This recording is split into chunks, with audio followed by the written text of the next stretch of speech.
Thursday. We'll call the meeting to order for the Minerals Committee, Minerals, Banking, and Economic Development. Business. Business. Business. The Yeah. B is business. B is business. Cool. There's some rules of decorum that has been adopted by the Management Council, and we'll make sure you follow all those. Make sure you address the chair with any of your addresses, not the individual legislator. We do have some legislators here with us today I'd like to introduce. There's Senator Landon is here, I believe, right up front there, and Senator Hicks down there from the bags area is here, and Representative Summers is here. And we're going to get to hear from a couple of those yet today. We also have a past governor here, or an ex-governor, or whatever you call him. Governor Friedenthal, thank you for joining us today. Yeah. The legislative staff is over here to watch over the operations and make sure we don't mess anything up. Thank you for that. First order of business today is the sage grouse mitigation credits that we're investigating and talking about to see what we want to do, if we want to do anything. So first speaker, I think, is Bob Budd, Executive Director of the Wyoming Wildlife and Natural Resource Trust.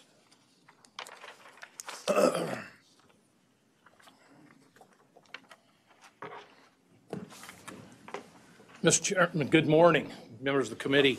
It's a pleasure to be here. My name is Bob Budd. I'm the Executive Director of the Wyoming Wildlife Natural Resource Trust. I also serve as Chairman of the State Sage Grouse Implementation Team and have been doing that since its inception in 2007. What I'd like to do today is just walk people through where we are, how we got there. This is pretty much just a basic sage grouse mitigation Wyoming 101. So with your permission, sir, I'll go ahead and proceed. Proceed. Yeah. Maybe I will.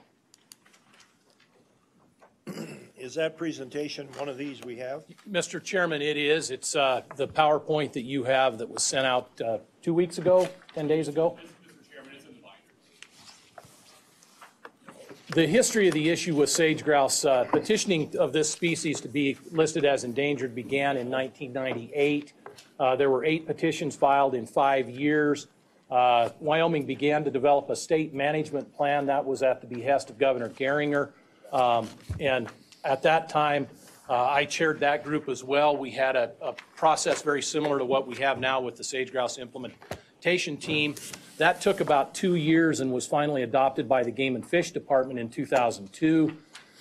In 2005, the Fish and Wildlife Service determined that sage grouse listing was not warranted, but the issues continued, and Governor Friedenthal convened a summit along with Deputy Secretary of the Interior Allred in 2007 here in Casper. Had about 200 people attend that, and at the conclusion of that, Governor Friedenthal said, we're going to do something about this. We're not just going to talk about it. And that led to the establishment of the Sage Grouse Implementation Team in 2007, which then led to Governor Friedenthal's executive order in 2008. In 2010, the service again did an evaluation and said that the sage grouse was warranted but precluded. That means that all of the pieces were there for it to be an endangered or threatened species, but they were too busy working on other things to actually go into that process. And that was held in abeyance until legal action forced them to decide. They couldn't continue to have them sitting there as candidate species. In 2010, Governor Friedenthal revised his order. 2011, Governor Meade issued another executive order under his name. That was revised in 2015 in conjunction with the development of the federal land use plans. I think most of you will recall that we went through a period of planning that was fairly frenetic. Some 93 or 96 plans across the West were amended to address sage grouse issues. 2015 was kind of the drop dead date for those, and those were completed. At the completion of those plans, the decision came back that the listing was not warranted in 2015. That's when they began to look at a mitigation. 2014 to 16, the Western governors comprised a mitigation working group. There were a number of us from Wyoming that sat on that group. And then, as you know, 2018, the Trump administration came along and said, let's take another look at the 2015 RMPs, the sage grouse amendments. That was done, and in 2019, we'll have the completion of BLM and Forest Service amendments. They basically focus management authority and particularly mitigation on the states. And that was a major thing that we asked for, that the other states asked for, and that was kind of the end result of that. Mitigation is not a new idea. It's something that's been done throughout the country, throughout the world. The ones that most people probably are most familiar with would be things like wetland banking, wetland mitigation that occurred throughout the United States, largely associated at times with the Corps of Engineers. A big major mitigation effort that took place in the southeast United States with the red-cockaded woodpecker, and then fish passage in the northwest, where you're looking at retroactive installation of fish ladders, things like that. The concept behind mitigation is the replacement of values that are lost. So if you have a wetland loss, it gets replaced, and there's usually a factor of additionality that goes with that, so that you're not going negative, losing one, only replacing it, and then have the potential loss of the one that replaced it, and you end up shrinking the pool. The mission drift on mitigation from that concept over time led to a pay-to-play concept where companies, and I think you'll all recall that former Secretary of the Interior Zinke made quite a few statements that were frankly correct, that there were cases where it became nothing short of extortion. You had a company that needed to put something in, whether it was a power line or a pipeline, a highway, whatever, and they were held up for a certain amount of cash, and then mysteriously there were no impacts. The cash just took care of any impact that may have been there. That was, I think, mission drift. There was non-habitat mitigation. There are cases in Wyoming and elsewhere where you were mitigating for a species, and the mitigation amounted to buying 5 pickups and hiring some seasonal employees. There are variable outcomes and formula that were thrown out there, and there were different ways of evaluating it.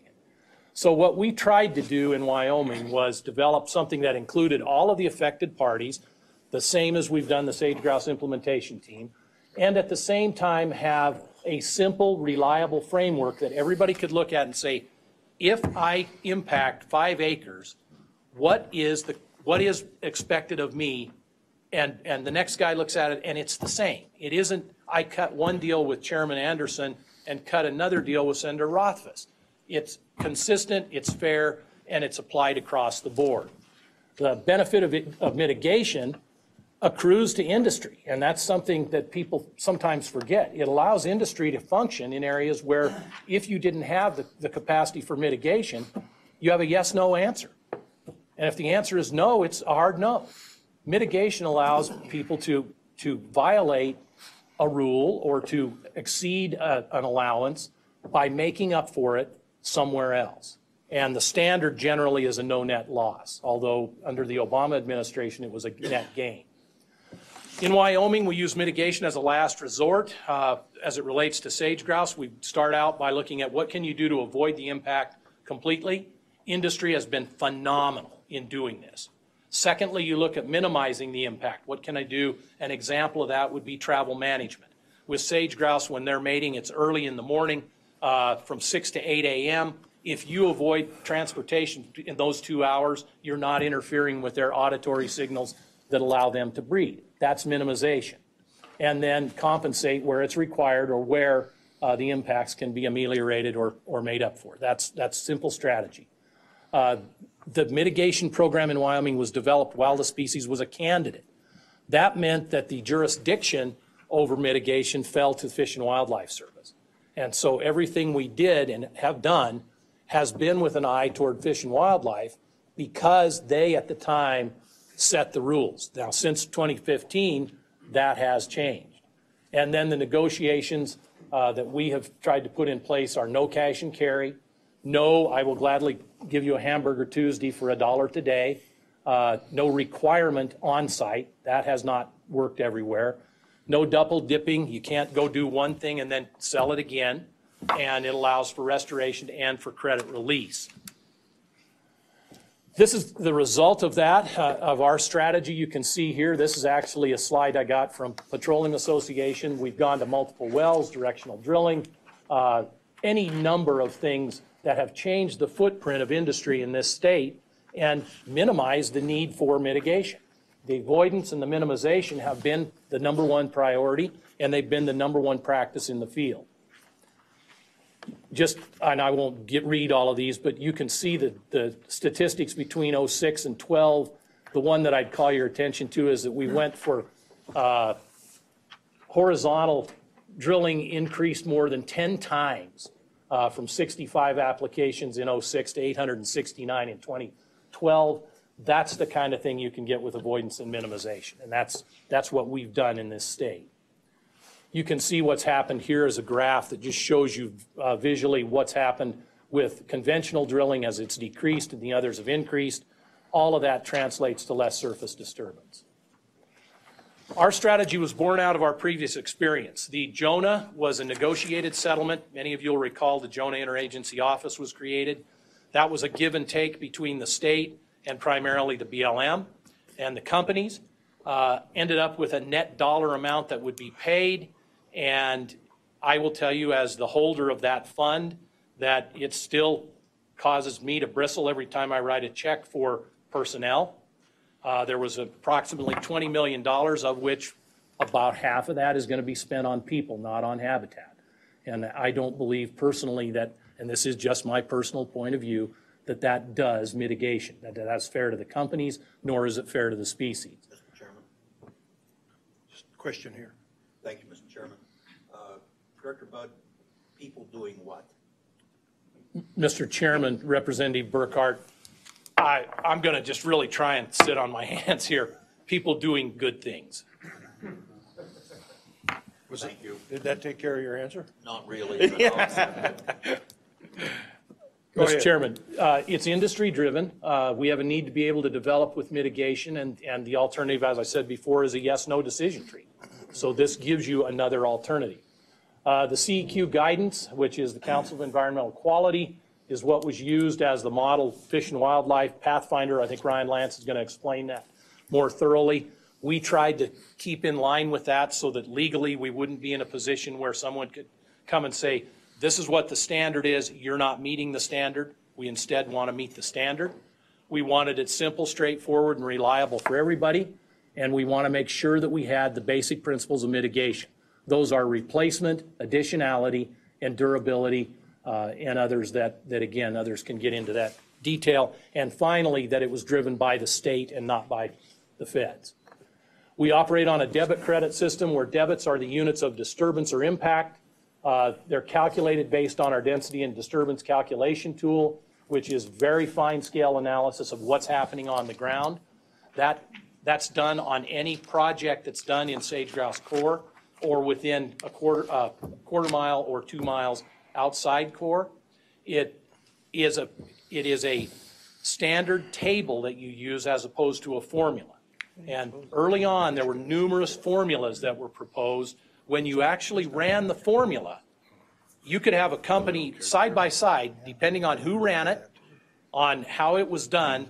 One would come back and say you're going to mitigate at a rate of 3 to 1, and the other would come back literally and come back and say you're going to mitigate at a rate of 60 to 1. We wanted something that was the same across the board, so we went to a table and not a calculation method. It's based on the calculations, it's based on the same premises, but it's a cut and dried table that we use. It talks about replacement, indirect effects, habitat assurance. Those are the principles, fundamentals that we use in our program. Credits are the actual units of land that you would use to replace that. And they have fairly simple parameters as well. You have to have birds there. The birds have to be able to get to all the seasonal habitats they need. They have to meet or exceed the duration of the actual impact that's taking place on the land. The habitat has to meet the standards of land health. These are all just biological parameters. And finally, they have to have adequate legal and fiduciary backing. They have to be able to show that should something happen, They have the wherewithal to manage it. They have the wherewithal to replace it if it burns up or something like that. The calculation process is fairly straightforward. As I've said, I'm not going to get into all this detail. You have it in front of you. But the activity, if it exceeds the levels and if it can be allowed, the flat rate is applied. So pure and simple, if I'm over 5% disturbance in core and I've got 10 acres, just looked at one the other day. We looked at one that I think it's going to end up, man, to 2 acres is what it'll end up being. 2 acres, you go to the table, you're in core. It's 5 is the replacement factor when you factor all those replacement, habitat assurance, and indirect effects in, you would need 10 credits. Those credits are then backed up by the land that, or the property that's being used to replace. The process is very simple. The applicant designs the project. They bring it into the Game and Fish Habitat Protection Program. They review it. They make recommendations to the permitting agency, OGCC, DEQ, whoever that agency is, and the permitting agency can accept those, can modify them, or reject the recommendations. There is no, you'll hear people say that the Game and Fish made a determination or the Game and Fish required. They cannot do that under our system. They can only recommend. It's up to the permitting agency, and they do have the jurisdiction, and they have reviewed those and asked questions and said, wait a minute, is this right? And they found mistakes. Credit calculation is very simple as well. It's not easy. It is simple. You have the appropriate features. Do you have all those characteristics I described that the birds need? Do you have birds there? You have a legal underpinning for the credit provider. Is there an easement? Is there a third-party right of enforcement? The state requires that. What's their contractual obligation to the state? And then what's the fiduciary underpinning? Do you have a sinking fund, an endowment, additional land? What is it that you have in place to assure that that credit will live through the life of the impact? Credit calculation process, there are 2 pieces. One's biological. They submit a prospectus to the HPP, the same as a debit would be done. There's a team review that's generally Game and Fish, BLM, and the Department of Ag. They would make modifications, recommendations, and kick it back. That would then be submitted to the Compensatory Mitigation Oversight Group, which was created by Governor Meade by executive order. That's the one that's held in abeyance today. And then that would be submitted to the Wildlife Trust with recommendations to approve or deny. That's the process that we have in place today. The credit calculation process, legal fiscal, goes through the same review, except that it would go through an Attorney General review and be vetted there for the legal and the fiscal underpinning to make sure that they were adequate. And then again, submitted to the board with recommendations. The current status of credit provision, we have 6 known potential credit providers in the state. Pathfinder Ranches, the Wyoming Conservation Exchange, Dempsey Ridge Conservation Bank, CAECO ISOM, the Upper Green Conservancy, and Safe Harbor Specialties. Those are all in various stages of submission for approval. I think it's safe to tell you that most of them on the biological side have completed what is required. Not all, but most have done that. The piece that is out there kind of hanging, which I believe, Mr. Chairman, is what the genesis of this hearing is the fiduciary and legal underpinnings. We have the mitigation framework, which lays out the biological and the requirements, remains in effect. That's a part of the current executive order. The potential for credits is still the same. That hasn't changed, as is the potential for operator offered mitigation. A company can come in and say, I'm not buying a credit from a bank. We understand right now we got other things we can do. They can still come in and offer mitigation, whether that is restoration or whether it's conservation, however they choose to do it.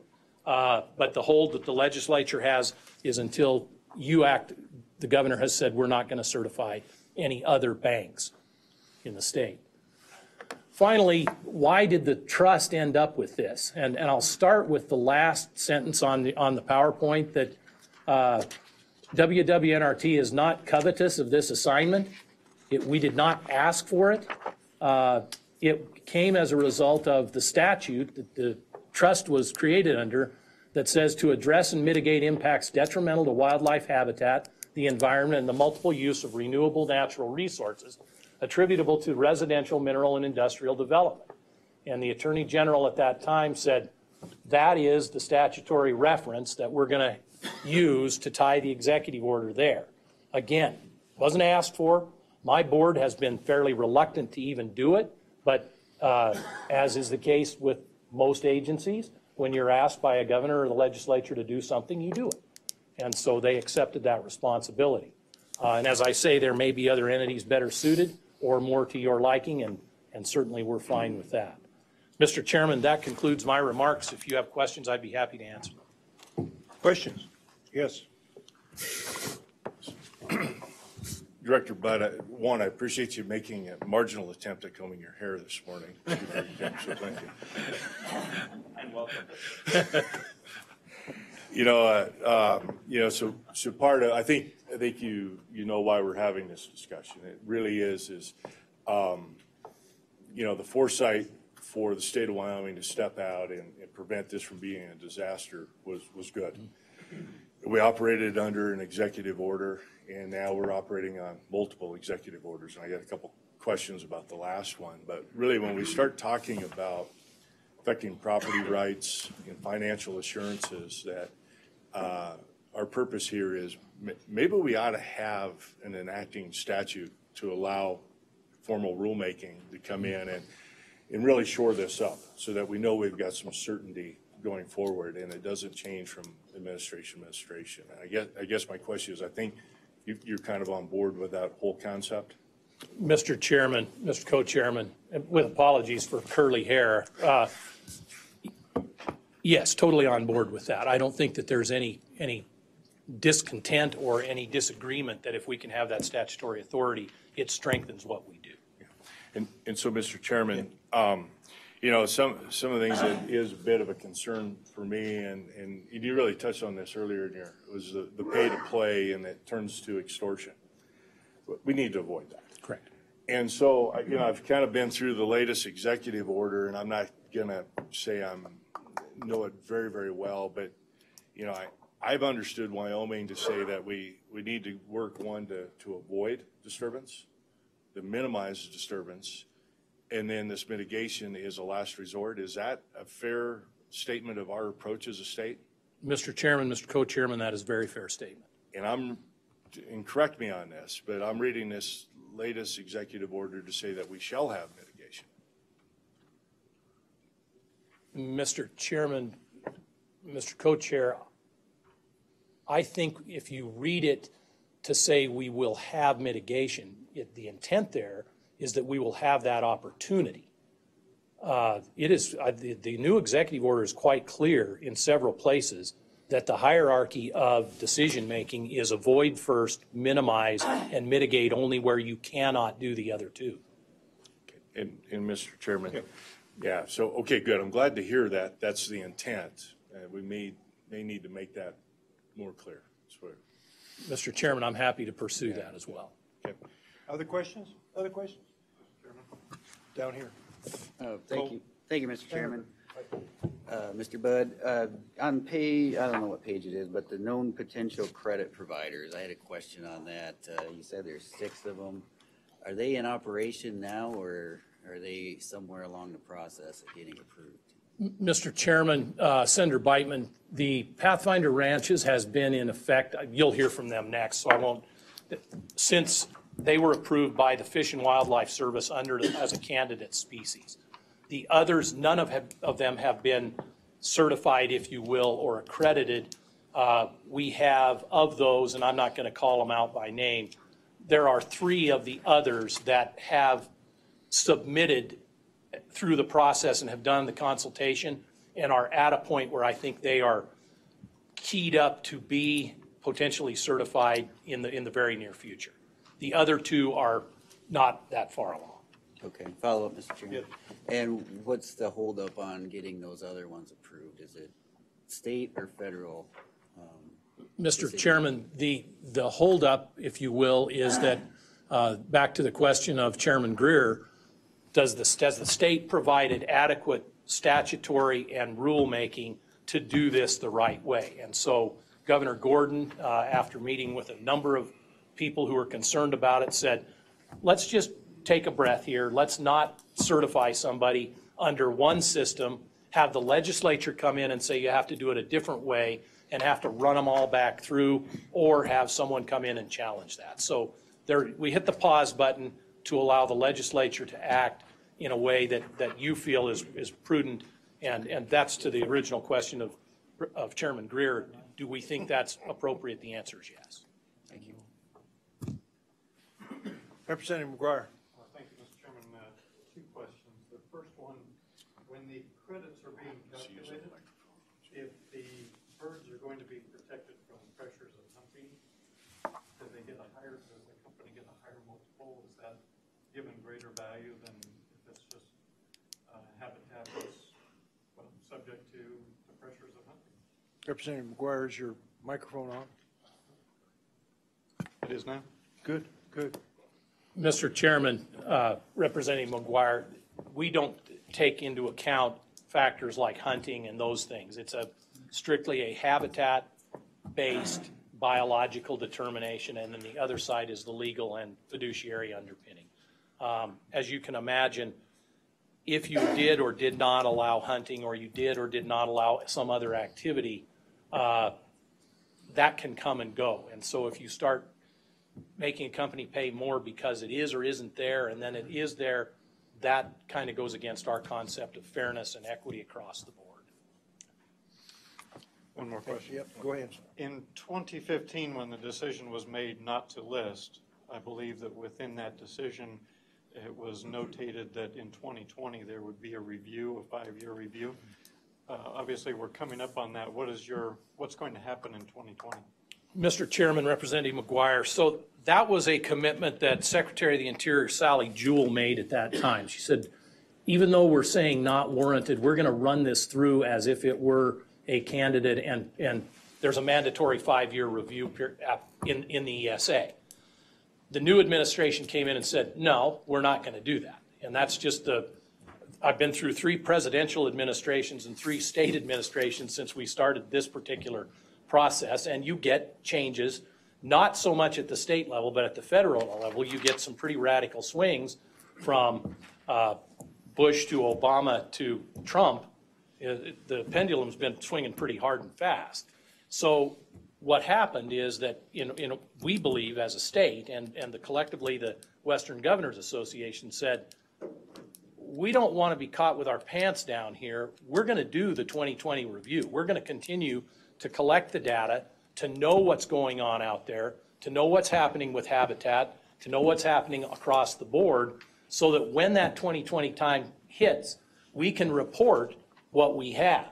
As an example of that, in the state of Wyoming, we've had in the last 4 years, probably 2,000 to 3,000 acres, and that may be exaggerated, of disturbance. We have restored or placed easements or done other protections on over 1.5 million acres.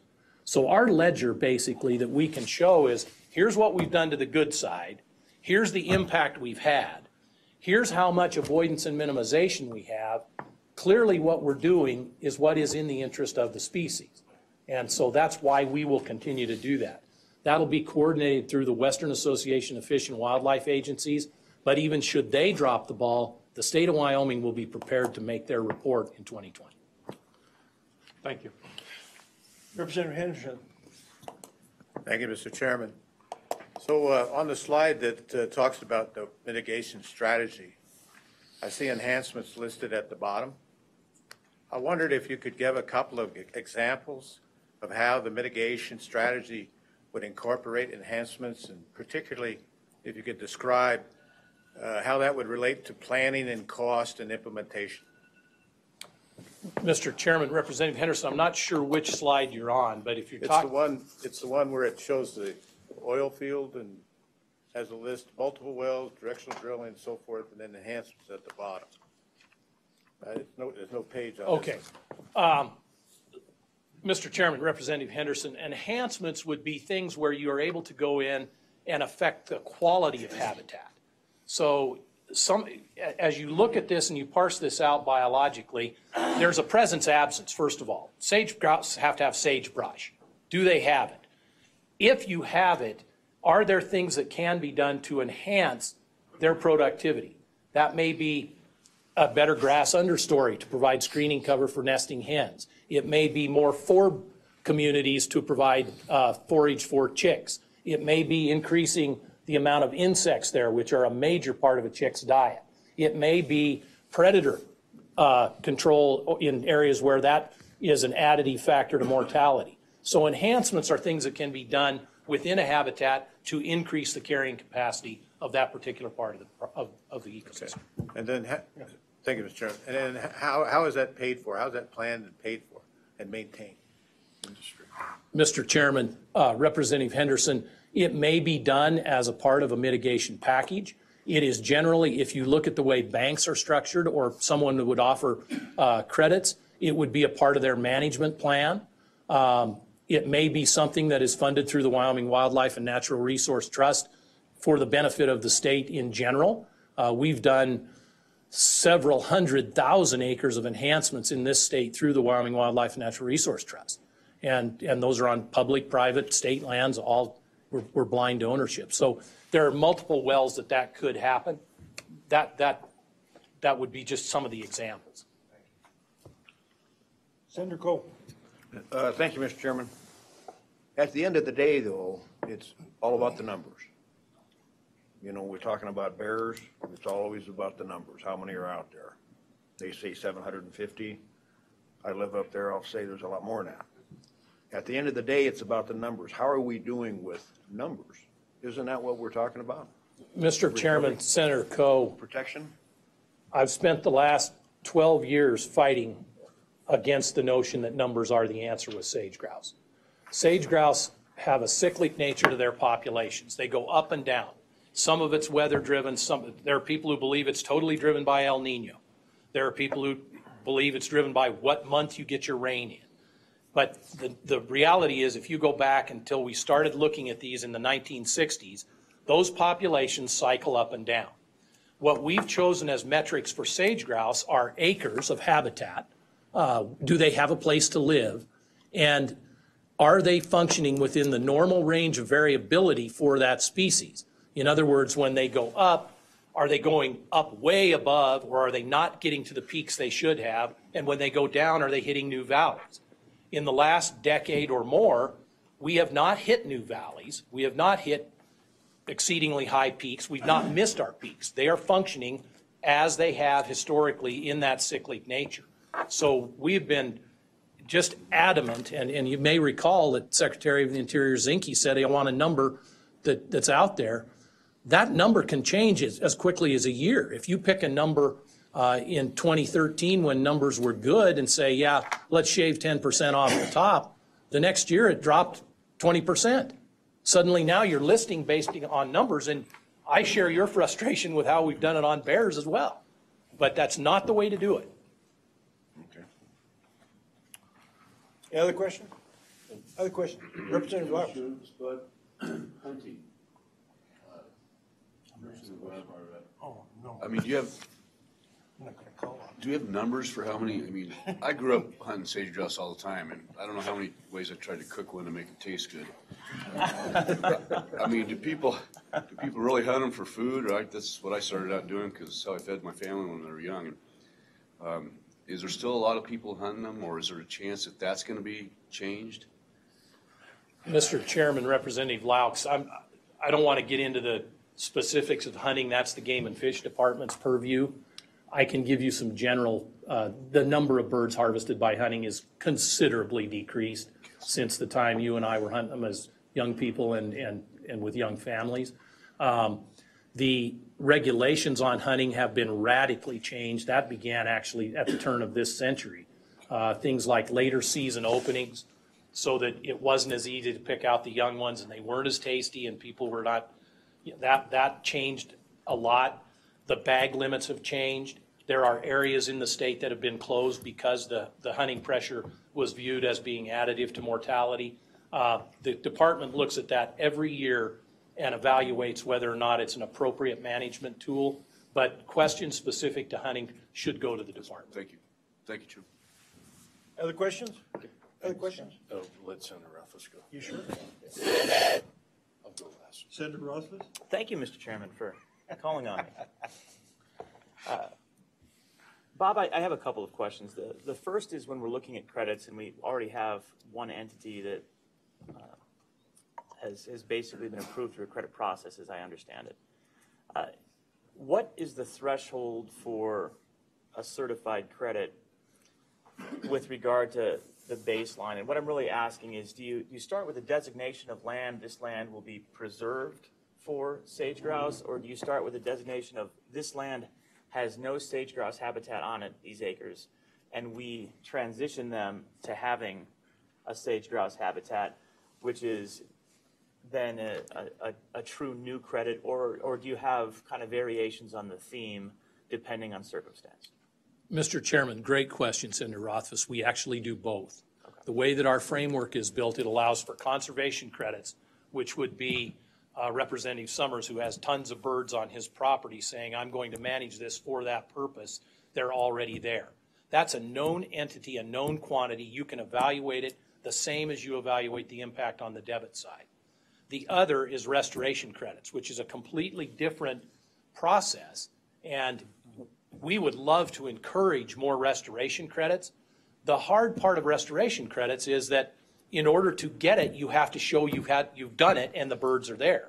Again, it's not the wimpy model of I'll gladly pay you Tuesday for a hamburger today. I promise you I'll make it good. So there's some reluctance to go the restoration route. Now, I will tell you that in the last several years, the mining industry in particular has really gravitated toward the restoration model. A, they're experts at restoration and at reclamation. And B, in particularly in the Trona Patch, they had historic impacts down there, not caused by them, that they could go and restore or reclaim and get bird occupancy that would remove the amount of disturbance on their backyard so that they have the ability to expand their operations. It's a win-win in the sense that they can continue to develop, but you're adding more habitat that's occupied by birds. So we have a bifurcated system where both are allowed. No restoration credits to date have ever been certified or presented to be certified. Okay, follow up, Mr. Chairman. Well, that was my concern. I mean, a true offset is going to be a restoration credit. We need the preservation that has to take place, certainly, and that's valuable. But if we want to get to the point where we are neutral across the board, the restoration credit seems like on an acre-for-acre basis, you want to get to that point. So is that something that's being emphasized moving forward? Is that something that we should be sure to emphasize as we move forward, or what are your thoughts on the path?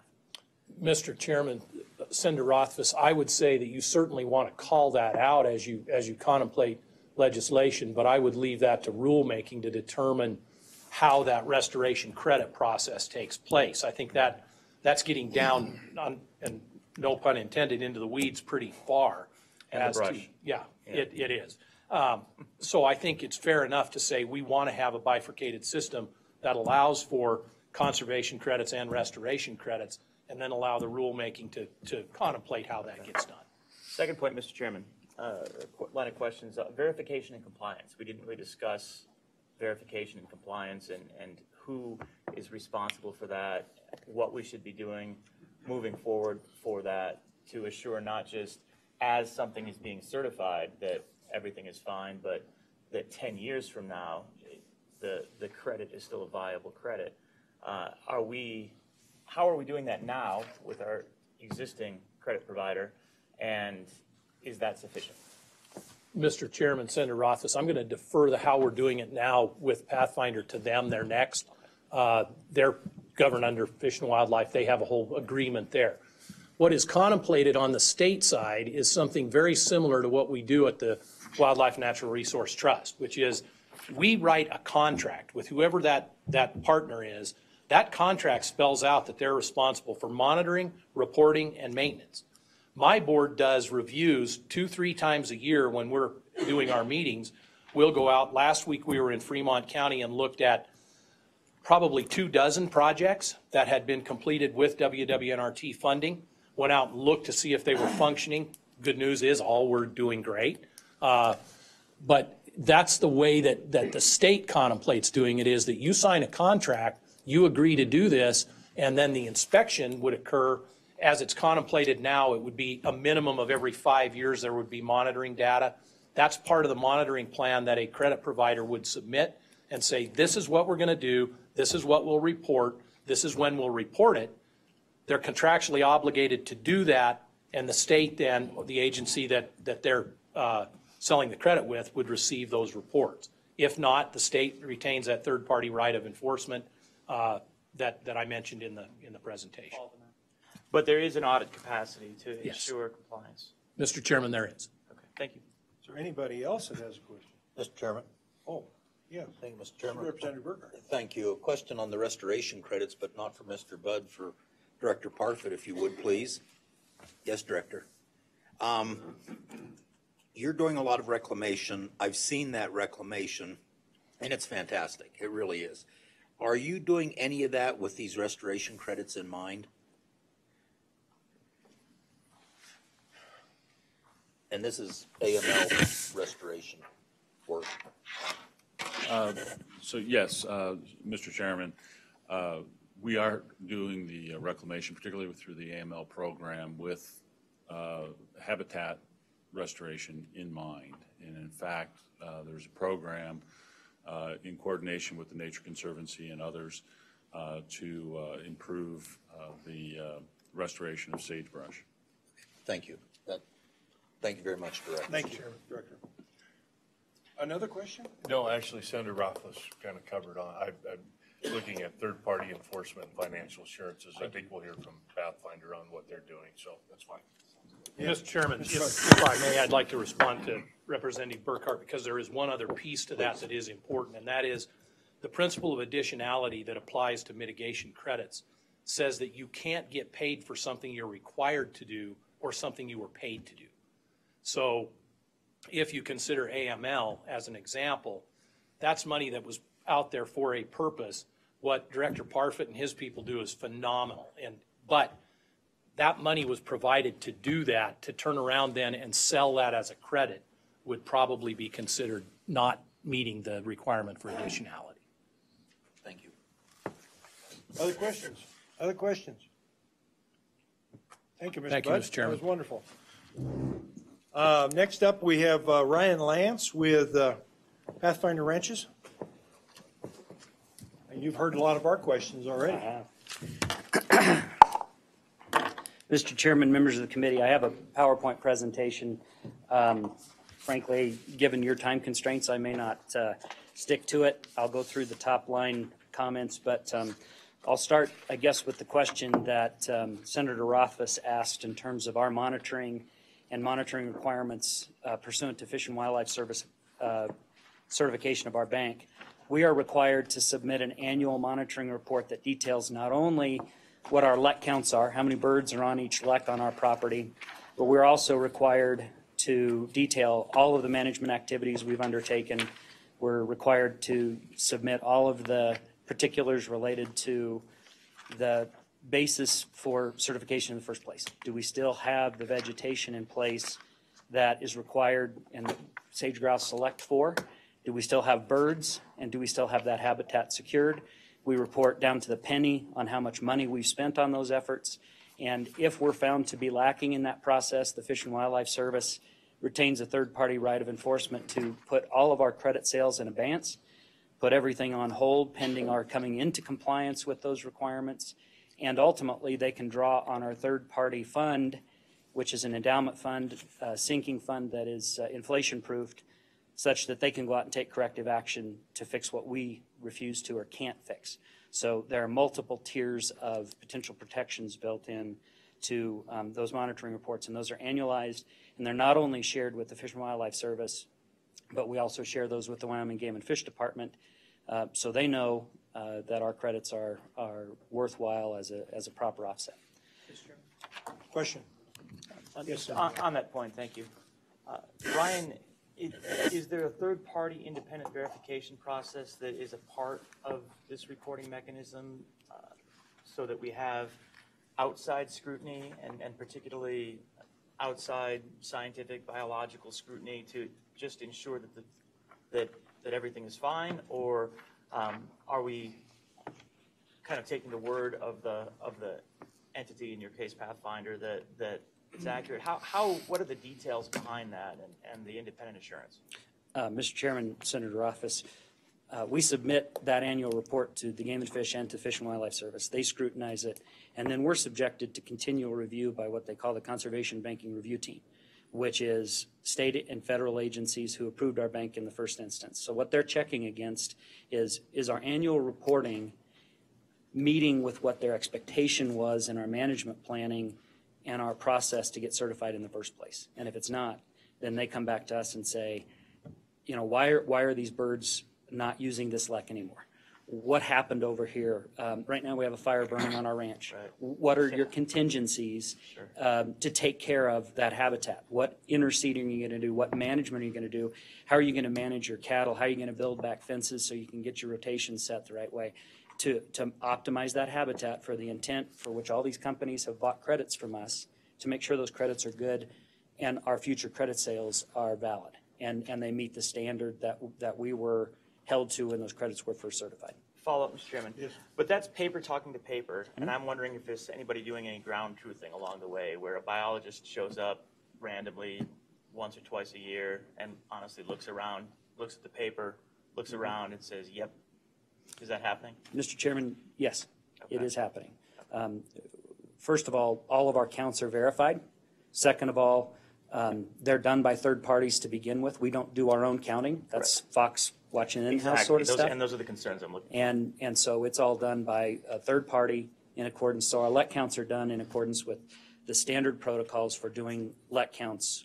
And most of our LEC counts are actually done by the BLM and the Game and Fish anyway, because those are on their property and they want to retain that ability. Sure. So not only do we submit that paperwork, then it's reviewed, scrutinized, and verified. Okay.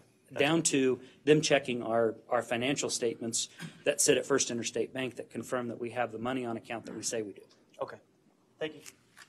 So, Mr. Chairman, I don't want to saw sawdust. Bob did a great job of going through kind of the history here. I want to start with a little bit about Pathfinder Ranches, because you hear a lot about us, and you hear, you know, we're a Texas company and we're a big company and we're the only ones who can do this, and we've set up the rules so everybody else can't be involved. The fact is, there are 17 ranching families that depend on Pathfinder Ranches for their living. They spend money in Rollins, they spend money in Casper, they spend money in Thermopolis. We spend a lot of money in Worland on everything from water research to the surveys that we were just talking about. And our headquarters is in Cheyenne. And those families depend on us. They depend on our grass, and we're working with Mark Park, who's our lessee on the Cardwell Ranch right now, to make sure that his family has a livelihood going forward in the face of the fire, and we're doing everything we can to try to help them through that. We rely heavily on local consultants and contractors, and they're listed in the presentation. We make an active effort to spend a lot of money on philanthropic efforts in the state, reaching upwards of $20,000 and increasing every year on things like One Reach, the Cheyenne Botanic Gardens, the Muley Fanatic Foundation, and local food banks in Casper and in Cheyenne. Next week, we'll have 3 terminally ill kids coming out to the ranch to hunt antelope. This could be their last shot at that. I'd encourage anybody who wants to come out and help us to join us. We'd love to have you. We're the single largest access provider for private land access for hunting and fishing in the state of Wyoming. So for all of those folks who tell you we're locking our gates and not letting people in, it's not true. We created the Next Generation of Pathfinders program, which is a youth hunting exercise. Every kid that participates and comes and hunts on our property for free, no access charge, gets a backpack and a bunch of gear and the opportunity to win a Wyoming-made Weatherby rifle.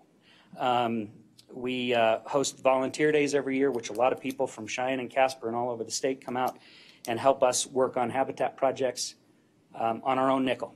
It's on our dime, and we rely on them for help in the field.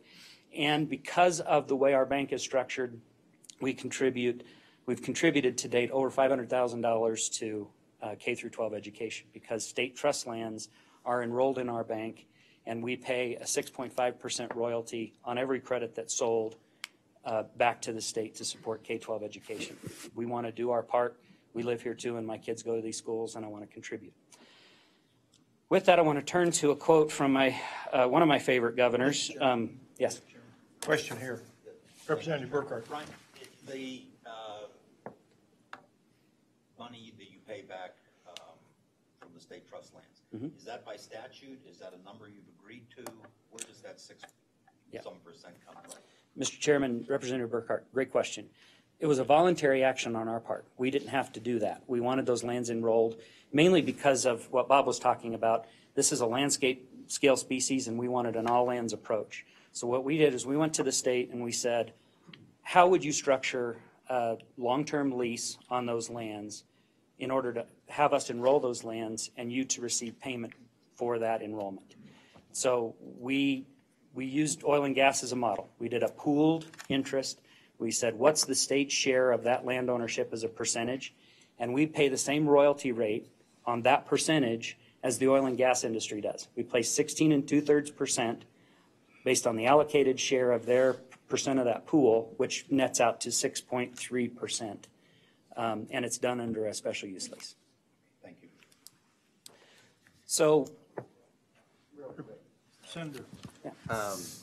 It sounds like you guys are doing pretty well. The credit business sounds like a pretty lucrative business. All this money you're able to donate and everything like that. I'm looking through the presentation and I don't see, how much does it cost to purchase a credit? Mr. Chairman, Senator Beitman, the current price per credit is $6,320. Okay. And that's set by our board based upon the costs to provide the land and to do the management. And Mr. Chairman, I'll go into it a bit more detail. It's not as lucrative as it seems, and we can talk about those in real numbers. I'm happy to share everything with you all because at this point we've been vilified in a lot of circles in the state, and frankly, I'm ready to let everybody know exactly how this pencils out. Mr. Chairman, quick follow-up. Mr. Lance, that is your only source of income, though. You're running a ranch too, aren't you? Mr. Chairman, that's correct. And there's ranchers that say they make money doing that. I don't know. Mr. Chairman, that's Only if correct. they're selling credits. Mr. Chairman? Yeah. Senator. What is the unit of the credit? So $6,320 per credit, and what precisely comprises a credit? Is that a per acre basis, I assume? Mr. Chairman, Senator Rothfuss, pursuant to the state credit certification framework, it pencils out roughly to 1 credit equaling 1 acre. Thank you. So, I do need to ask. Thank you for pandering to Warland. I always appreciate that. Okay. Water Rights Consulting is a I know. fantastic That's outfit. all right. Yeah, and I'll accept it. That's fine. So herein is I'm not one of those guys thinking somebody's getting rich off of this. Okay. But it comes to my concern. I mean, so that $6,325 is forever. It's forever monitoring. It's forever to provide assurances. And we all know forever is a very long time. And therein is that concern. So as we look through the certification process that you've gone through, okay, not being critical of it at all, matter of fact, appreciative of it, with the federal government, and that varies widely, the demands of the federal government upon who is sitting in the White House.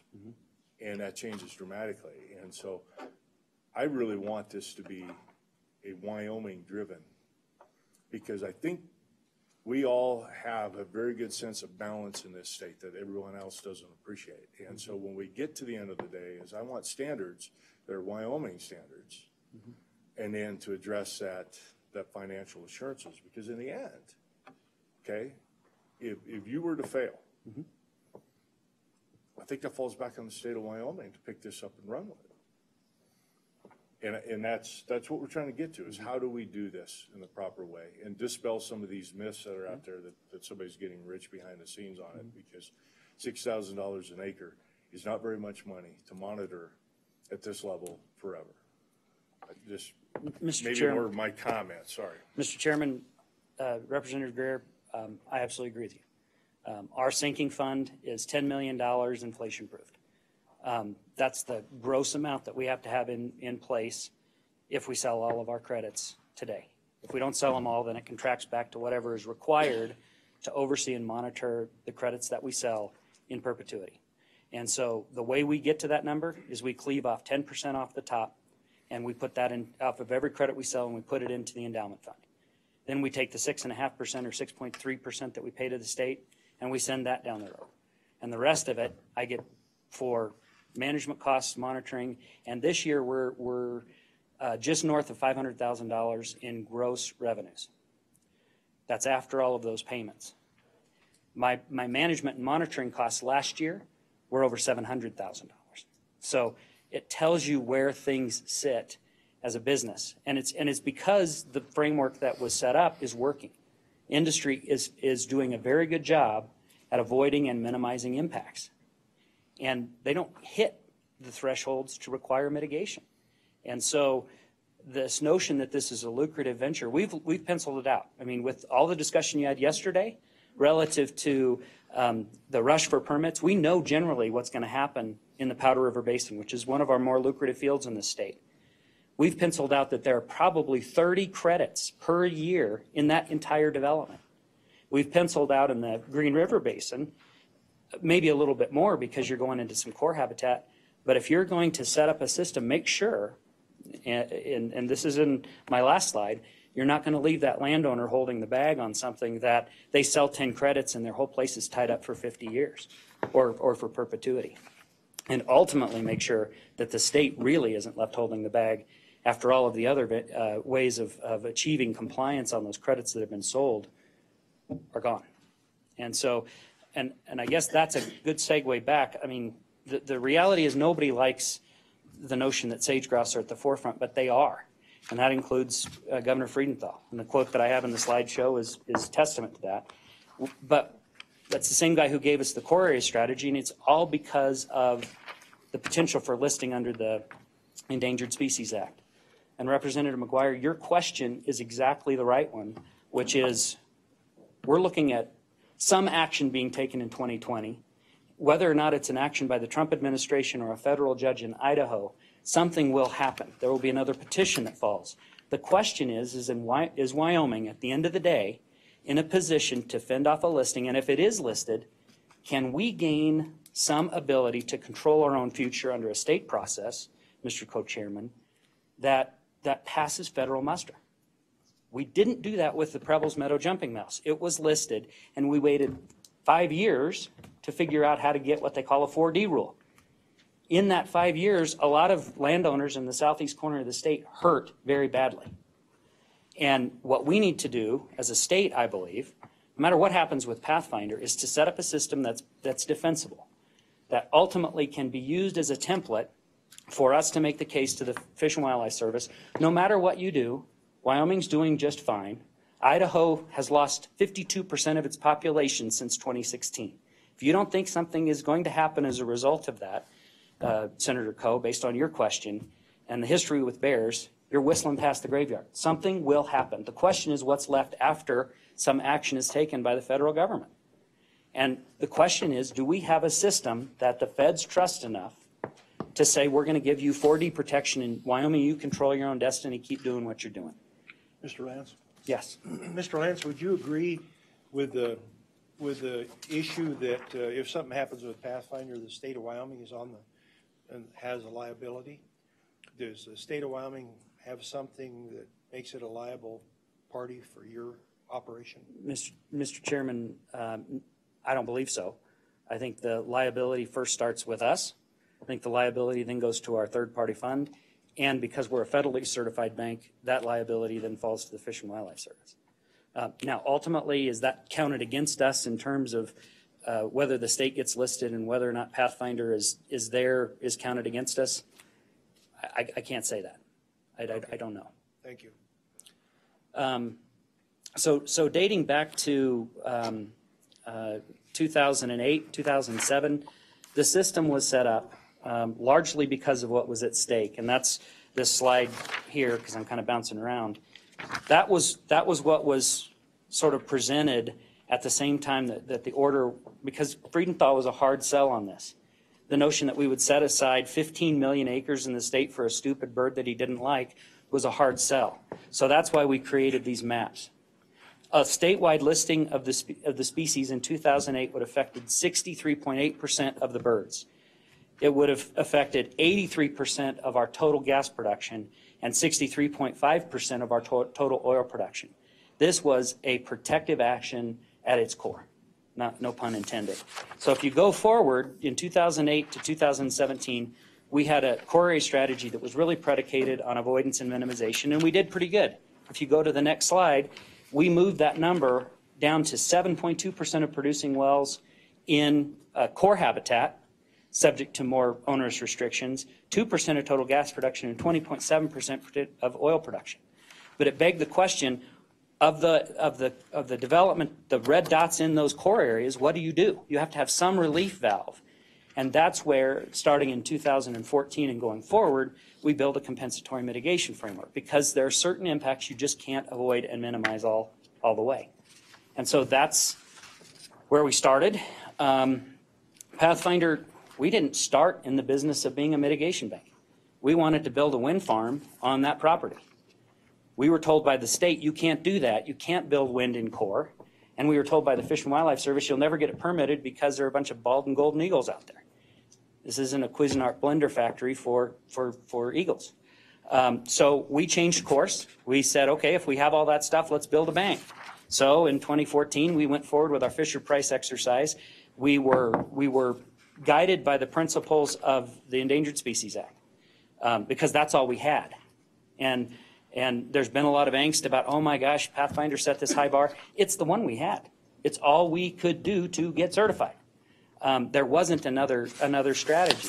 So to the next slide, we were really building the plane while we were flying it. So we came in with a different strategy. Fish and Wildlife Service, state agencies and federal agencies said, nah, we want you to go through a different process. We want you to validate, you have all your seasonal habitats, which means collaring birds for 3 years, making sure you know where they're going, making sure you have all that habitat protected. Secondly, you have to prove you have the vegetation in place, not only to sustain them today, but going into the future. 3, you have to secure your land in perpetuity, not term, perpetuity. That's what was required of us, so that's what we did. And in the 4th step, we had to agree to a management plan and set up an endowment fund of $10 million to secure that land forever. And we had to validate that we don't have minerals underneath our land that could be developed later on and neutralize the value of the surface for credit. We're lucky in the fact that we sit on a granite uplift that doesn't have a lot of mineral potential. It's one of the few places in the state that unfortunately has that circumstance. For purposes of banking, though, it helps. So we did all that. We proposed that process to the Fish and Wildlife Service and to state agencies. We used the best science we could, and we validated that the birds existed, we had the habitat, and we could provide the protections required. And so that leads us to the ability to have a company buy our credits, write a check, and walk away. Because what we found with a lot of the companies is they were very nervous that they would have a tail of liability. And with the perpetuity and with the backups in terms of the financial assurances and management obligations, that allows them to write a check and walk away. And so the next slide is what's mitigated in Wyoming. You guys have heard that. Our base point is credit, and I would offer this as the guiding principle for you all. The credits you build or you certify, or the process you set up, or the certification process you grant, make sure they can withstand judicial scrutiny. Everything's going to be litigated. That's just going to happen.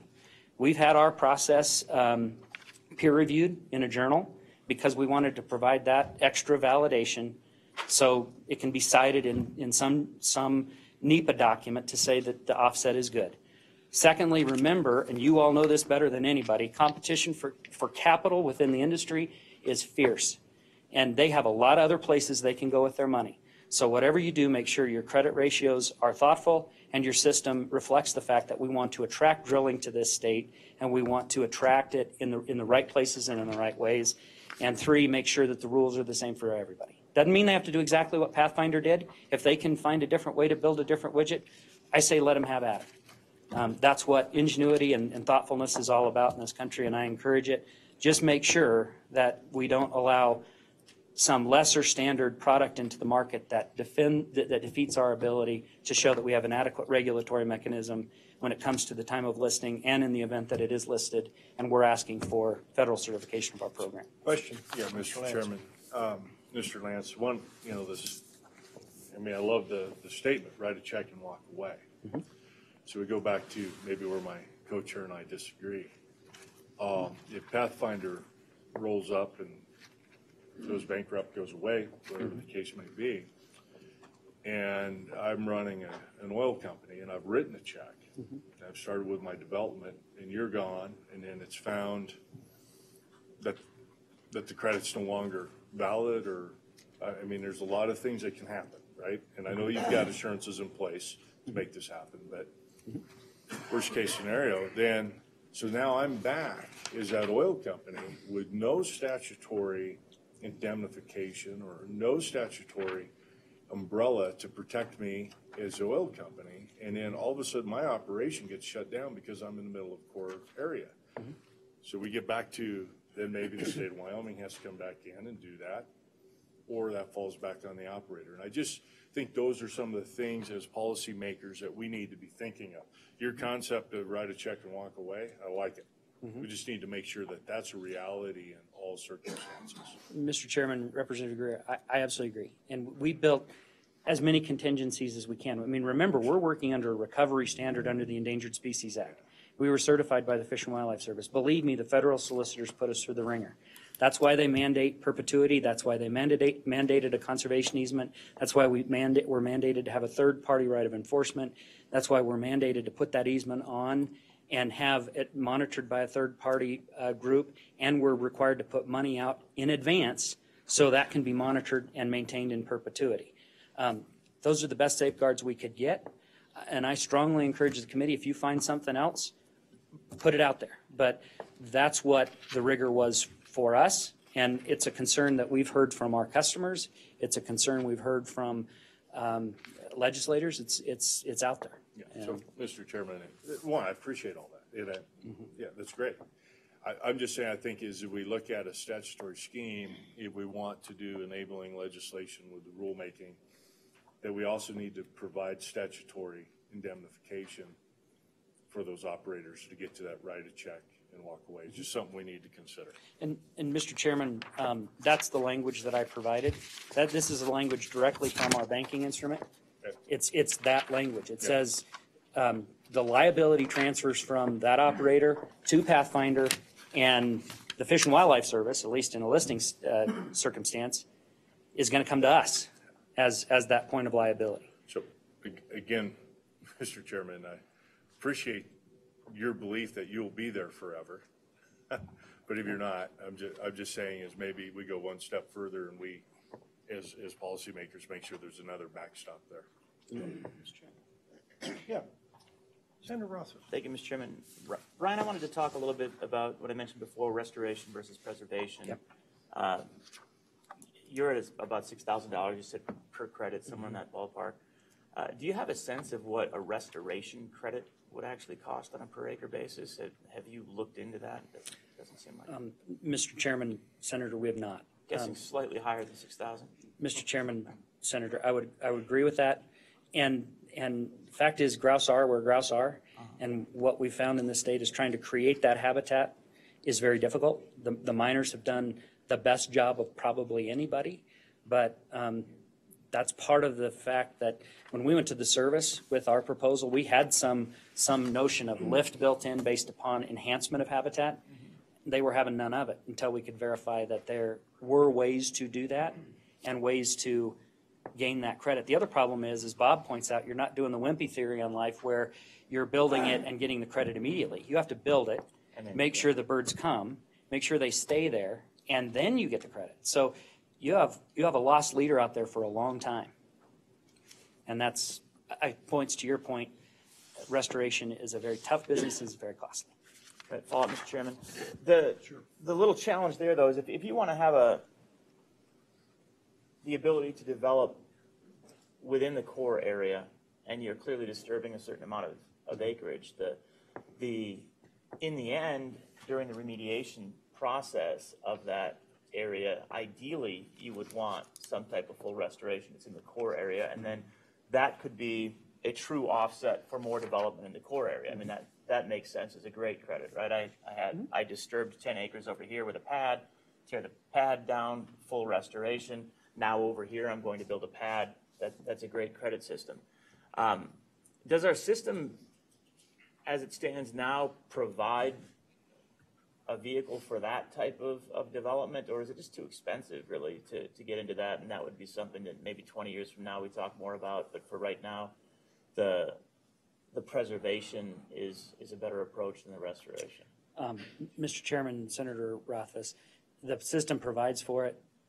The science and other details as to how to accomplish it in a cost-effective manner, they're still outstanding.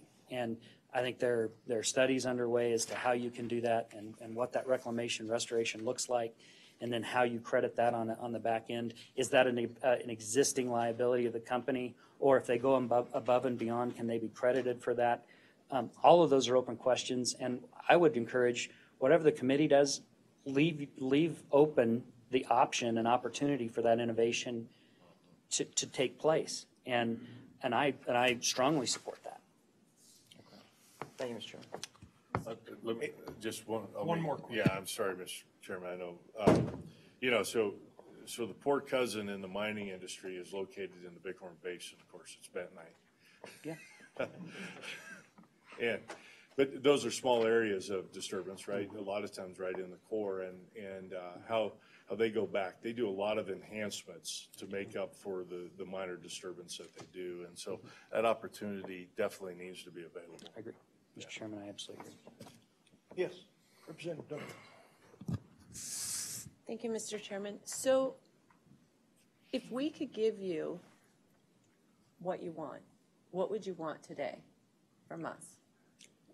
Mr. Chairman, Representative Duncan, what I would like is for you all to adopt some framework that provides a statutory underpinning to certify credits, and make sure that credits meet a standard that allows us to fend against a listing, and if it is listed, to maintain a program afterwards that's state controlled. And if you do that, this committee has succeeded. Then let markets work. Let free markets work, which is let me go out and compete with whoever else over in Pinedale or Sheridan, and let's find the sweet spot on pricing. Let's find the sweet spot on how to do this. But you have to have a level playing field, and you have to have an open market system, which if you adopt legislation that says, here you have statutory authority, these are the basic parameters of what you need to do to be certified, go get it. I think you've done your job. Thank you. Mr. Chairman, I will stop because you don't need anything else from me, and you have it in my presentation. We'd welcome you, anybody, to come out and view what we're doing and how we're doing it. If there are any other questions that come up from the committee afterwards, I'm happy to supply written answers or whatever you need from us. Happy to help. So, Any other questions for Mr. Lance? Any other questions? Thank you, Mr. Chairman. Next up is Senator Larry Hicks from Little Snake area. Bye. You want to let him and Albert tag team this, or? No. Okay. Mr. Chairman and co-chair and members of the committee, thank you for the opportunity to be here today. There is some rationale behind the chairs. So what I'd like to do is first just introduce myself and a little bit about my background. For the last 28 years, I've worked for a conservation district in Carbon County that has a significant level of populations of sage grouse. And in that 28 years, I spent 28 years working in a collaborative process with many entities, including the private, state of Wyoming, and the federal government in management sage grouse habitat. So a little bit about my background, but fast forward is the reason I'm here for you today is I believe it was 2015, 2016 session. Pre-listing of the sage grouse, there was a discussion with the U.S. Fish and Wildlife Service whether the executive order was sufficient regulatory mechanism to potentially preclude a listing decision. And what resulted is that, and I'm talking about the sage grouse implementation team.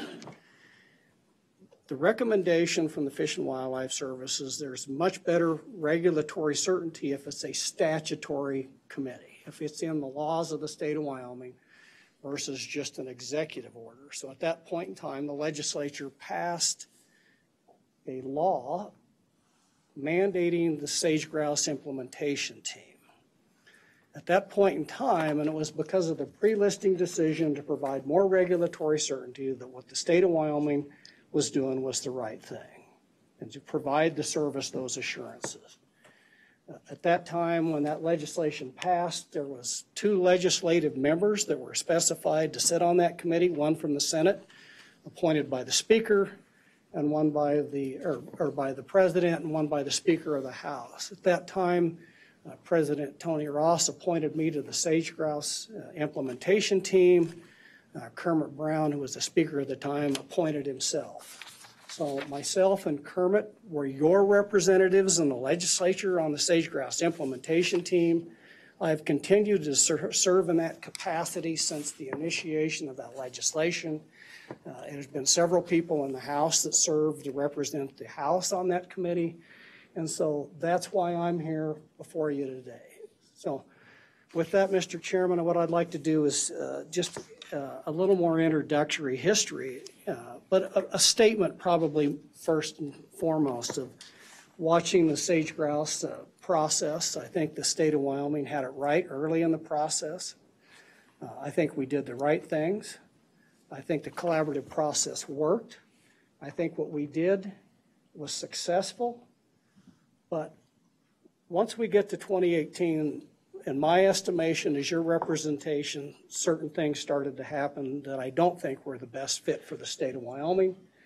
And while I appreciate all the discussion here earlier about banking and how banks work, I think it is a major distraction to the major policy issue that is before you today. And with that, I'd like to talk a little bit about the history and what that policy issue is that you need to come as legislators as to where we want to take the state of Wyoming with sage grouse. This is the singular most important thing in my opinion. So what I would like to do is talk about the history.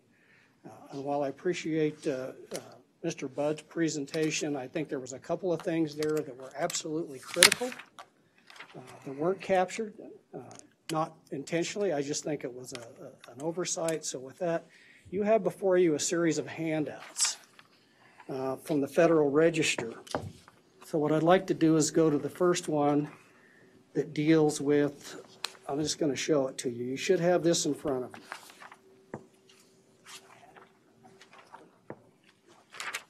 You're going to have one from the Federal Register, and then later we'll get into the Bureau of Land Management, IM.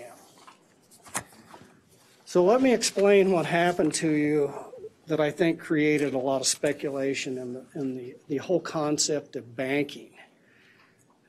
So in 2016, the Obama administration adopted for the first time, this was new policy and concept, that there would be a compensatory mitigation policy by the federal government. And it required at the minimum no net loss, but with the goal of a net conservation gain. And let me explain to you what a net conservation gain is. So predicated on the previous discussion, you have a debit. Now a net conservation gain is a debit and a half. You can't just do the one-to-one scenario. So that was the policy adopted by the Obama administration in 2016. And it's particularly called out the energy industry sector in that requirements. So if we can go to the history with the Federal Register, I think this is the absolute critical point that comes back to the policy. Question. Sorry to interrupt. Was the 1.5 to 1 ratio arbitrary, or was 1.5 to 1 ratio actually what was implemented? That was the policy that was adopted. So it would actually go through the entire environmental impact statement process, but the point that I But think. 1.5 to 1 is accurate? Because, I mean, that sounds like a pretty substantial It was not overcredit. specified as Okay. an absolute quantity of 1.25, Okay. 1.5, Just a 2. net gain. Thank you. So it'll lead into some of the senators, discussion as to why that Through was. the chair, please. My apologies. Okay. Mr. Chairman. Yeah, yeah, sure. Mr. Go ahead. Chairman, Go may ahead. I proceed? Proceed, please. So that policy was adopted in 2016, and to a certain degree, I will say that fueled the speculation in the banking compensatory mitigation type thing, because there's predicated that assumption of that policy would continue. So that created a little bit of a speculation in what may or may go forward happening. It's no longer just straight mitigation. With that, I want to walk you through, in 2018, that policy was rescinded through an executive order by the Trump administration, and you have that before you with July 30th of 2018. The policy requiring compensatory mitigation with withdrawal. So if you go to the summary on that, it says the Fish and Wildlife Service announced withdrawing the endangered species compensatory mitigation policy. It goes on to say the service does not have the authority to require net conservation gain under ESA. If you would flip over to the next page, it has supplementary information that was provided based on the rationale for that decision. If you'll see, it goes into the mitigation policy under President Obama. All federal mitigation policies are directed to clearly set a net benefit goal, and that was the net conservation gain. It's no longer a 1-for-1 ratio. But I think more importantly, it goes down that this was repealed with Executive Order and Secretarial Order 3349, American Energy Independence, as we move down. But I think the most pertinent thing as far as part of the discussion today is when it looks at our overall strategy and then this whole concept of compensatory mitigation is outlined in the block below, and it goes into, and it says, under Supreme Court precedent, the taking clause of the Fifth Amendment of the United States Constitution limits the ability of governments to require monetary extractions as a condition of permitting private activities. I'm not going to read that entire thing. I just want to take you down to the bottom. It says, compensatory mitigation raises serious questions of whether there is a sufficient nexus between the potential harm and the proposed remedy to satisfy the constitutional muster. It further goes on and says, because by definition, compensatory mitigation does not directly avoid or minimize the anticipated harm, its application is particularly ripe for abuse. And at some point in time, Mr. Chairman, I would like to point out a couple of things in our mitigation policy that I think that it has been discussed at the CIGIT and were rejected, that I think gets to that issue. And I will just highlight one of those as an example as we go forward. I don't want you to dig through it, but if you go to our revised greater sage-grouse compensatory mitigation framework, one of the things that I think that's highlighted in that statement is we require these credits for a minimum of 50 years. You could very well have an impact that's only lasts 20 years.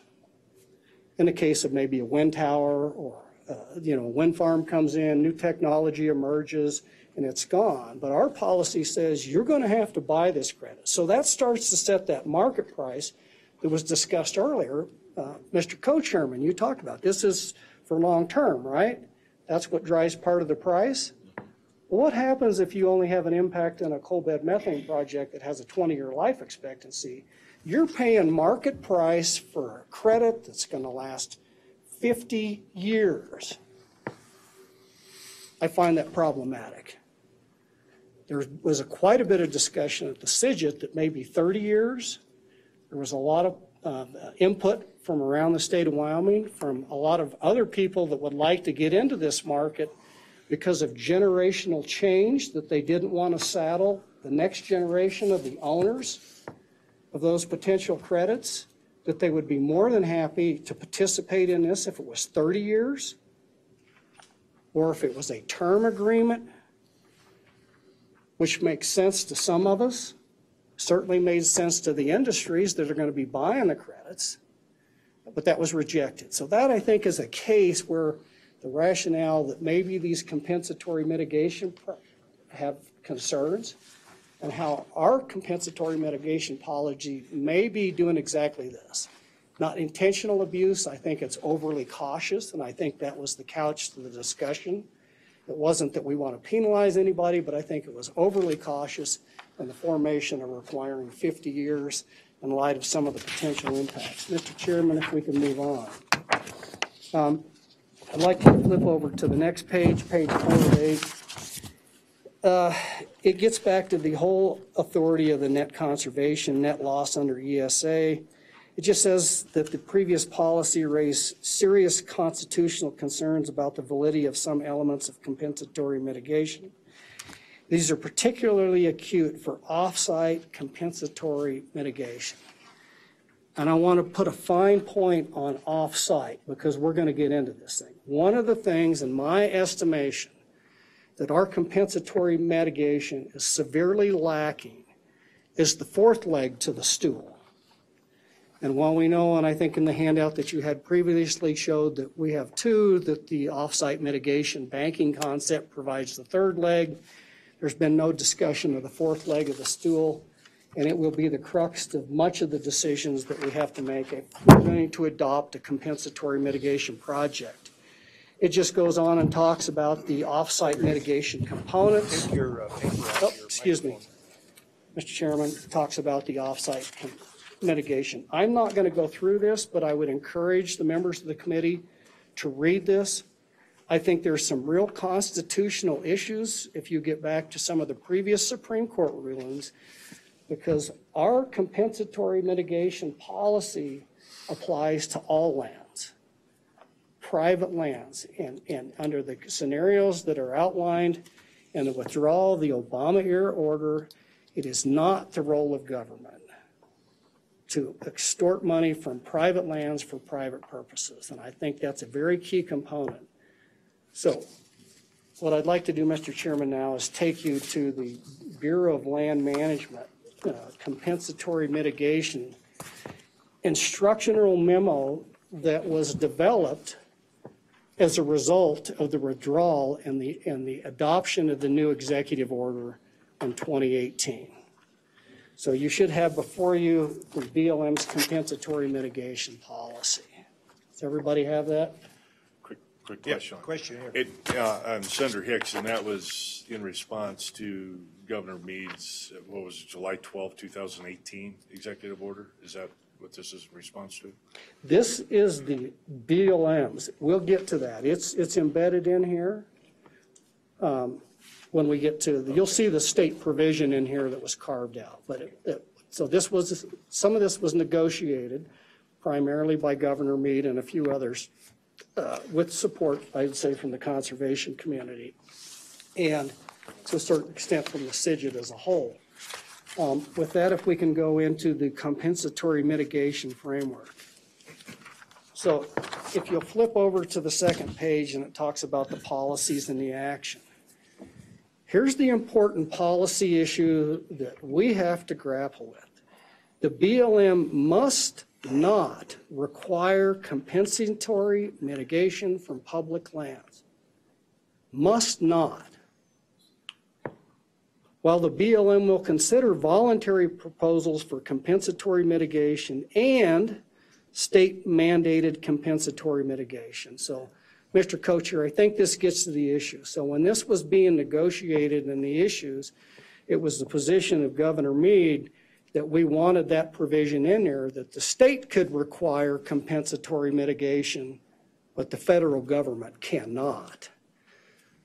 That's important because that's the policy issue that you have before you today. And all these other things I think are a little bit of a distraction.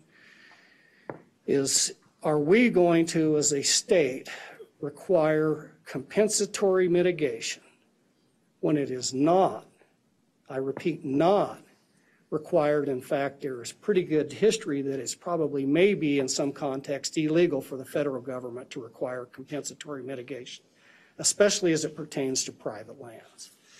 So that's the real issue. So if we get down and look at the definition. Mr. Hicks? Yep. So would the state be able to put this mitigation on the BLM land? So, Since Mr. Chairman, you're saying they can't? what this says is, and this again, this was the position that Governor Meade wanted to take, is that absolutely yes. Now, the BLM does not have to do that. It says they shall consider it, but they're not mandated to. But what our compensatory mitigation policy is designed to do is request that the BLM put compensatory mitigation on BLM lands at the request of the state of Wyoming, even though they legally do not have the authority to do that. Ladies and gentlemen, that's the 5,000-pound gorilla as a policy issue that we need to come to grips with. Whether we as a state want to put compensatory mitigation requirements on anybody that is not required by the federal government. And to me, that is the overriding singular policy issue. But with that, Mr. Chairman, what I'd like to do is kind of get in just a little bit into the weeds, and it talks about compensatory mitigation, project proponent activities, monetary payments, in-kind contributions to conduct off-site. And I want to come back. There's a substantial difference between off-site mitigation, and I think it went to what Senator Rothfuss was trying to get at a little earlier. There may be other mechanisms other than just off-site compensatory mitigation. Those tools don't exist within our compensatory mitigation plan as it exists, and if they are, they're not clear. With that, Mr. Chair. Yeah. Senator Hicks, we've got 15 minutes for the completion of this section. All right. So if you can move faster. I will. Please. So if we just go to the last handout that I provided to you, there really are four legs to the stool. This one? Oh. Okay. I have notes on that. I have notes on that. I've got lots of notes. Okay, everybody's got it. There are really four legs, and I think this gets to, so you have the avoidance component. That's a requirement under federal law. It's a requirement under our mitigation strategy. You have the minimization. That's something that we all recognize has worked. I think you talked about that earlier, Mr. Co-Chair. The one that we don't have is on-site or proximate compensatory mitigation, including enhancements. This gets to exactly, I think, what you were trying to get at, Senator Rothfuss, is enhancements as a form of compensatory mitigation. So let me give you a couple ideas and what that potentially could be. So when we talk about enhancements, and you have to understand enhancements and restoration are two separate issues. Restoration is where you start with a degraded situation and you bring it back to its potential. So enhancements is something entirely different. You take that and what we call is a biological lift. We either get a biological lift in the amount of the habitat, the amount of birds that it could potentially support, or you could get a biological lift in a component of the actual population. So what would that look like? Well, let me give you a few examples. You could introduce desirable shrubs into a habitat that are very conducive for brood rearing habitat, early chick rearing. I'm not talking about restoring native composition, but introducing desirable shrubs. In my area, in the higher precip areas, it's not uncommon to have a significant component of the habitat is mountain sagebrush. And we often see densities that exceed 40% canopy cover. Sage grouse prefer 20 to 40 within that range. Once you get to 40%, it becomes an ecological desert to sage grouse that you could actually manipulate that. That would be a lift, because now we're providing suitable habitat. It's not a restoration activity.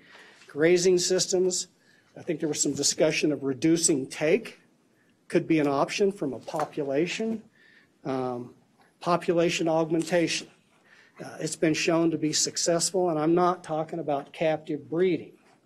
It is shown to have some success for Gunnison sage grouse. The Wyoming Game and Fish Department is currently actively working with other states where you're moving wild birds to other habitat. That could be another form of compensatory mitigation to do that.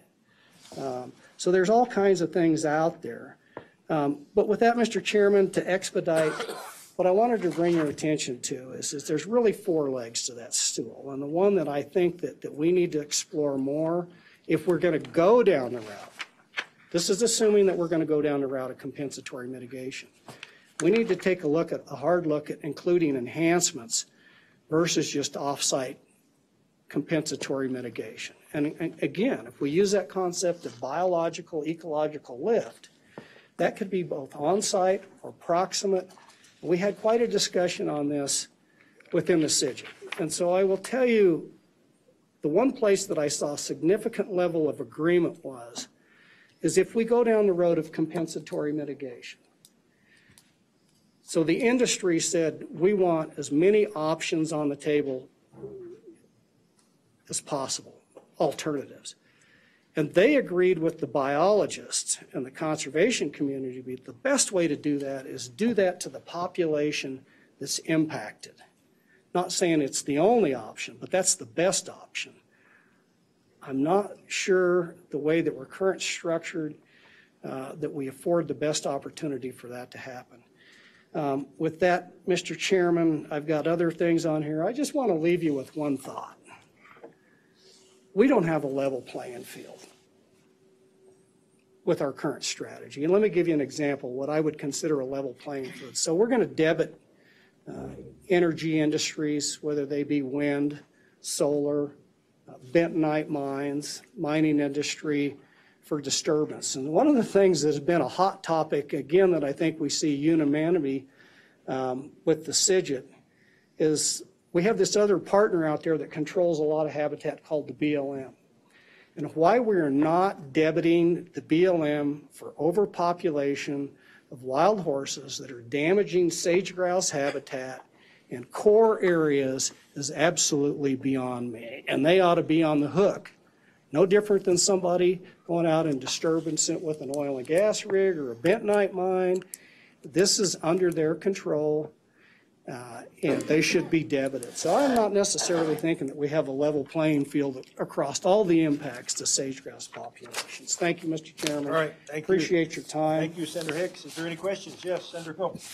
Yeah, Mr. Chairman, thank you. Senator Hicks, I think it was Representative Duncan asked the previous presenter, Mr. Lance, what he would like to see out of this committee today. What would you like to see out of this committee today? I'm overwhelmed by all this right now. I haven't seen a lot of this stuff till today, and I'm overwhelmed by it. You know, I'm out there saying we need to try to keep and mitigate so the sage grouse is not listed under the Endangered Species Act.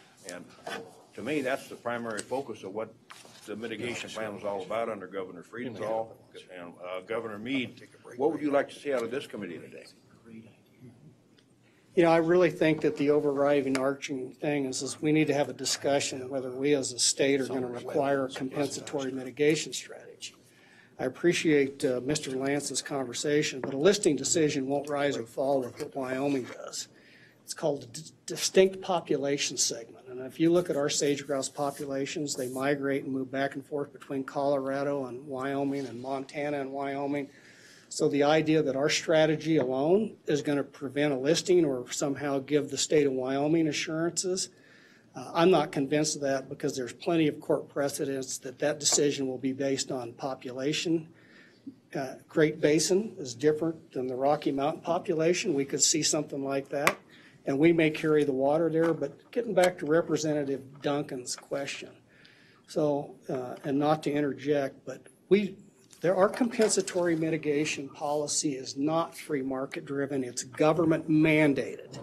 Because it's government, the state of Wyoming government is mandating that you have to do compensatory mitigation.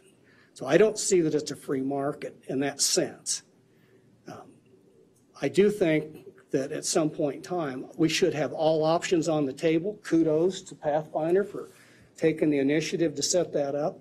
I do think it was also, all of these are speculative. There was a lot of speculation that these were going to be listed.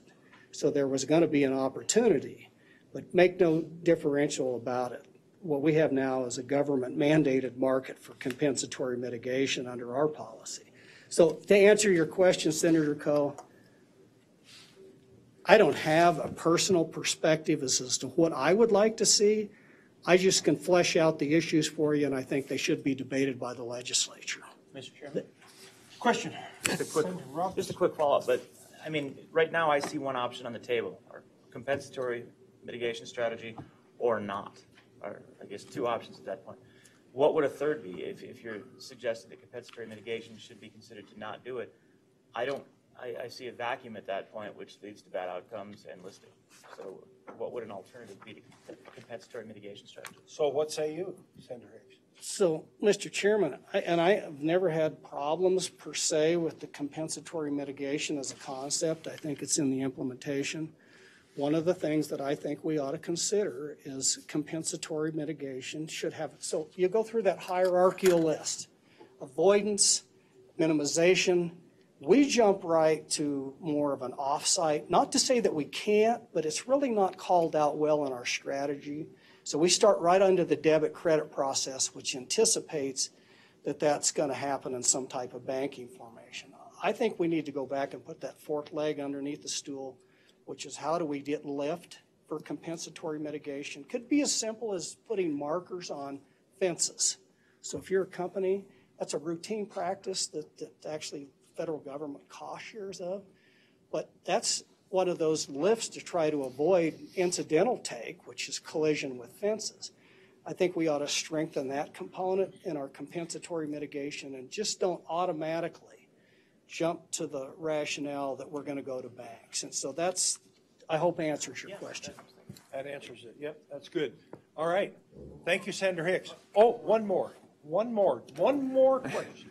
Sorry about that. Senator Hicks, you pointed out the 2018 decision by the U.S. Fish and Wildlife to withdraw that earlier administrative edict. What happens if, with the change of administration, that is reversed? And will that impact our state strategy? Sure will. So, Mr. Chairman, that's the nature of politics, is it not?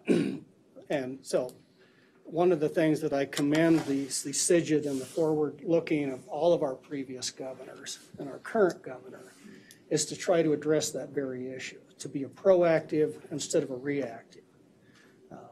So it very well could change. But the very reason that we have all of these exchanges and was a speculative market based on, to one, the biology, and two, the politics of sage-grouse.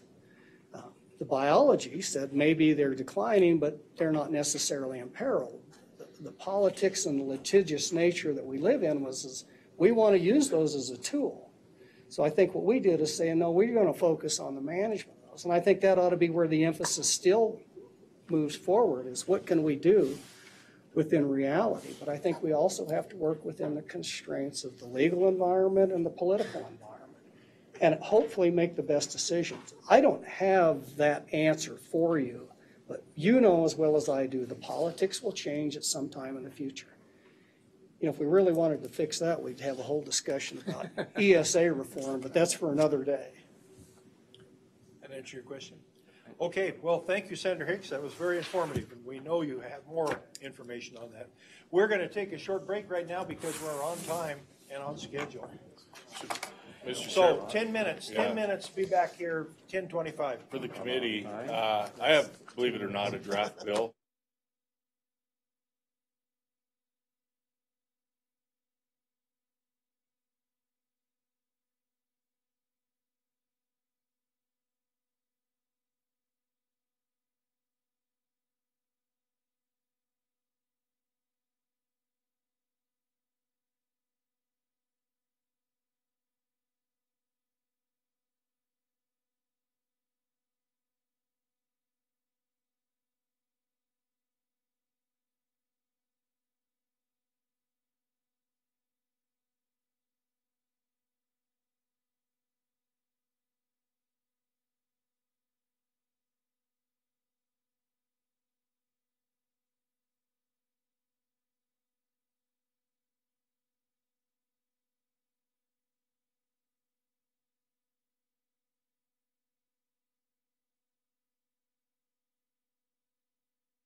But can I? 10-minute break is up. We'll get started back with sage grouse mitigation credits. Before we start, I want to introduce Representative Gray has joined us also today. Thank you, Representative Gray, for being here. First speaker after our break is Albert Summers. Representative Albert Summers, please. Mr. Chairman, Mr. Co-Chairman, and fellow committee, thank you for having me. I guess just a quick background of where I came from on this. Before I was elected into office, I was asked to serve on a panel that was looking at payment for ecological services. So UW was doing some work with conservation districts, and so eventually that morphed in when sage grouse mitigation popped up. That morphed into the idea of a sage grouse conservation exchange, which is basically a platform by which conservation credits of any kind can be bartered back and forth between private businesses. And then I've been on local sage grouse working groups. I've been on statewide working groups of sage grouse. So I've been fairly involved in the sage grouse issue for quite some time. I think some things that Senator Hicks said are really important. And one is Wyoming, and let's even back up a little bit. Wyoming really went into this sage grouse mitigation thing because we wanted to have a Wyoming solution for mitigation. And it's the same reason we did the executive order, is we wanted a Wyoming solution for sage grouse management.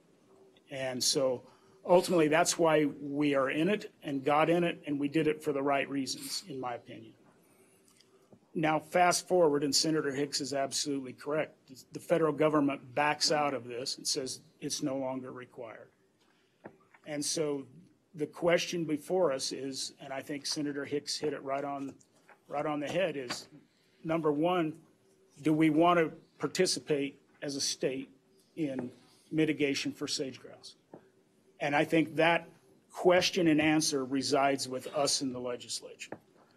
I personally think we do, because I think as administrations swing in Washington, so do the heads of people with the pendulum. And I think we are in a really good position with our executive order and what we've done with sage grouse, including mitigation going down this road. I think it will save our industry in the end. That's my hope. But I think as we go down this path, there's some very clear things that we need to make sure occurs in statute. And really that is the financial assurances piece. And it can't be really broad in statute. I think the bigger question for you all is how much should be in statute and how much should be in rule and reg. And I think in this instance, because of the complexity of this issue, that by and large, most of it should be left to rule and regulation. But I think there's some pieces that absolutely have to be in statute, and that is on financial assurances. And so really there's two things. One is the state of Wyoming is going to have to administer this.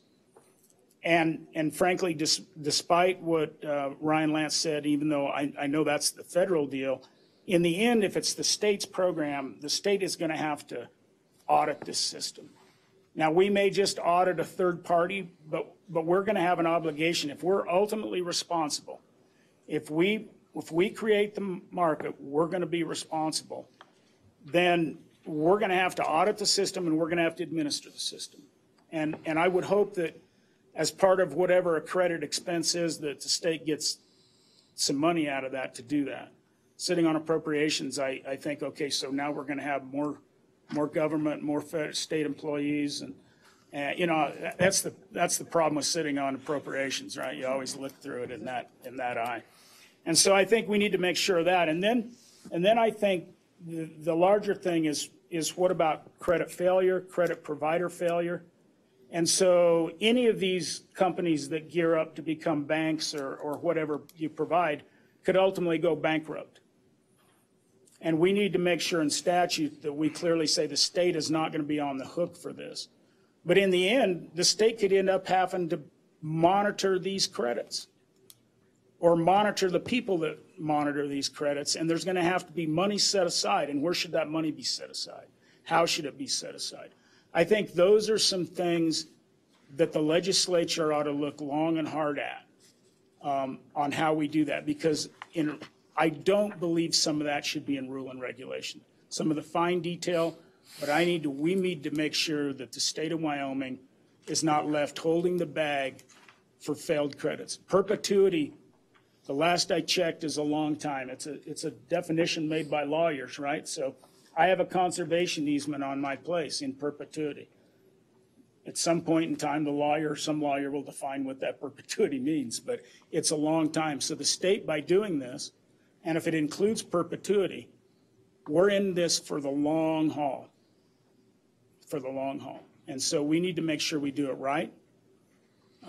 We need to be thoughtful about it, but I absolutely do think that because of the way the pendulum swings in Washington, that having that mitigation tool is something, frankly, I would assume that industry would want.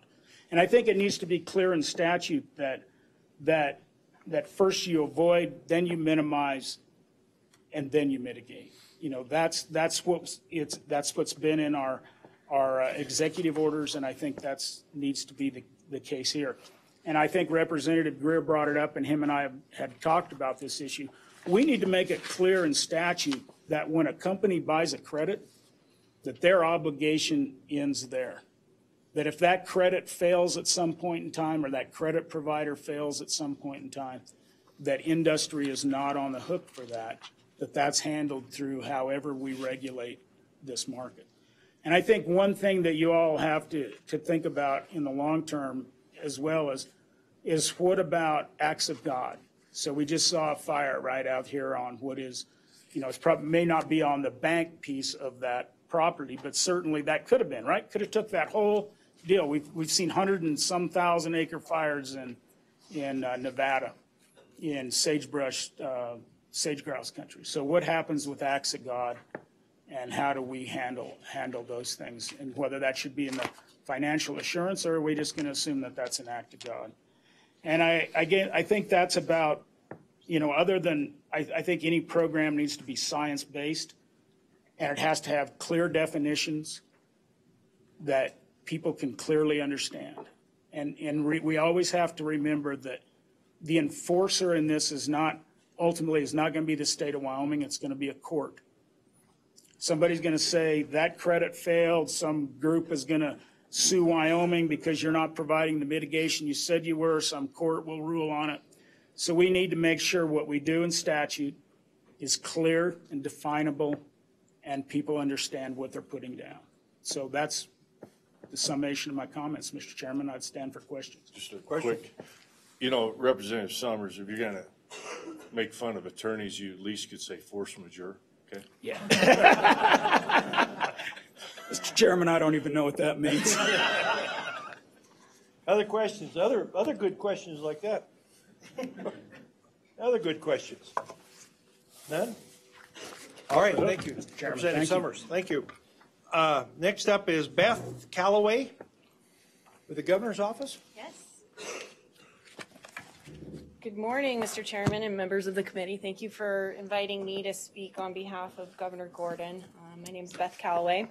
I'm a policy advisor for Governor Gordon, and I am working on sage-grouse issues for the governor, so I also serve on the sage-grouse implementation team.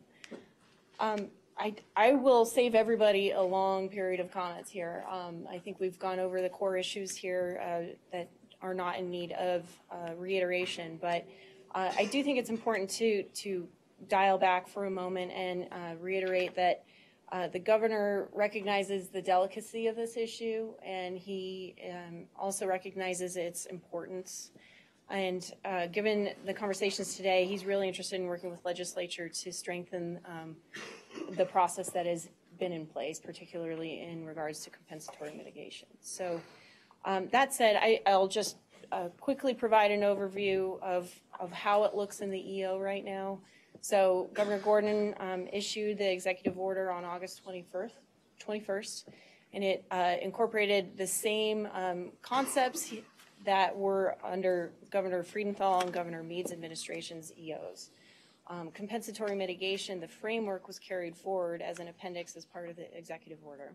So all of that language, save for a couple of updates to make it current, are included in Appendix O as it reads. So it's a long document, but it reads very well, and this was a very positive process that was conducted through public review and public comment. Governor Gordon was really adamant about maintaining public comment and public input as a core underpinning for how the EO would be structured moving forward. So that said, I think it's just important to, yeah. Is that this one that we have? The current one, yeah, it's Executive Order 2019-3. 19-3. Yep, and it replaces Executive Order 2015-4. So I think on some of the communication materials before that were prepared before August 21st, reference 2015-4.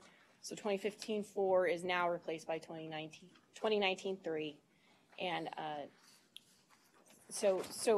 And it's about 28 pages or so, something like that. It's longer, actually. It's 58. Yeah, I think you that. got the parts of the EO that are relevant to the compensatory mitigation conversation today. Sometimes there's governors that just do small executive orders, but when you get a good governor, he puts a big one out. He puts a big one out. Yeah. So thank you, Mr. Chairman and Senator Anderson. Yeah.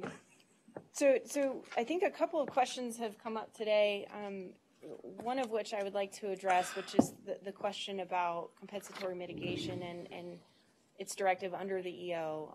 So I would like to direct you to page 3 of the Executive Order number 6. And I believe this is what has been referenced. And I think there are some nuances here that I would certainly appreciate conversation on. But the paragraph there reads, development shall be conducted in a manner that recognizes and achieves an order of avoidance, minimization, and where appropriate, compensatory mitigation to assure the long-term sustainability of greater sage-grouse populations and habitats. I think it's important to keep in mind here that the goal of the executive order and the state's policy has been to avoid a listing, and that includes this hierarchy of avoidance, minimization, and mitigation. And that is reflected in that portion of the EO. So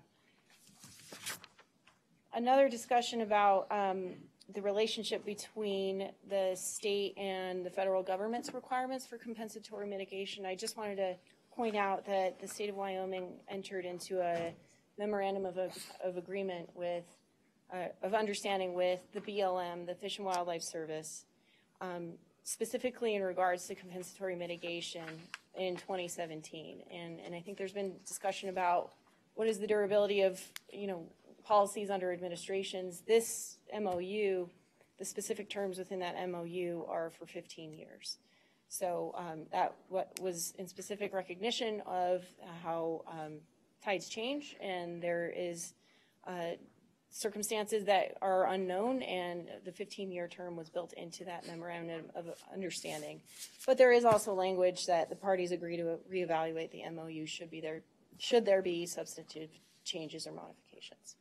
So I just wanted to point that out there. But again, the goal of me being here today is to convey on behalf of the governor that he is very much interested in working with legislature to make sure that this process is robust and supporting the process to make it stronger and more clear for the state. Thank you. Thank you. Thank you. Is there any questions for Ms. Callaway? Nobody's going to ask if she has a golf club outfit? I was not. No? You weren't going to ask that? Okay. No questions? Well, you made it No easy questions. for me. Thank you. Thank you, Ms. Callaway. Thank you. Now we're open for public comment. Public comment. I think we had a public comment, a couple of them, 2 or 3 of them over here.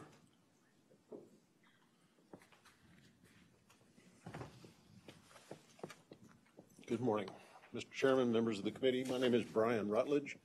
I'm Vice President at the National Audubon Society and have been working on sage grouse issues across the West for the last 14 plus years.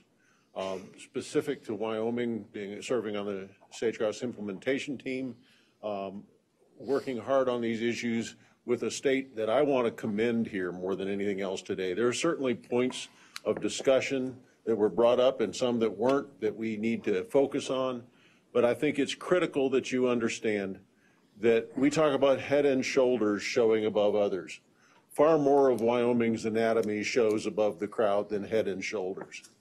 We've discussed the fact that the BLM has tried to move to coordinate with the state plans. It's very helpful when states have a plan. And I think it's really important that you understand that this state started the train down the track, has continued to improve the track as it went, has taken into consideration just about all the variables that are available. And I really encourage this committee to be encouraged by that. Part of my purview is looking at all 11 states that have sage-grouse, and in fact 13 states that have sagebrush. I'm the director of the Sagebrush Ecosystem Initiative for Audubon. And I use this state as an example everywhere I go as to how to anticipate, develop, and respond to the issues that occur for this species and for the ecosystem it's dependent on.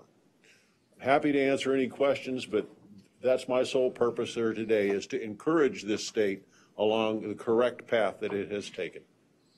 Thank you, Mr. Rutledge.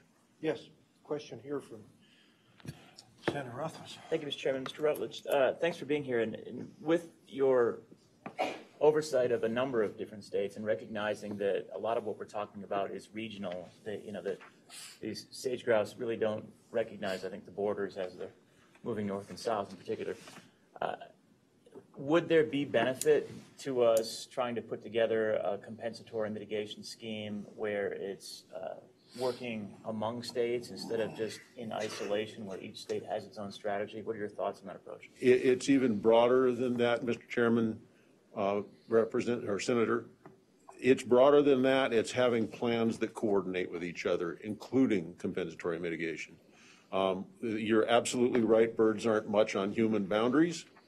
And recognizing the need to manage this bird as a regional species is critical. We heard mention of fires in Nevada. It's actually 3+ million acres that have burned in Nevada in the past 2 years. Over 5 million acres of core sagebrush habitat has burned region-wide. So the challenges are very real. The fall off of 52% in population in Idaho should really draw our attention. And so you know they're still trying to decide how to have a compensatory mitigation process. So yes, the coordination across lines is critical. Other questions? Other questions?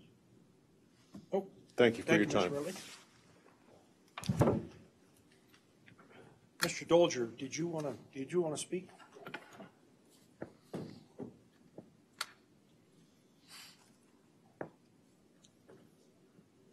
Thank you, Mr. Chairman, Co-Chair Greer, members of the committee. My name is Mark Dolger, and I'm here today on behalf of the Upper Green River Conservancy, located in Sublette County near Pinedale.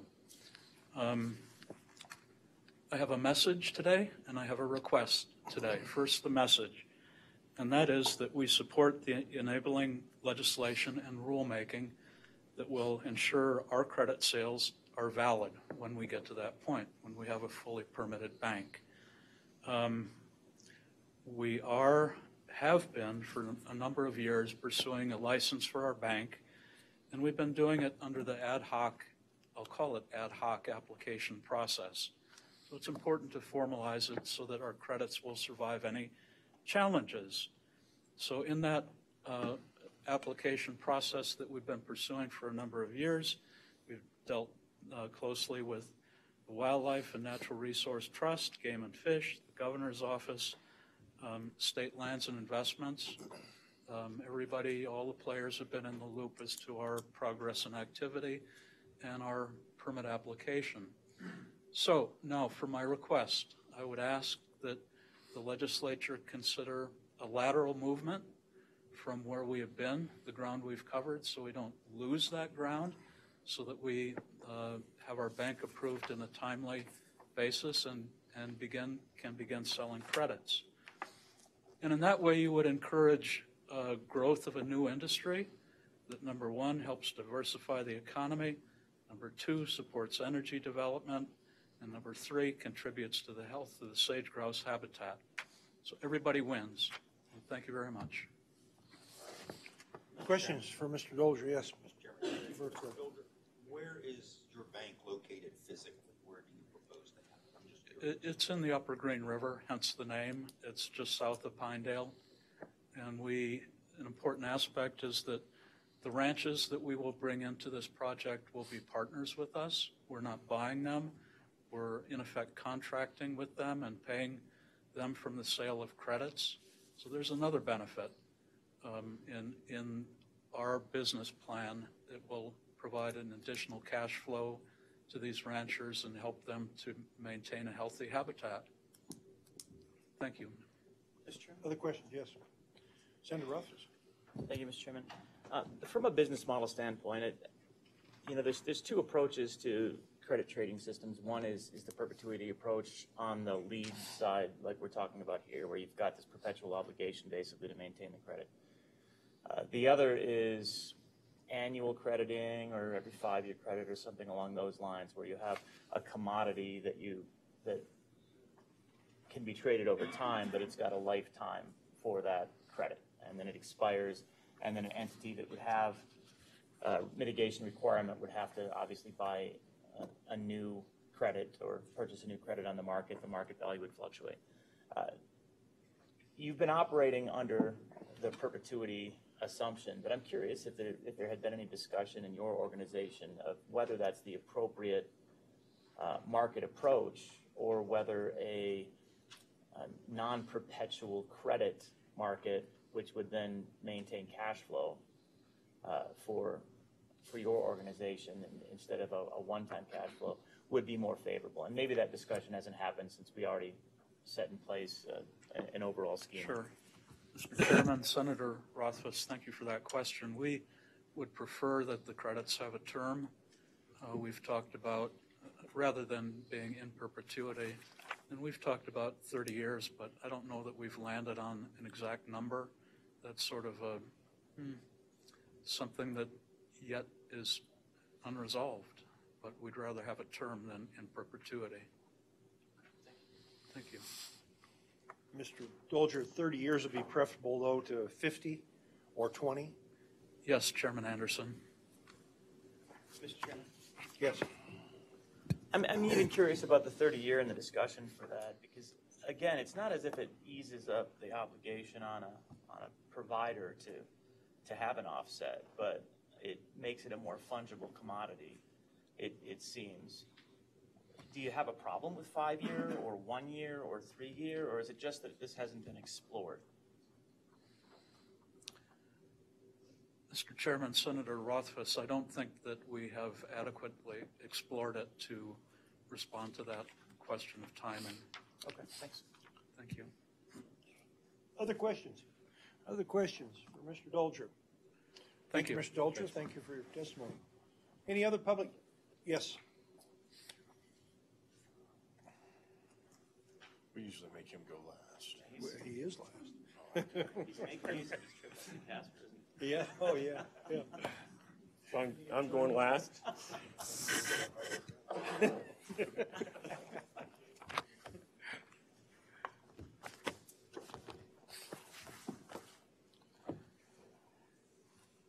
Mr. Chairman, John McKinley, law firm of Davis and Cannon, represent Wyoming Stock Growers Land Trust. My comments are not necessarily going to be the comments of the Wyoming Stock Growers Land Trust. Their director is here for specific comments. If you'd like that, I wanted to put that out on the table so you knew that was one of the areas I'm coming from. I also represent landowners with regard to conservation easement projects and these type of projects that you're talking about. And so I have seen these issues from various perspectives. I've worked with Bob, Bud, and Beth Calloway on some of the issues currently facing the state. What I'd like to do to start with is start with a question or a response to a question that was asked on what you'd like to see the outcome of this committee. And I think it's very important that the committee put into place a statutory structure for mitigation. And I intentionally saying mitigation, not compensatory mitigation, because mitigation can run the gamut. And that framework, that statutory framework, needs to be in place that then allows a vigorous rule-making process to fill in all those pieces. And as mitigation and the opportunities develop, that allows the continuation of that rulemaking process to address issues that come up in the future. And so I think that's the most important thing, is get a really solid statutory framework in place to do that. And I think what might be helpful is I'm just going to step back a little bit and explain kind of all the moving parts in a credit bank system. And by that I mean the players in a credit bank. Because I think a lot of people are thinking, oh, it's just this piece of paper that goes around. Well, it's not. So first of all, you have the state as the governmental entity that's authorizing a mitigation program.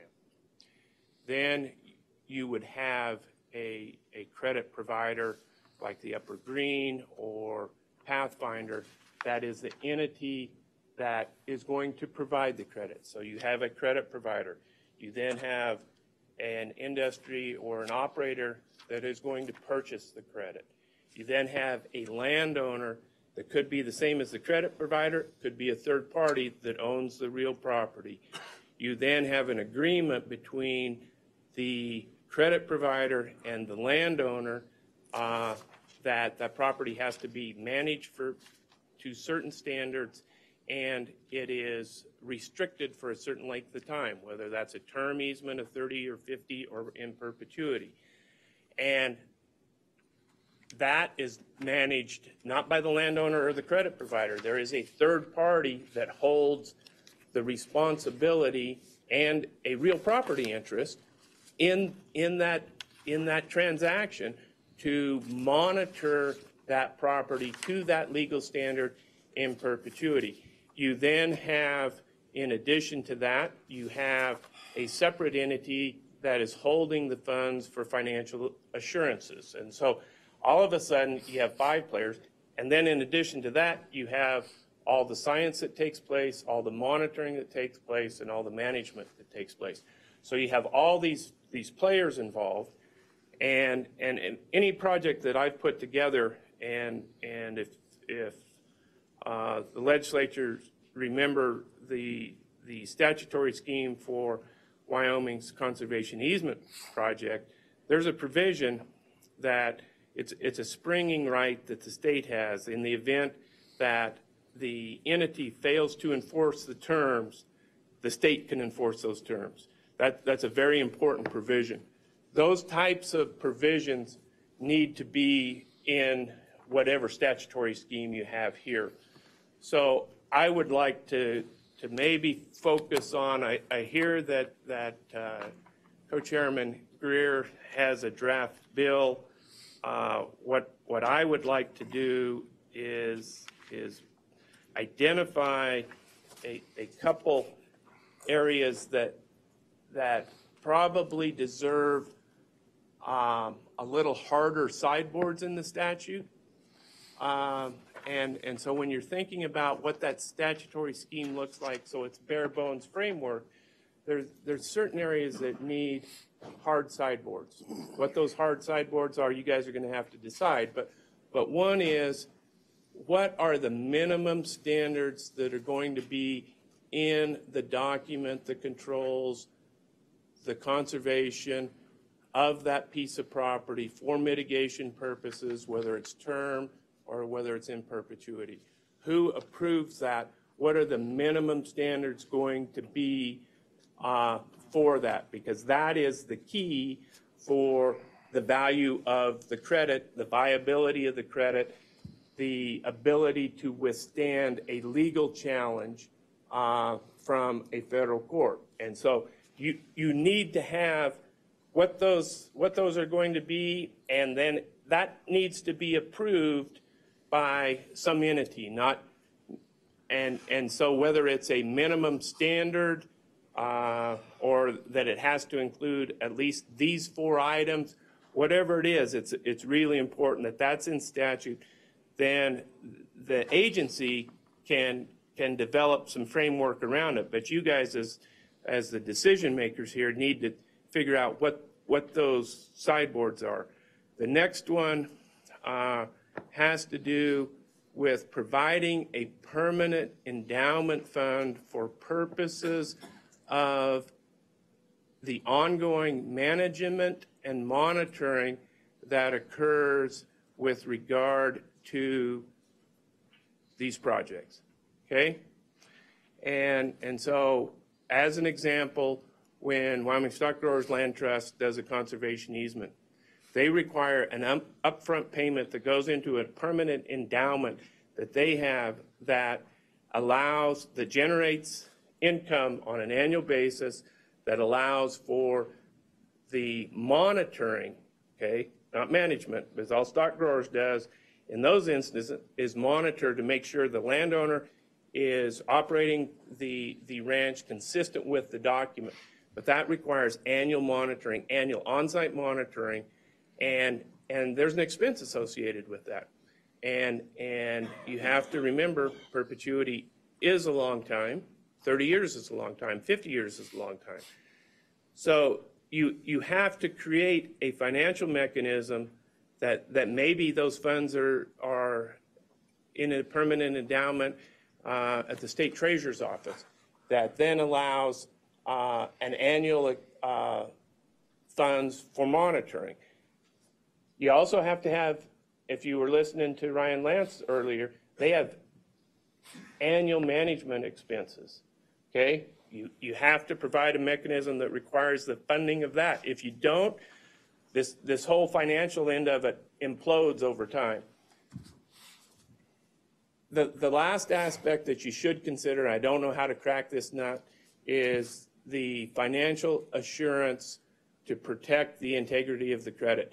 So in the instance where you have an entity that sells a credit to an operator, the operator, as soon as they make the payment, has the credit. The operator has satisfied that obligation. If you're talking banking credits, satisfied it.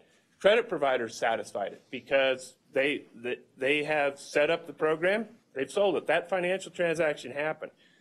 Then all the risk moves to the landowner that has their property in the bank and the entity that's monitoring that.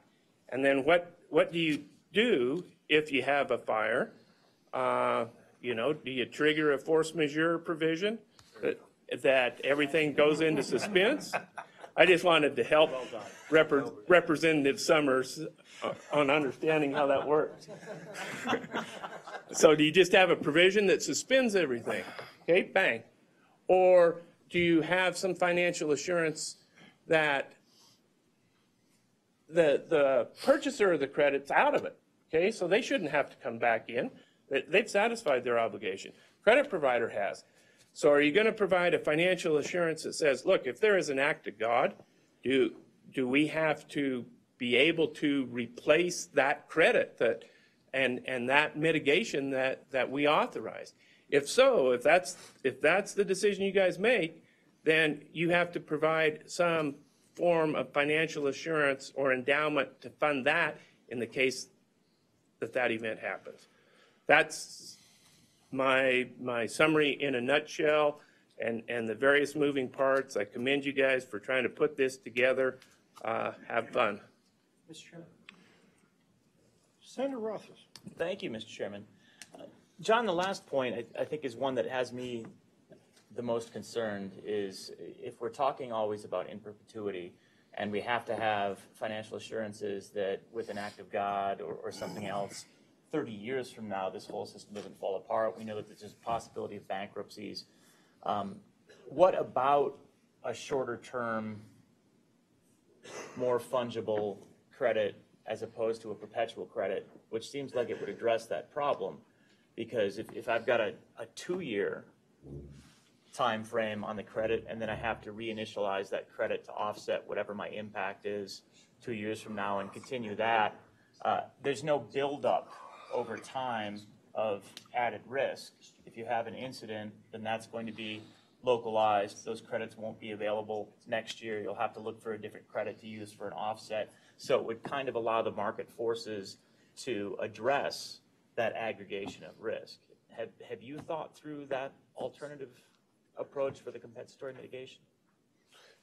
Mr. Chairman, Senator Rothfuss, I'd probably be lying if I said I thought through it, but I've thought about it, and I don't think you're looking at it in the right perspective, okay? I think how this has to be looked at is when you purchase that credit for purposes of mitigation, whoever's purchasing the credit, they're done. They don't have to come back every year. And having short-term credits, you have science issues on the viability of the project and everything else. So I think the better model to look at is you look at these, and if you're going to set up a framework that allows term credits or credits in perpetuity. Perpetuity is a long time. Last time I checked, it's a long time. So let me just use an example. Let's say you're going to do yesterday we were here, we heard 40-acre locations for new horizontals. So you have 40 acres that's being disturbed. You're going to require a 40-acre mitigation credit, okay? So if this mitigation is in perpetuity, so it's set up in a bank, and let's just use Pathfinder as an example, because they're set up, their easement's in perpetuity. So the industry buys that credit. It's in perpetuity. You know that eventually this property will be reclaimed. And so eventually, maybe in 100 years, this will be reclaimed. When this credit is sold, it is a viable credit. If something happens to that habitat in the future, there's requirements under the documents to restore it to the level it was and the standard it was at the time that credit was sold. That's part of that annual monitoring process.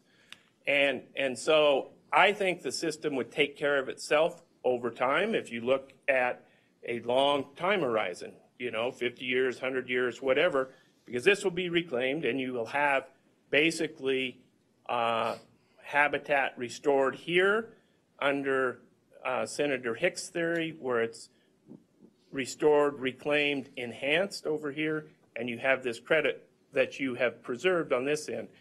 Getting to your short-term credit, I think there's a lot of projects that the impact is short-term, maybe 5 years, maybe 10 years. I think that if the statutory framework is drafted that allows the rulemaking process, you can have a bank that has land that is subject to a conservation easement in perpetuity, but they could sell credits that expire in 5 years, because let's say the impact's going to be 5 years, so they could sell a credit for 10 years, and then whoever the credit provider is, since they've burdened the property, that credit then becomes back available. They could sell it again once that mitigation has occurred. So there's mechanisms internally in the process that could be developed in the rulemaking. Yes, Senator Ruff. Follow up on that, though, and I understand some of that, John, but there's still the concern that in all likelihood at some point, one or more of the banks is going to go bankrupt, because that just happened. We should be writing statutes that assume that.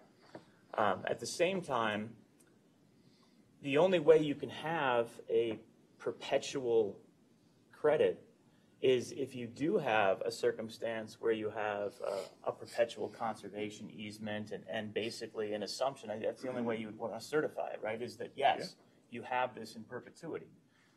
That limits the scope, whereas if I want to be able to produce a 10-year credit, I realize that scientifically that's more challenging.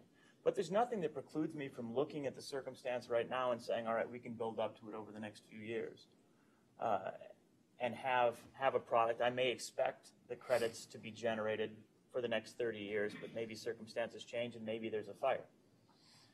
I don't see where you lose anything by having a term on it, except from the certainty side where the business model of the entity that's purchasing the credits has to pay every year, every 3 years, every 5 years for the credit, as opposed to the one time. But realistically, if it's an oil and gas operation, a mining operation, that's certainly not contrary to their typical business model. They seldom purchase anything one time for perpetuity. They have ongoing expenses. So do you see that as more of a challenge for the business to just have to buy credits every 2 or 3 years and manage on an ongoing basis? All right, I need to purchase 5 credits this year. Let's buy those as part of our operation.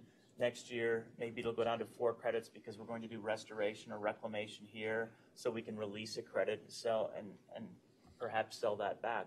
I guess I'm missing, other than some nuanced changes to the scientific requirements, why it holds anyone back to have an ongoing system instead of a perpetual system.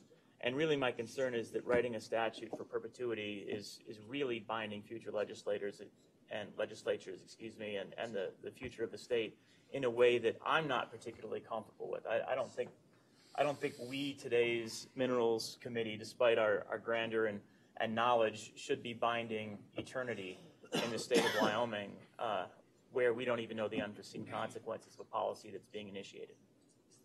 Wouldn't you agree? Well, that was a question. Oh, it was a question? Yeah, he's just being thoughtful. Mr. Chairman, with the wouldn't you agree at the end, my answer would be no. You and I always agree, though, John. Come on. I don't think that works necessarily, and that's why I think you need the framework in a fashion that allows the rulemaking to address some of those issues. So in your scenario, if the credit bank actually owns the property, it might work. Might. Very slight might. But in the situation where you have the credit provider that's contracting with a separate landowner and getting the science certification and everything for the credits, and then the credits are only 2 years, it implodes on itself, the time and expense necessary to establish all that information. But if you use a model where they... Let me just push back on that one point real quick, Mr. Chairman. Mr. Chairman, if you use the model where the property is subject to a term easement or a perpetual easement, and then the credit is sold, is not necessarily a perpetual credit, but a term credit of a shorter term, that's a model that I think satisfies some of your concerns, but allows that to happen on the finance side and the rulemaking side. Questions? Yeah. Mr. Chairman, what you said at the end does. The only concern I would have with that is that, again, you limit your scope to lands that have perpetual easements, which certainly is more limiting than you might want this policy to be. But on the perpetuity, the idea that we would be changing rules for a perpetual asset to fix things is, again, a bit of a challenge. If I create a perpetual credit and I sell that perpetual credit, I can't change the rules after the fact on that perpetual credit. That's going to be a little bit awkward because the price that I set the perpetual credit at needs to be based on the assumption that the credit will have an ongoing obligation. Then imagine I up the requirements through additional rule and regulation on a perpetual credit that leads to more costs for the entity that's holding the credit, but they have no additional revenue to offset the enhanced rules. Perpetual rulemaking under a perpetuity statute. I mean, that's just brutal, it seems. But what you said at the end was that if we have long-term, at least, we'll say maybe it's not perpetuity, but a 50-year easement might get at what you're saying, so that you have the science behind it for a long period of time and then can release chunks of credit.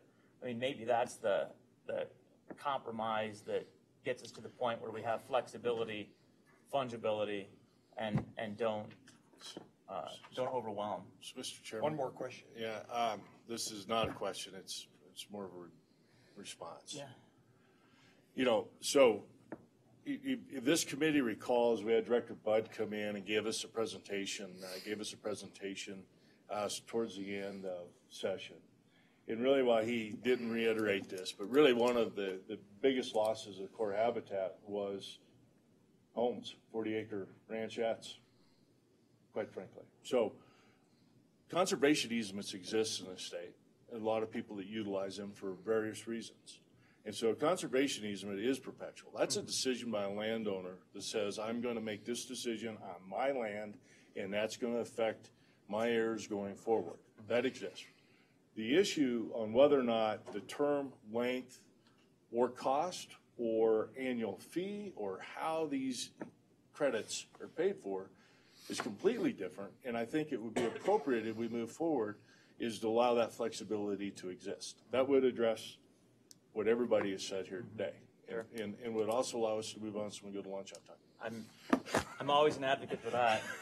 And John and I can argue for hours. Mr. McKinley, I like your idea of the permanent endowment, and I like your idea of the financial assurance. I just don't like the idea that the state is doing that. I think our statute should require that of the people that are running the credits, but the state is not in the deal, and we don't have an agency that's doing it.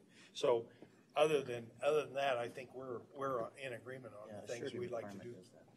Mr. Chairman, part of the requirement. Mr. Chairman, I was not insinuating that the state should come up with the money. It should come from the financial transaction.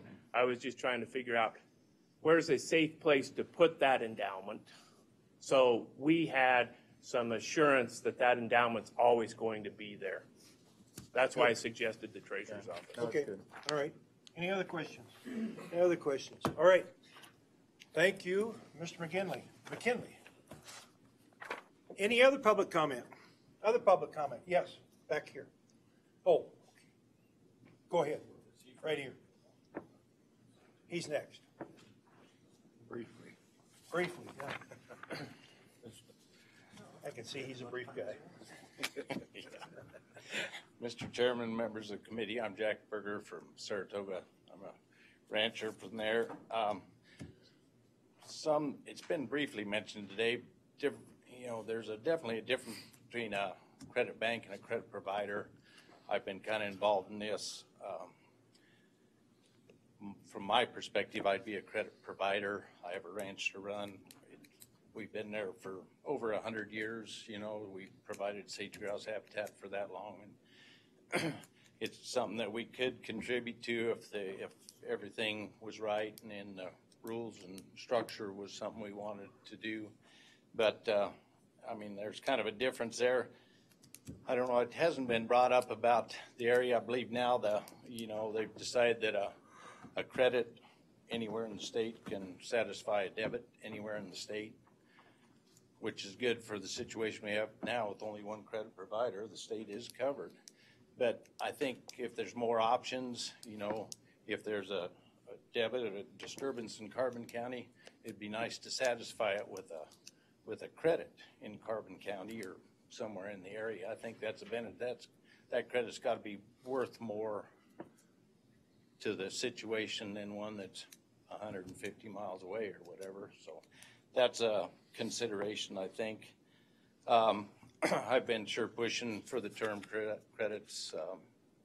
We sure talk about 50-year. I'd like to see 30-year. I can talk to my heirs that are on a 30-year credit. 50-year, you're getting out there a little further out of sight and stuff, and perpetual is something that's way down the road and even hard to define at this point.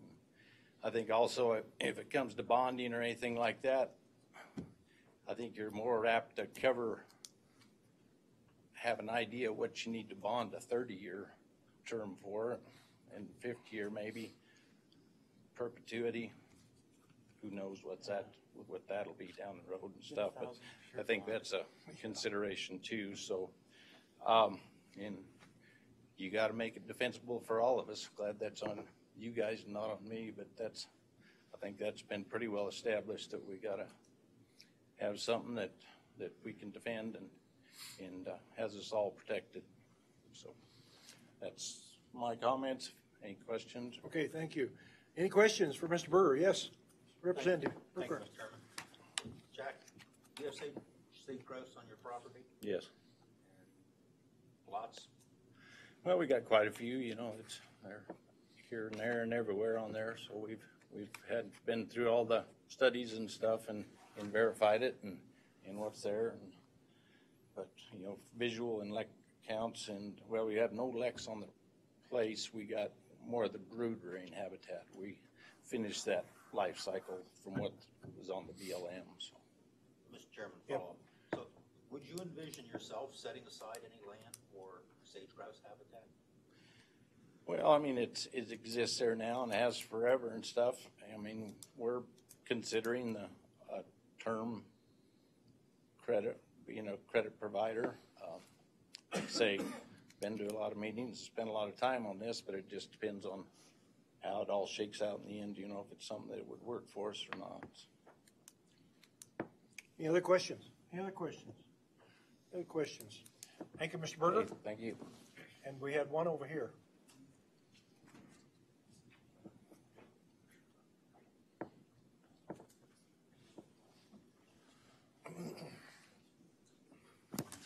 Good morning, Mr. Chairman, members of the committee. My name is Paul Ulrich with Jonah Energy. I also serve on the sage grouse implementation team as one of the oil and gas representatives. In the interest of time, I'll be very brief. I know you're a bit behind on schedule. When we started this process in 2008, I had nice hair like Bob Budd. 12 years later, you can see the damage this issue has done to me, and it is significant. But we got it right. 12 years later, we precluded the need for a listing of sage grouse, and I think we've put Wyoming in excellent shape to continue to push back if there was another petition to list or any other threat, especially from our friends at the federal level. Make no mistake, I believe that the foundation of avoid, minimize, and mitigate is critical. We cannot take that mitigation tool out of the toolbox. We need it. We need it now, and we're most certainly going to need it in the future if the playing field does change. So I want to make that clear from an operator standpoint. We certainly want that element moving forward to be there. I think in absence of that, we're under real and direct threat to losing lawsuits, and even more importantly, losing the ability to guide our future here in Wyoming on sage grouse. It's pretty critical. So, Mr. Chairman, I don't have a lot of additional comments. I just thought it might not be a bad idea to hear from an operator. In regards to terms, Mr. Chairman, Senator, that's a very interesting issue that we've kicked around for a number of years. Ideally, in a perfect world, you'd like to see the term of the impact and the level of the impact mitigated by the term and the level of credit. It should be that simple. Unfortunately, we do not have that mechanism in place now. I think over the next few weeks and few months, it's something we should take a hard look at. Mr. Chairman. Represent her, Senator. Thank you, Mr. Chairman. Yeah, and that's kind of the thought behind potentially a term. You might have a 40-year impact on a specific location. Maybe you end up operating for 20 years, and then maybe there's a 20-year timeline for full, complete restoration, something like that, where you get back to it.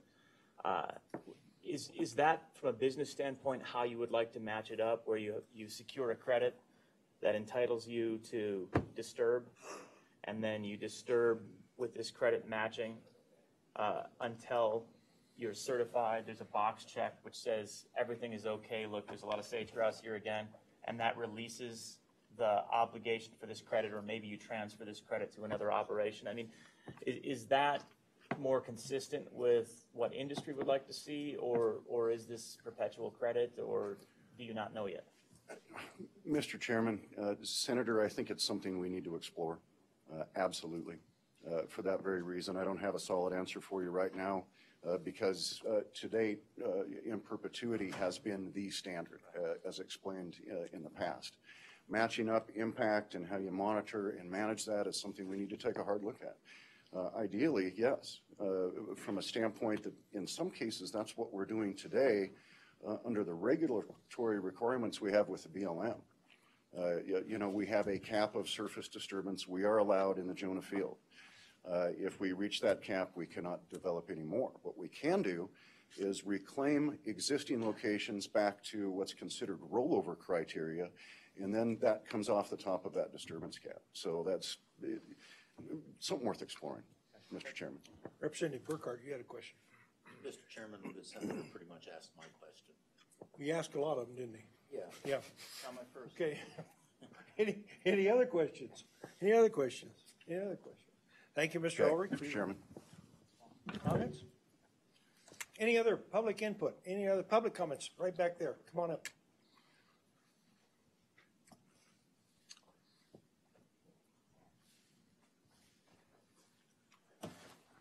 Good morning. Good morning, Chairman and members of the committee. My name is Nathan Ayers with Terra West Conservancy. We are a consulting company that is in the business of helping landowners permit conservation banks. We've been involved in this business and we're the very first bank that was created in the country in 1991 in Carlsbad, California. And to date, we've permitted over 20 banks across the country. We enjoy working with landowners and in this issue and with this species, we're currently working in 4 of the 11 states with landowners, both with the desire to see termed easements and termed credits created, as well as perpetual easements and perpetual credits.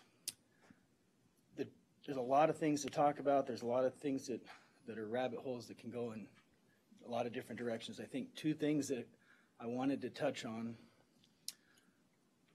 from our perspective and having worked with the federal agencies in this entire process, the reason that perpetual banks were decided upon and established as the rule was the offset needs to outlast the impact in order for there to be a significant gain for the species. If the offset and the protection goes away as soon as that impact goes away, what really has been done to protect or create a better environment for that species to exist? So I'm not to speak against term credits. We will work with landowners and policies that are there for that. Just on a personal note, I think that's why we see the rules from the federal oversight leaning towards perpetuity. There's a lot of conditions that change and plans for projects to be reclaimed that don't go the way they're intended early on. And so with that, I think what Mr. McKinley suggested with as you guys put this together, a plan that allows for both to be explored, but just recognizing the importance of there will be landowners comfortable with putting permanent easements on their property. They do it now and that's a voluntary decision. And with credits, they'll be willing to do it then too. So I hope that is established, that there is a significant value in perpetuity. The other thing that was mentioned I think is important is it's called a geographic service area, which allows for the market to work within a boundary. And if those boundaries are too small, then there's no market that can be created from a business standpoint. But more importantly than that, the reason we first started with a conservation banking model was because we needed to see landscape scale protections happening somewhere outside of next door to the disturbance, so that we didn't have a checkerboard pattern of, because the species typically left that habitat or were unable to occupy it, even though there was a little postage stamp of protection. So I just wanted just to share from our perspective what we deal with and provide that. Mr. Harris, so you're thinking that the 30-year might not exceed the impact? that there may be more impact after 30 years or 50 years or whatever it is? Mr. Chairman, it's possible. I think what my point was that I don't know that if a 30-year may be longer than many activities that are fully reclaimed, and that's great. It's just that if I protect this for 30 years and you're going to do a disturbance over here, but then you reclaim it and potentially birds reoccupy that land at some point, but at 30 years, I'm done and I can put a parking lot or a house there. Did we really do anything to protect and create a refuge that exists forever for that species to thrive? I see. Yeah. Senator Rothfuss. Thank you. I have a couple of questions. It seems like those are a little bit separate issues where you could regulate your outcome regardless of which type of credit system you have. Even if it's a term credit, I could say it has to be at least 10 years past impact. That could be a policy. I could say you have to have 1.1 acres, as was done in the Fed, for every acre, something along those lines. So doesn't it seem like whether you're term credit or whether you're perpetual, you still have the same potential for improving things as opposed to just maintaining, depending on how you implement the term credit versus or the perpetual credit? I mean, I could see ways for us to screw it up with perpetual credit and not accomplish what you're asking also. It all depends on the nuances and getting back to the rules and regulations, doesn't it? I assume in other states they probably have different policies and some are better than others. Is that fair? So, Chairman and Senator Rothfuss, so we have worked with other states for years on trying to determine how to oversee, monitor, and regulate short-term credits as short as 5 years. And how that is done it has been a do loop for us and the states that we're working with to try and find a way to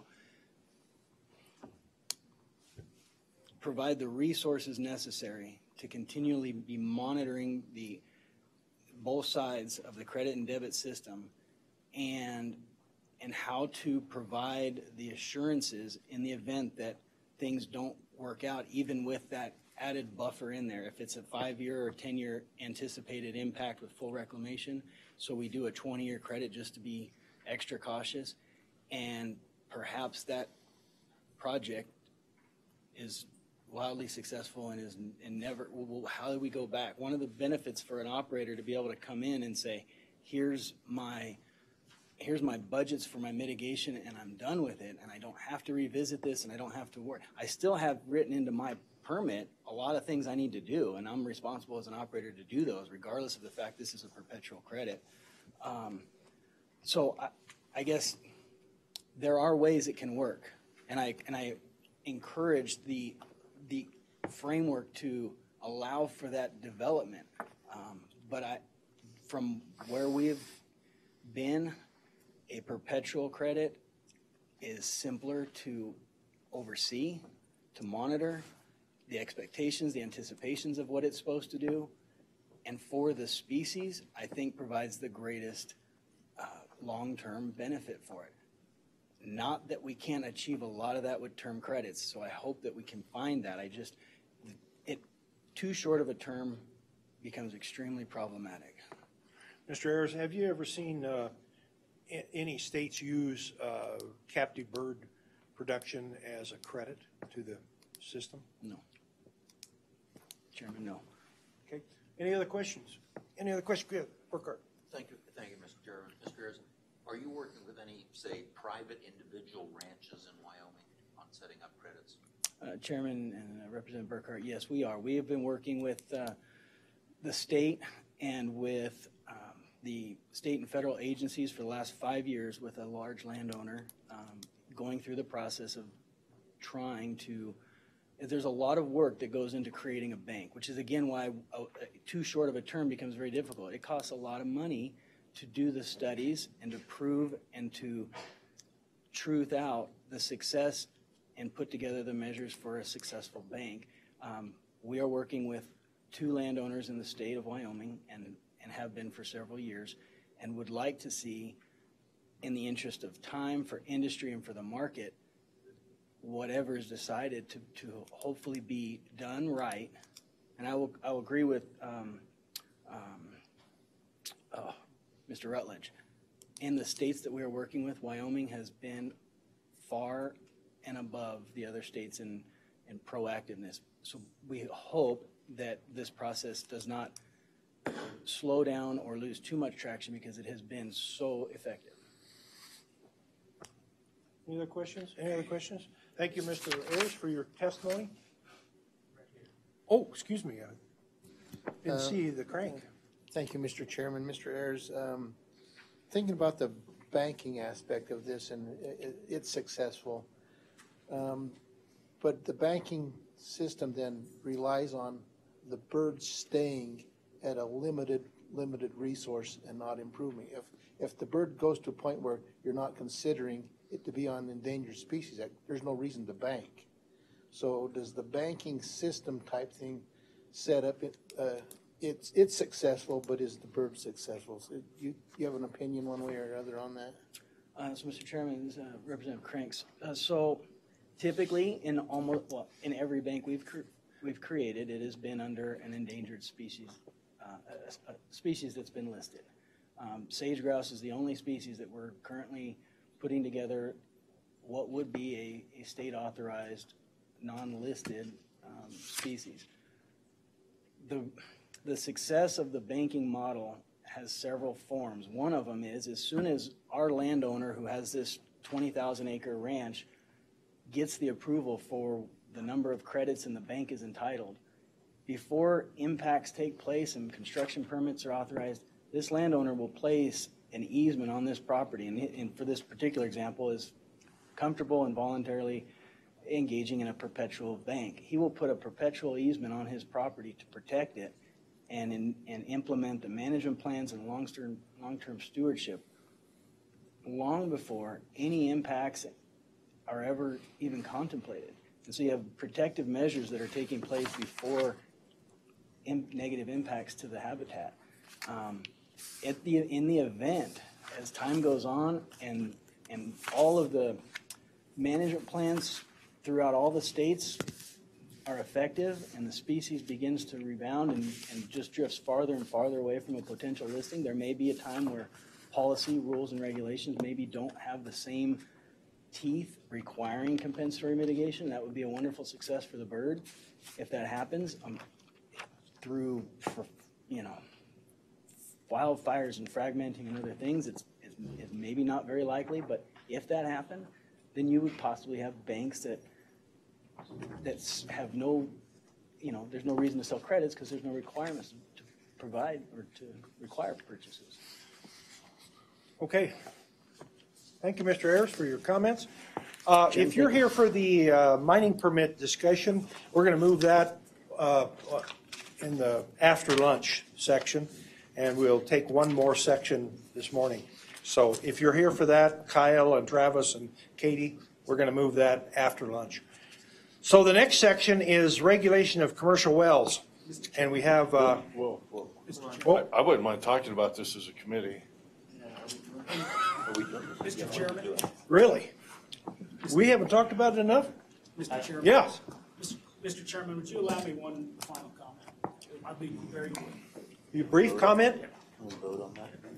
So, Mr. Chairman, just one thing I want you all to remember is when you look at this whole idea of terms, length of terms of credits, is you also have to look what credits are used for, and other what the debit side is. And so a debit is not just for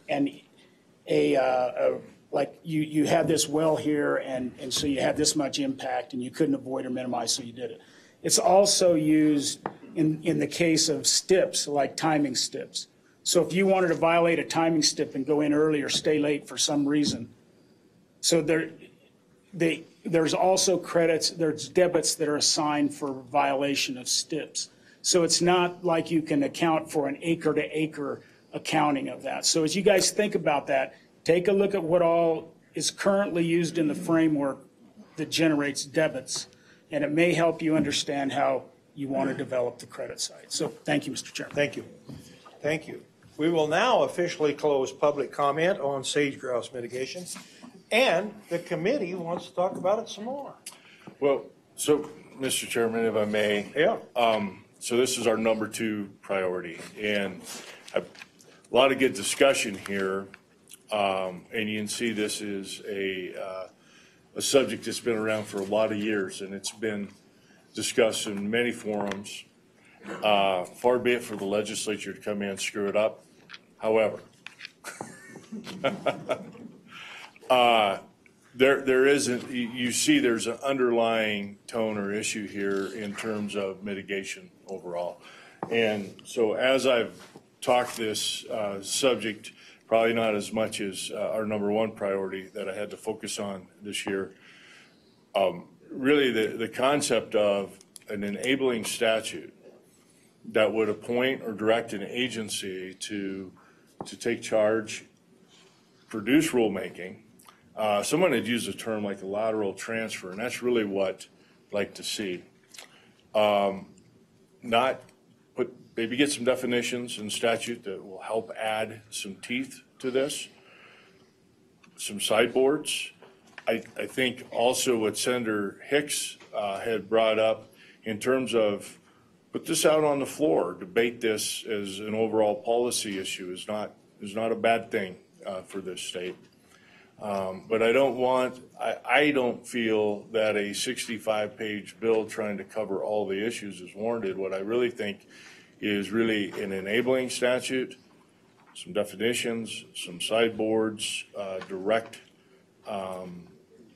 provisions regarding financial assurances, regarding protection for operators.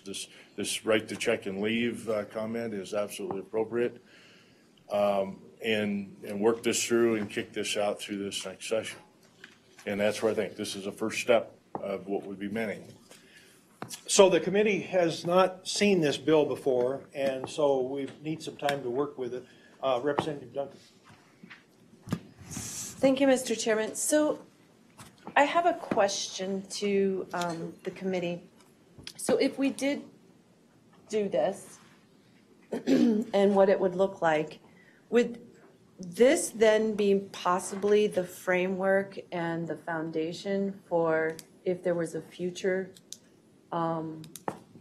endangered potential named species that we would be able to have in statute something that we would be able to prevent and jump to right away rather than the federal government or anybody coming in and telling us? So, Mr. Chairman, yeah. And Representative Duncan, that's a great question, because I doubt this is the last time we face this type of issue as a state. And we've had some of those discussions. If you put a mitigation framework in place for that then you could come back in and use it. I wouldn't do I just think you'd come in at a later date and be able to touch that up, brush that up for whatever the next species might be. But, we're talking about property rights. We're talking about financial assurances, and third parties are responsible, and we're relying upon federal agencies, executive orders, and all of that changes. This, at least with the statute, the change is a slow process, painful process at times, for darn good reason. And quite frankly, when you're talking about property rights, there ought to be a certain amount of due process associated with doing that, and the rulemaking process is a component of that. So this draft that I put together, first of all, it's just a framework to give you some ideas. Quite frankly, our first step as a committee would be to direct LSO to put together a bill draft for us to work on. Mr. Co-Chair, I would suggest that we have maybe assign a couple of committee members to spend some time on this. I have already spent a lot of time on this, and I don't want to. I'm going to start making sugar here shortly. I got other priorities. So somebody has to make the sugar. Yes. Somebody's got to do sugar.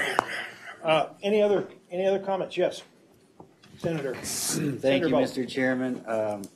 Throughout the morning, I've been waiting. I had some questions that I would like answered, but I didn't get answers to. Number one, I never got an answer to what the population of sage grouse is. I never got an answer to, do we have a target population for sage grouse? If so, what is that target number? We're talking birds here. What happens when we exceed the target? We've talked all morning about habitat. We've talked about, locking up thousands of acres of land for long periods of time, possibly in perpetuity.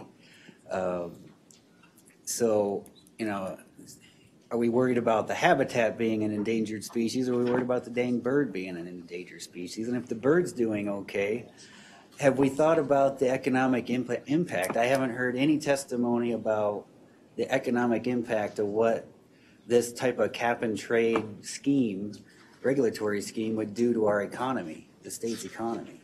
All we're doing is, talking about this mitigation concept, but we haven't talked about the economic impact of that. So those things are out there. I have a lot of unanswered questions, and I'm just very leery about this whole concept. So just thought I'd put that out. Senator Beitman, I think there's experts that can fill you in on those questions, but obviously we've been over issues, and we're not going to go on with it. But I think Mr. Budd can fill you in on some of those things and get you some answers. So thank you. So Mr. Chairman, yep. I do want to address one component of this. We're doing this now.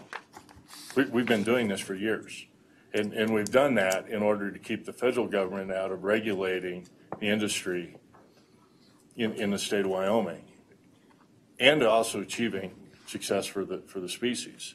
So this isn't some new scheme that someone should be worried about. What this is we are trying to legitimize something that is working, that is a Wyoming solution.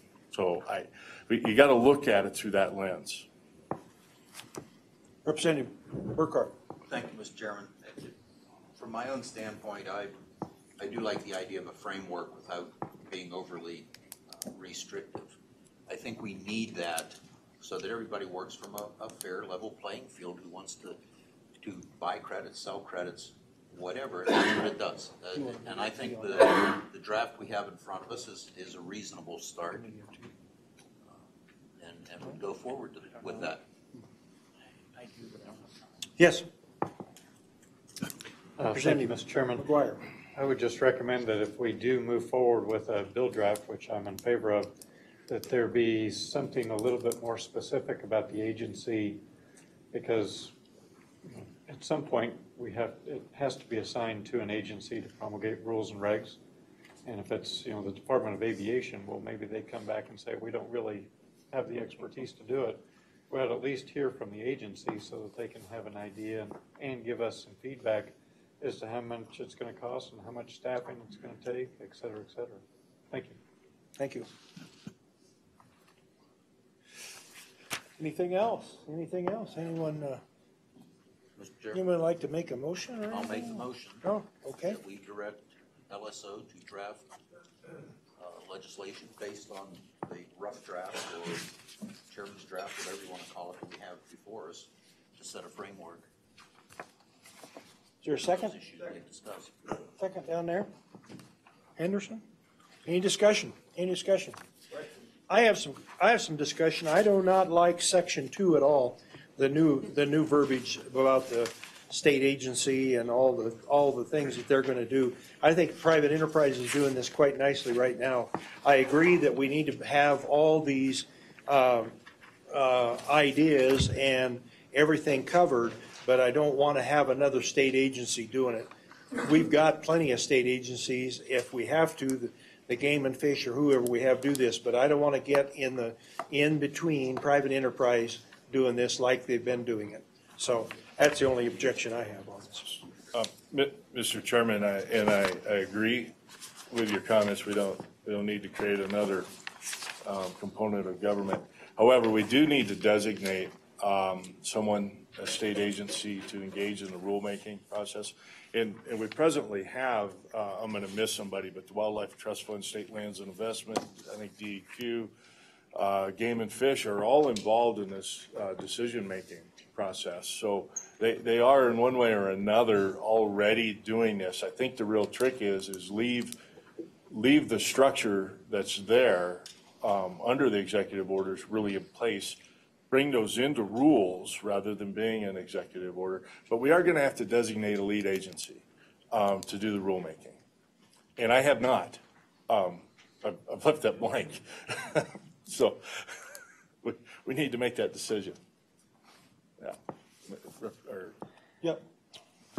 Senator Both. Chairman, thanks, Mr. Chairman. Again, with this bill draft, I don't see anything in here that answers my question about what happens if we hit a target. There's no target population in here. There's what happens if the bird's population explodes and we don't need this anymore. Then we're left with mandating that you still have to buy credits in a core area. I mean, we've got to address that somewhere. So a really good question, and a question I want to answer. We are not mandating. That's the last thing I want, is for us to mandate you have to buy credits. And that's been a big discussion here. We want to engage in the avoidance, minimization in credits. But if credits are utilized, which they are, then this is the structure to make sure that they're valid and that the people that buy them are protected, the landowners that buy into it are. The issue on achieving a population or when does this go away, here's a simple answer to that. You put your land into a conservation easement, your land's in that conservation easement. It doesn't go away. That's where Senator Rothfuss is considering the issue of term credits is a good discussion to have. But, so keep this. The motion to move forward with a bill draft is to get something out for us to look at. I would encourage us to get this back to the committee for comments soon so that we can work on it. But it's going to be an issue that we got to deal with in November if we go forward with it. Representative Burkhart. Mr. Chairman, if it's okay with my second, I'd like to amend my motion a little bit, which is to also ask the chairs to appoint a small working group off of the committee to work on the draft bill. I'm sure that's fine with your second. Good. Any other comments? Other comments? Question. All in favor of the motion signify by saying aye. Aye. All opposed, same sign. Motion carries. Okay, so we need a working committee to work with Brian. Who are the volunteers that are going to do that? I think one guy said he was going to do sugar, so he's not working on it. So I've put time in this. I'll stay on it. I'll stay on. And Representative Burkhart, anybody else like to volunteer with that deal? And Crank and Rothfuss. Oh. Crank is a no, I guess, I think. But Rothfuss is a yes. So that's the three on the committee. You got those three? Did Senator Coe say yes? No, he didn't say yes. No, he volunteered Rothfuss. Oh, yeah. See, Mr. Chairman, the good chairman just already put me on a subcommittee that's going to take quite a bit of my time. Anybody wants copies of drafts or comments, anybody can participate. It's fine. And anybody in the audience that'd like to work with that committee, they'd like to work with you too, I'm sure. We are right on schedule, and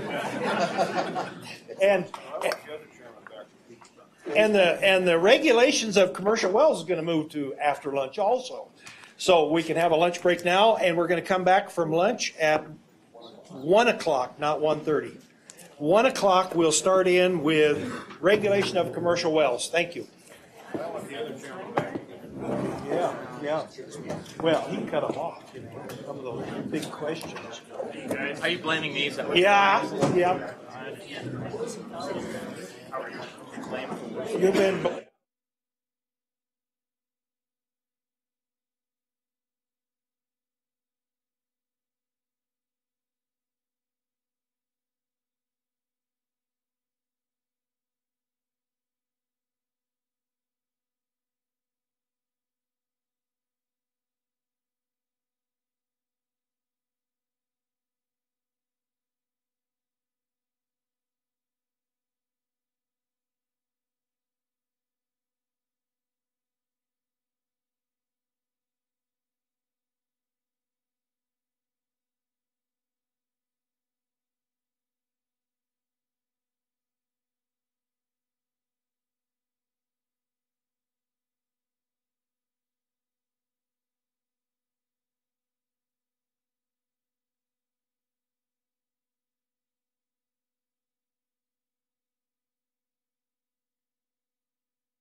So we're on regulation of commercial wells, and we have some people that are going to tell us about commercial wells. Go ahead. Thank you, Mr. Chairman. My name is Tom Propatch. I'm the Deputy Supervisor for the Oil and Gas Commission. Also at the table with me is Kevin Frederick. He's the Water Division Administrator for the Department of Environmental Quality. We both appeared at the last committee meeting on this topic, and what we wanted to do today at the last committee, at the last committee meeting, the committee voted to move a bill to this meeting and work the bill.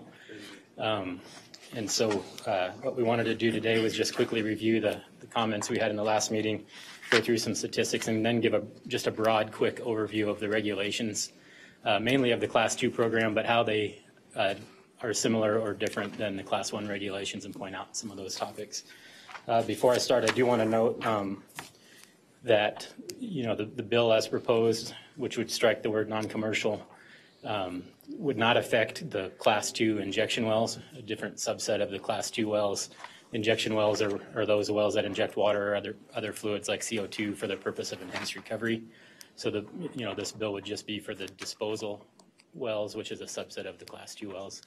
And also, it wouldn't propose that commercial Class 1 wells that are out there now would have to, the ones that exist now or any permitted in the future would have to go to a Class 2 program. They could remain under the Class 1 program, or could be permitted in the future under the Class 1 program if that applicant so desired.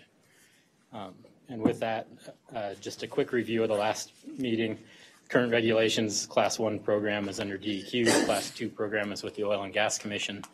And the distinction between the two in Wyoming statutes are Class 2 wells have to be non-commercial. That means one operator can take their produced water or other oil field waste fluids to that disposal well. If multiple operators are going to share a disposal well, or if there's an outside third party that operates the well, it has to be permitted as Class 1, even if it only takes the same fluids that would normally go to a Class 2 well. Okay, and as part of the package, you should have in your package a presentation that I put together that I will follow from, currently on page 3 of that presentation. So why the change? Mainly two big topics: regulatory consistency to other jurisdictions. The EPA regulations and the Safe Drinking Water Act don't make a distinguishment between Class 1 or Class 2 commercial or non-commercial. It's distinguished between the type of fluids those classes of wells would take. So Class 2 is oil field waste fluids. And maybe more importantly is the efficiency for managing produced water for the industry and for the agency. And I'm not going to touch on those any further. If there's questions, I can answer them, but we went through some of those in more detail in the previous committee meeting. So quickly, some statistics to kind of see what the world of Class 2 and Class 1 programs are. Right now, there's 462 Class 2 disposal wells permitted by the Oil and Gas Commission. In 2018, those wells injected approximately 267 million barrels of mostly produced water. This year, as of August 1st, 2019, the Oil and Gas Commission has held hearings or had received applications for 27 additional disposal wells. And all of those wells, all of those applications require a hearing either with a commission hearing examiner or with the commission if there's a protest involved. Statistics for Class 1 wells. Actually, I think I'll have Kevin go through that if he doesn't mind. He's got some updated numbers from what I had on my slides that you're reviewing, so he'll have the most up-to-date current data. Yeah, thanks, Tom. So since the last time we met, I believe in Gillette in June, if I'm not mistaken, we scrubbed the numbers a little bit on our Class 1 commercial wells. We've had some new wells come in since then, and we've learned of a couple that are going to be plugged and abandoned as well. So we've adjusted the numbers here. We currently have 13 existing and active commercial oil field waste disposal wells in the state. We have another 11 that have taken oil field waste, but have also taken non-oil field, non-hazardous wastes as well. So they've taken a combination of wastes. And then we have 8 that are proposed and permitted that haven't either been constructed or have been constructed but haven't been injecting yet. So those are essentially out there as well. So essentially, we have 32 total, and that includes the 8 that are essentially inactive and haven't injected yet. Overall, considering that 11 of the existing wells have also taken a non-hazardous waste, that leaves us with essentially 21 that would be eligible for transfer over to the Class 2 program, should they elect to do so. And again, the other 11 would be excluded because they've taken non-oil field, non-hazardous wastes. And I don't believe that regulatorily we would be able to allow those to transition from Class 1 to Class 2 in that subset. And, So Kevin, 21 of the 32 would be eligible? Yes, sir. For transfer? Yes, Mr. Chairman. And just the 2017 injected volume, roughly 2.5 million barrels oil field wastes. So, Mr. Chairman, we'll move on to page 6. The next page or two kind of details some of the application requirements for Class 2 disposal wells. And with each of those, we've also noted whether it's a similar requirement for the Class 1 or whether it's not required for Class 1.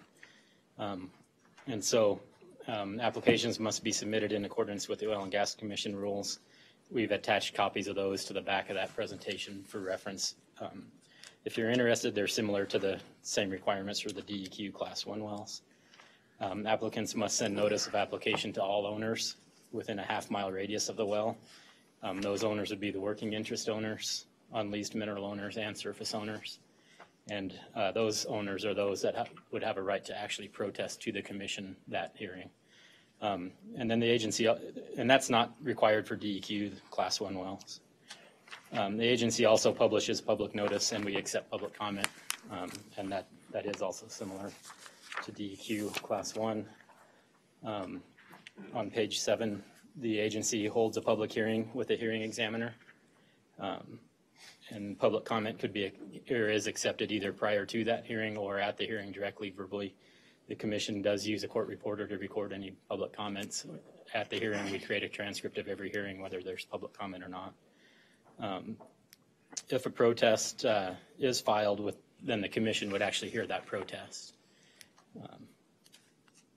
Copies of the application are provided to the other agencies listed, DEQ and SEO, and we have an MOU with those agencies to kind of detail the process. Those are all similar requirements. And then if the formation qualifies as an underground source of drinking water or a USDW, then an aquifer exemption would be required, and those applications would go to EPA for concurrence with the state decision on that matter. And that's also similar for the DEQ Class 1 wells. Operationally, starting on page 8, for all of these wells, the injected fluids must remain within the permitted zone, the injection zone. We evaluate the confining units above and below that zone to ensure that they're geologically appropriate to act as a confining unit.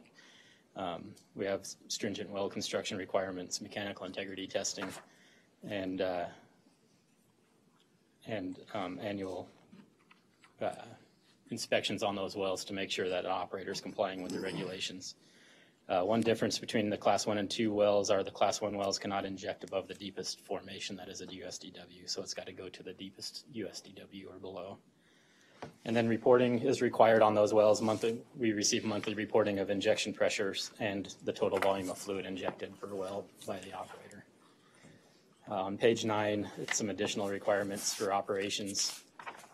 If an operator drills a new source well, so a new producing oil or gas well, they have to the agency has to approve of that well before they can take water from that well to the disposal well. So we have a list of all the all the approved source wells that can go to specific disposal wells. Along with that, they have to provide a water analysis of general water quality parameters of that new source well and expected monthly volume. We also get monthly reporting that tracks specific volume to a disposal well back to a source well, so that we know not just total volume injected, but which source wells where water was moved from to the disposal wells in that month. And finally, on that page of the DEQ, Class 1 wells cannot inject above formation fracture pressure. So that's the difference between Class 1 and 2. And then moving on into page 10 and page 11, these are the potential rule changes that may be required if the bill were to move forward and become the statute revised. In our definitions, we would also have to strike the word non-commercial. We'd also most likely add language regarding bonding for commercial disposal wells, which we don't have any language on that currently. And we'd have to expand the definition of an operator to include a commercial disposal well operator and not just an oil and gas operator. Final page of the DEQ regulations would just be modified, potentially modified to also regulate any commercial oil field waste disposal wells not currently regulated or not regulated by the Oil and Gas Commission. So obviously those processes would work through a rulemaking at each of the agencies should the bill go forward. But those are some of the language we have identified at this point that would need to be modified. And that's all I have prepared for the. Is your microphone on? It is. A little closer. Maybe. Questions? Questions? No questions? No. Oh. No, I'll just wait for that. Okay. All right. Yeah. Thank you, Mr. Representative Chairman. Burkhart. Just a clarification question, I guess. We have a copy of Chapter 4, Section 5. Is that the current regulation or the proposed regulation? Mr. Chairman, Representative Burkhart, that is the current regulations, and those regulations most likely would not change. There's nothing in that section that specifies commercial or non-commercial. It would be in our definitions. And then in Chapter 3, our bonding regulations would also be modified. Other questions? Other questions? Representative Henderson. Thank you, Mr. Chairman. So regarding the operators of the disposal wells, are they required to complete any sort of a certification process? And then just sort of a follow-up to that, how do we monitor the status of the disposal wells? Mr. Chairman, Representative Henderson, the operators, as it stands now, oil and gas operators don't have a certification per se with our agency. They do have to post either an operator's blanket bond or individual well bonds.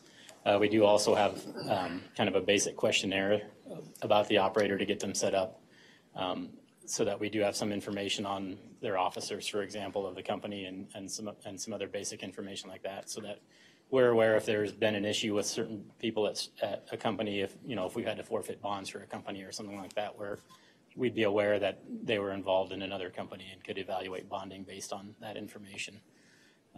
And then for monitoring of these wells or for ongoing operations, the commission does have a program for disposal wells. We inspect the wells annually. In addition, there's some mechanical integrity testing on the wells that are due at a minimum every 5 years for the life of the well. We also witness that integrity test. And then there's various reporting depending on what they're doing, but monthly reporting for the pressures on the casing and tubing, the volumes that are disposed, the wells the water came from. We also are required to do semi-annual reporting to EPA on kind of the status of the program. So how many permits and new wells we permitted, kind of our inspection records, and then any non-compliance issues that we had for that time period. Those all get reported to EPA. Other questions? Other questions? Other questions? Hearing none, thank you to both of you. Tom and Kevin. Any public comment on this regulation of commercial wells? Any public comment? Any?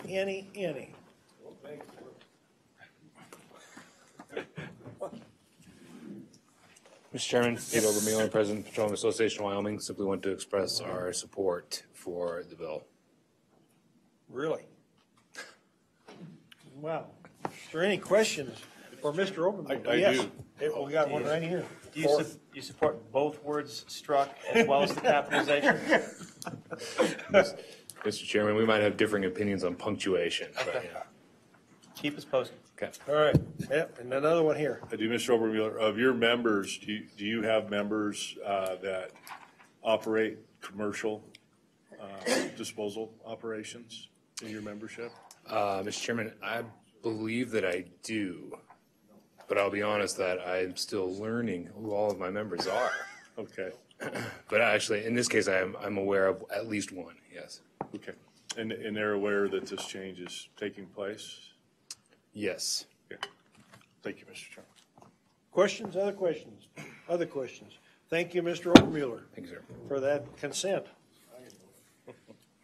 All right, any other public input? Valuable public input. Ouch. You good? Is there anybody else? Glad to you.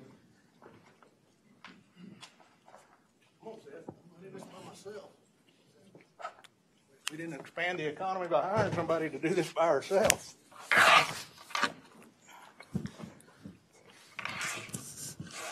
Mr. Chairman, committee, I'm Marvin Nash, the General Manager of Encore Green Environmental, and we would like to speak in favor of this proposal for a change or for some amendments and changes to the Class 2.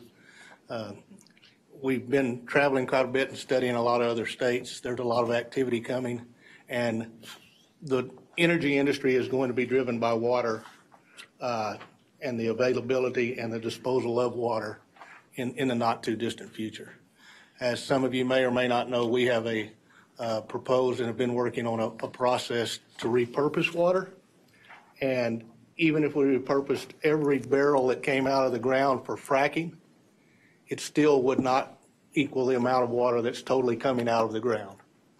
There has to be some alternatives. Disposals offer a fire escape and a place to go. We work and are working diligently to put water on the ground. I'm often reminded of the Pure Country movie where the old man says, it ain't no secret that Harley was 3 seconds slow on her barrel run because she stayed out all night last night. It ain't no secret that we have some real concerns about repurposing water for agriculture use because of the history of the coal bed methane days. But let's put that in perspective, people. That's history. And we're working diligently. The Oil and Gas Commission has provided us a track and a pathway to move forward. The State Engineer's Office has provided us a pathway, and the DEQ is working diligently to provide us a pathway. But disposal well activity and moving forward with this would help enhance the ability to handle water properly. And so we would like to speak in behalf of that and ask for y'all's support as they move forward. Mr. Chairman, Seth Rentaway with Beneficial Use Water Lines. I don't know if it's okay, maybe just give you an update, as I mentioned from our last meeting. Just wanted to, what we were working through with DEQ of permitting land application of clean byproduct water. And that everybody's been working diligently on that. We've made some headway and really think that's going to come together. So I actually really just kind of want to comment and really say thanks, Todd. I think things are going well and hasn't been done, not all the way done yet, but we're getting there. So good. Any question for the water repurposers? Thank you for your time. Thank you. Any other public comment on commercial wells? Any other public comment? Any other public comment? Hearing none, public comment is closed. Committee, what is your pleasure? Move the bill. Move the bill? And second. You gonna work it page by page? Yeah, you want to work it page by page? Line by line? Anybody want to, yeah, Brian. Mr. Chairman, just a suggestion based on what I heard during the presentation, that the Department of Environmental Quality would also have to amend its rules. So just on page 2, line 13, adding the Department of Environmental Quality after the Oil and Gas Commission. Gives us something to do. Give us a couple more words on this bill.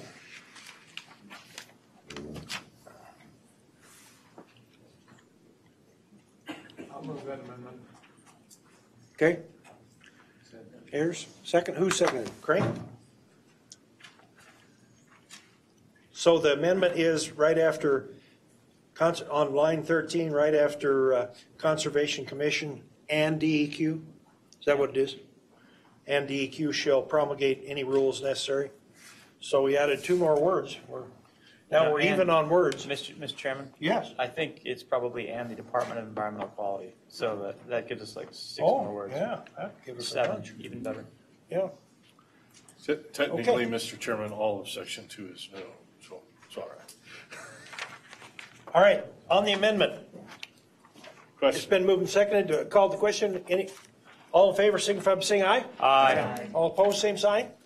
Motion carries. Okay, back on the bill. Now that we've worked it thoroughly, Question on any the bill. other questions? Any other additions? Question on the bill? All in favor of roll call? All in favor of roll call? Aye. Now the roll call.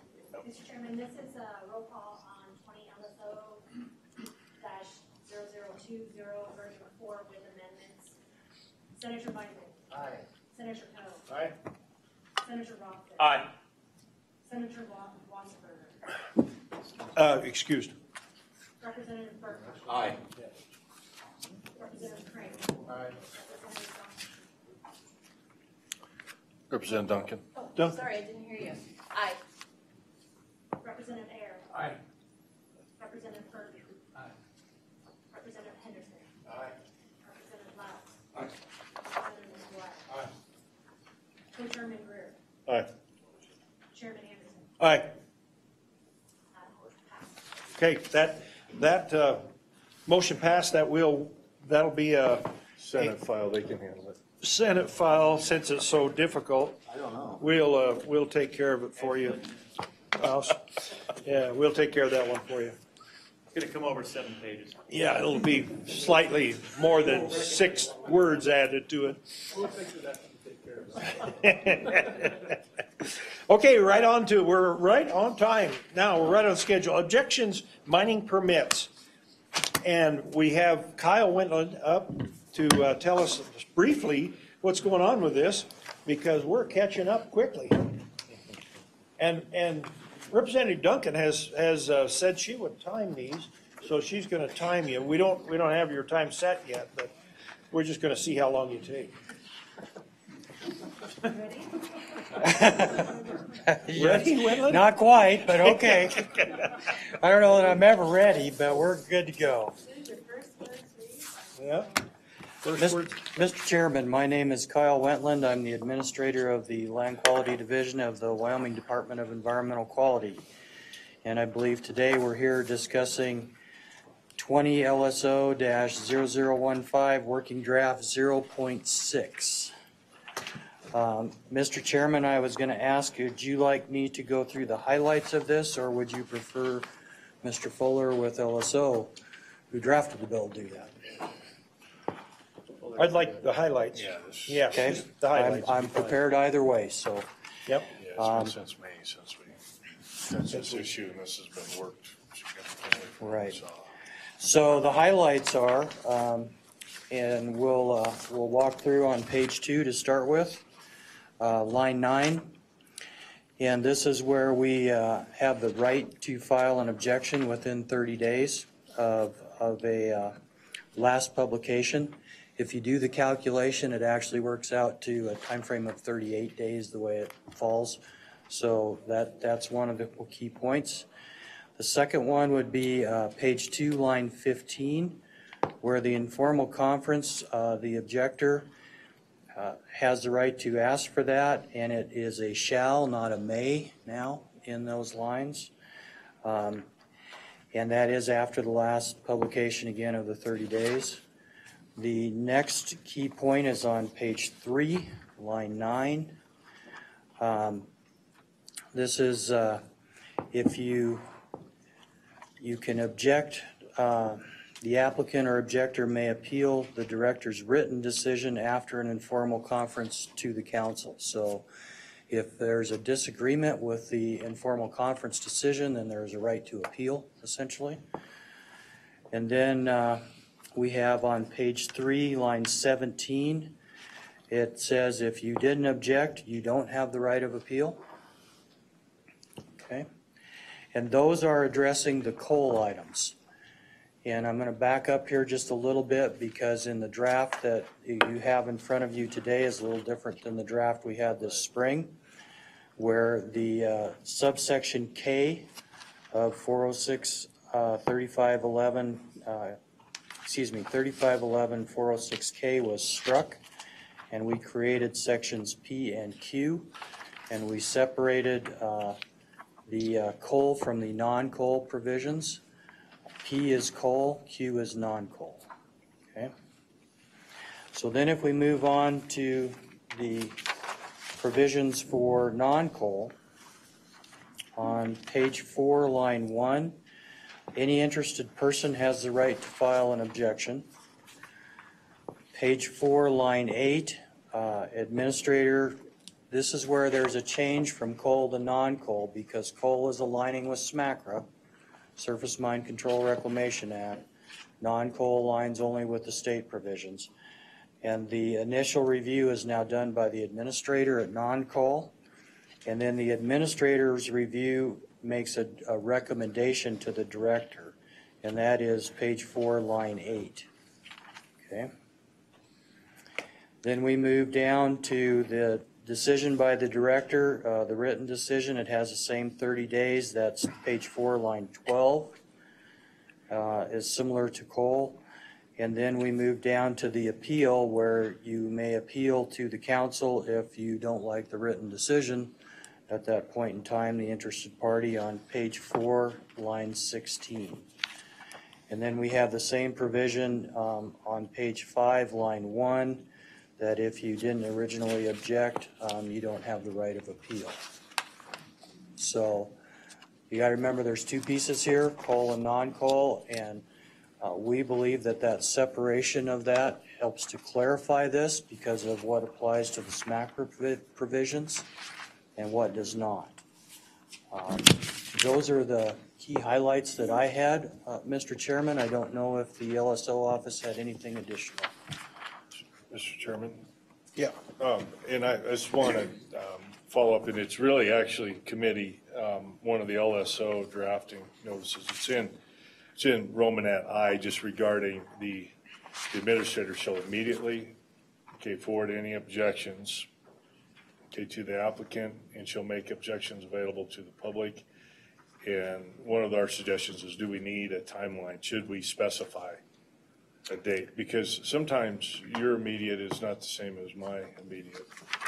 Mr. Chairman, we would be receptive to whatever time frame you would feel is appropriate. I don't disagree with that suggestion. I would say the 30-day time frame might be consistent, but we certainly are open to whatever this committee's desire is.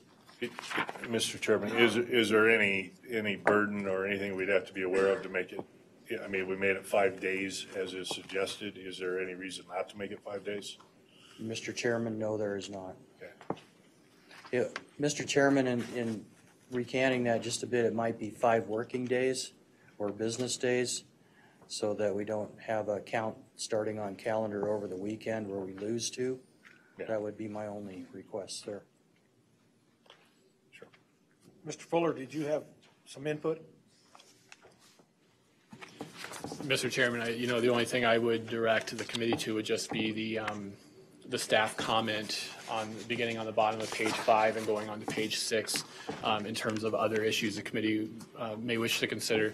Chairman Greer, Mr. Chairman already covered the first bullet point. The remaining bullet points actually were included from the first bill draft that the committee looked at in May in terms of the timing for holding an informal conference, whether any language is needed to specify how informal conferences take place. Current language in statute in subsection K refers to the informal conference being held in accord with the department's rules of practice and procedure. And then the last bullet point is just, for the committee to consider whether it needs to specify what procedures apply if a decision is appealed to the Environmental Quality Council. So, Mr. Chairman, I do have a question, and I know this has been worked on by the department a little bit with industry. So tell me why we removed the option of an informal conference on the non-coal. Mr. Chairman, it was never part of the non-coal. Okay. That only applies to the coal provisions. And just for a little clarity on that, I had it in my comments, but I'll move that answer up just a little bit. In my tenure in the last 4.5 years, to just put some perspective or scale on it, we've had one potential contested non-coal case that I was able to meet with the parties and resolve, never went to contested case. The balance of them have been related to LMOs or limited mine operations, which are at notification, so they're exempt. So on the other criteria that we've had is in lieu of consents, which again, that's a different cat. It really doesn't follow under this statute provision. So they're really at this time, it's would be difficult for me to justify the resources for an informal conference based on one case in 4.5 years that we've resolved. I can't speak prior to my tenure, but that's where we've been to date. Okay. And Mr. Chairman, and forgive me, in May, I'm trying to recall all that discussion, and I must have taken poor notes because I couldn't find anything in there. But in May, we were proposing to have that informal conference for the non-coal as well as the coal. Okay, so Mr. Chairman, that's correct, and I believe in our discussions that was part of the reason to separate the two pieces, was to provide that clarity in those paths and clarity in those paths. Okay, any other questions for Mr. Wentland? Mr. Chairman? Yes.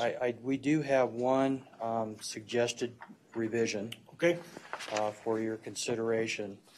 And this would be on page 2, line 18. And it currently reads, if we go to that, it currently reads required in subsection J of this section.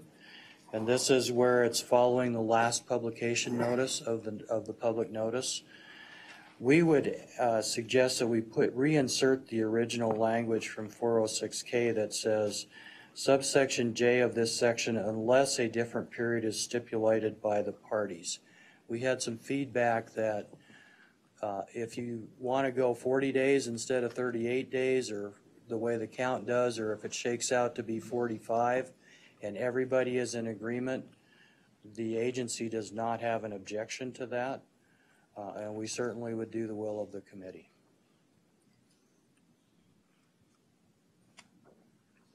And where'd you say that was? Page 2, line 18. But where did it get? Where was the language that got Mr. Chairman, removed? Yeah, it's right here. So, Mr. Chairman, just a question on that. Okay, so this is just when the informal conference has to be held. Okay, if the date on the informal conference is set, then you go to public notice. And once you go to public notice, you got to follow up with that meeting. But I just question, we have to have it in statute to say that the party in the department agree, we need an extra 10 days because we're waiting on this bit of information or something. So I didn't hurt anything. I just don't know what buddy's done. Yeah, Mr. Chairman, This was one that has come forward to us through the different discussions, and we just wanted to vet it through the committee for the purpose of discussion. Okay, thank you. Yes. Mr. Chairman, I think to answer your question, where that language is, if you look on page 7, where that subsection K is stricken on lines, it'd be lines 6 and 7 is where that language currently is in statute.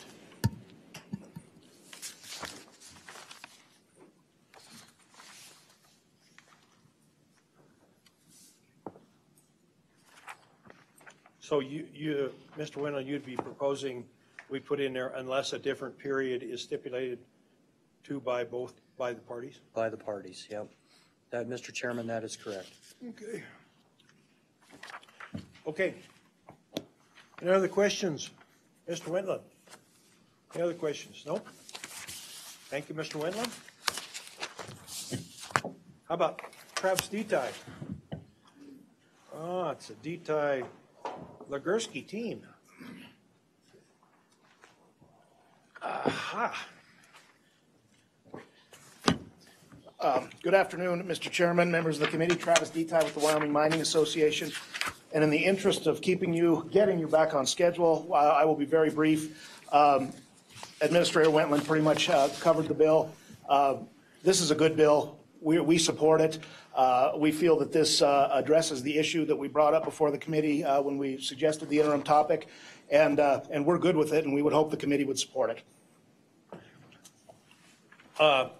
Mr. Detail, are you in favor of the modification he wants to make unless it is agreed by the parties? We have no problem with that at all. Okay. Ms. Legursky. Mr. Chairman, thank you very much. I'm Katie Legursky with the Wyoming Contractors Association, and just to beat Mr. Detail on timing, I'll be very short. We support the bill as written, and we also support the suggested language by Administrator Wetland. This bill streamlines the process, it aligns with SMACRA, and it meets the request for public participation. So we are very supportive of it and want to thank you guys for taking our request under consideration and drafting this bill. Good. Any questions for the team? Any questions for the team? Nope, hearing none. Thank you. Thank you. Thank you, the team. Public comment on the changes. Any public comment?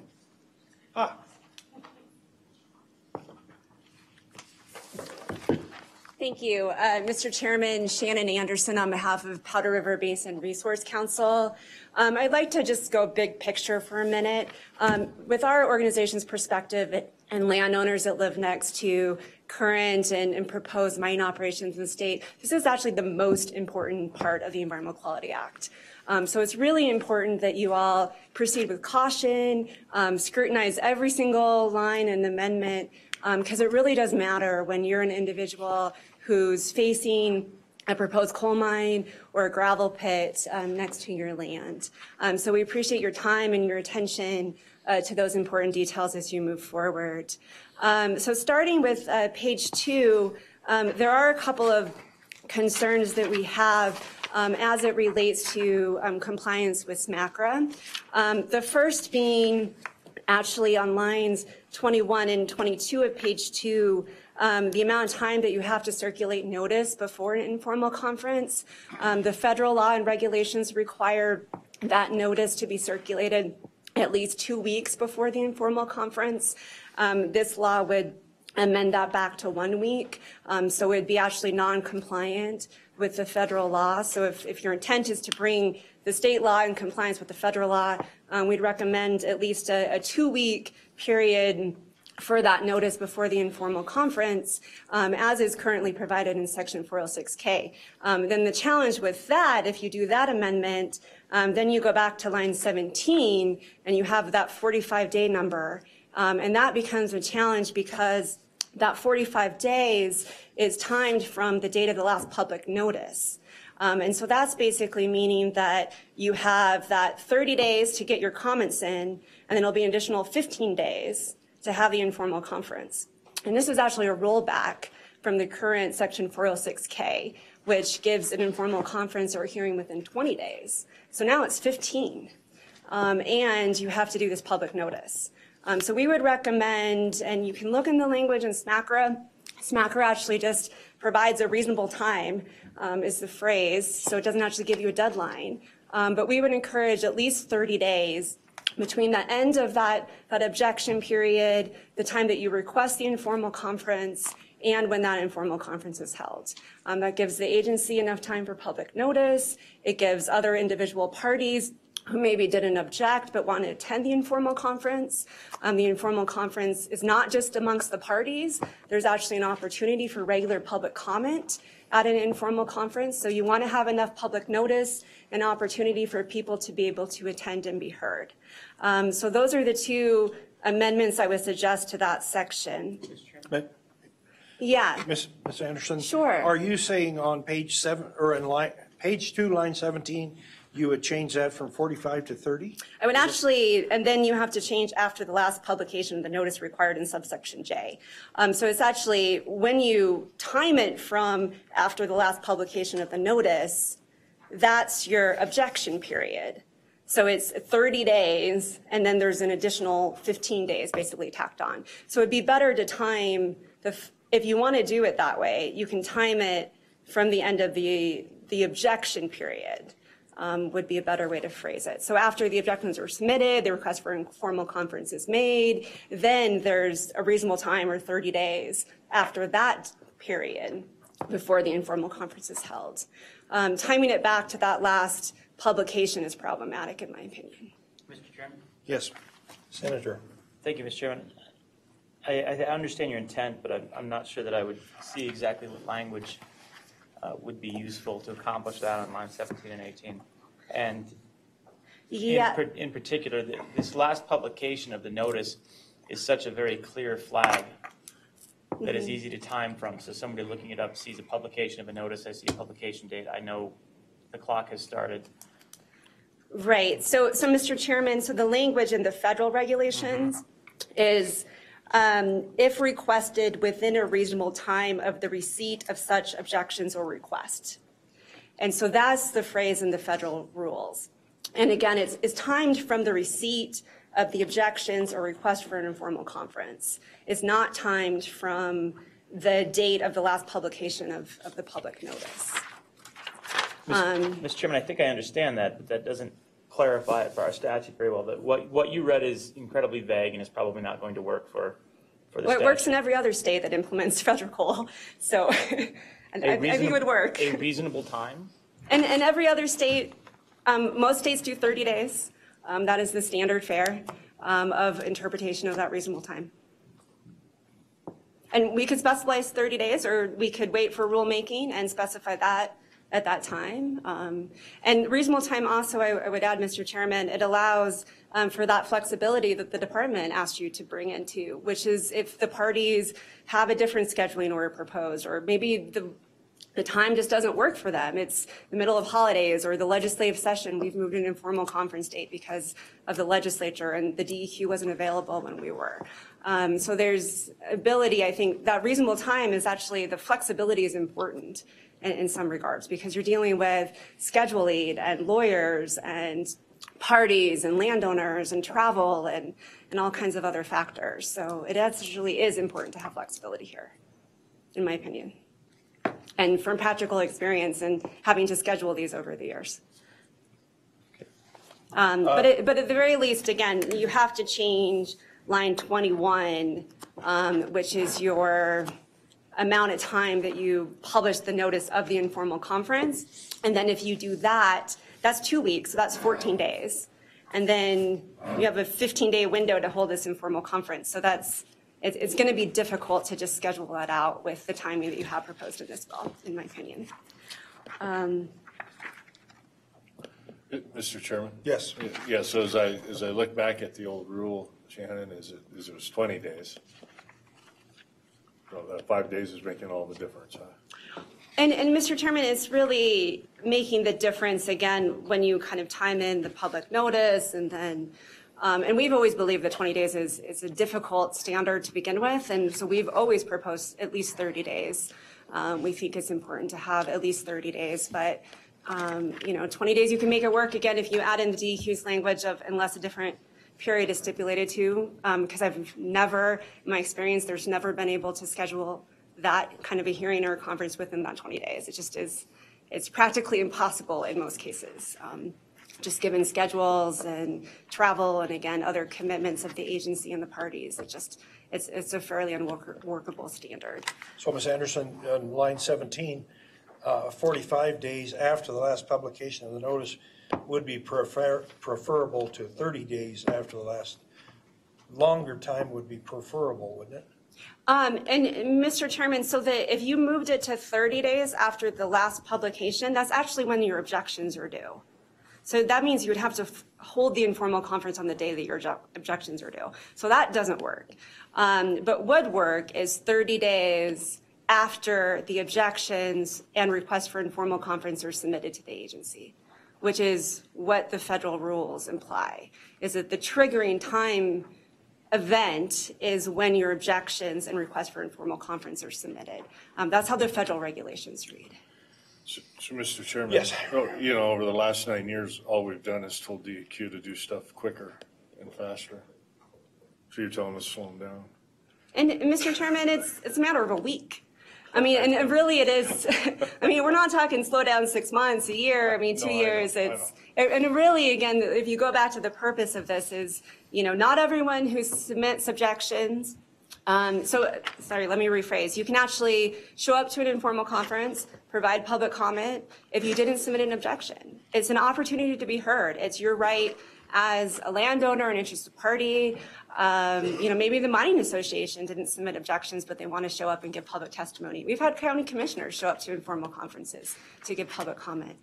So it's an ability for people to show up and be heard.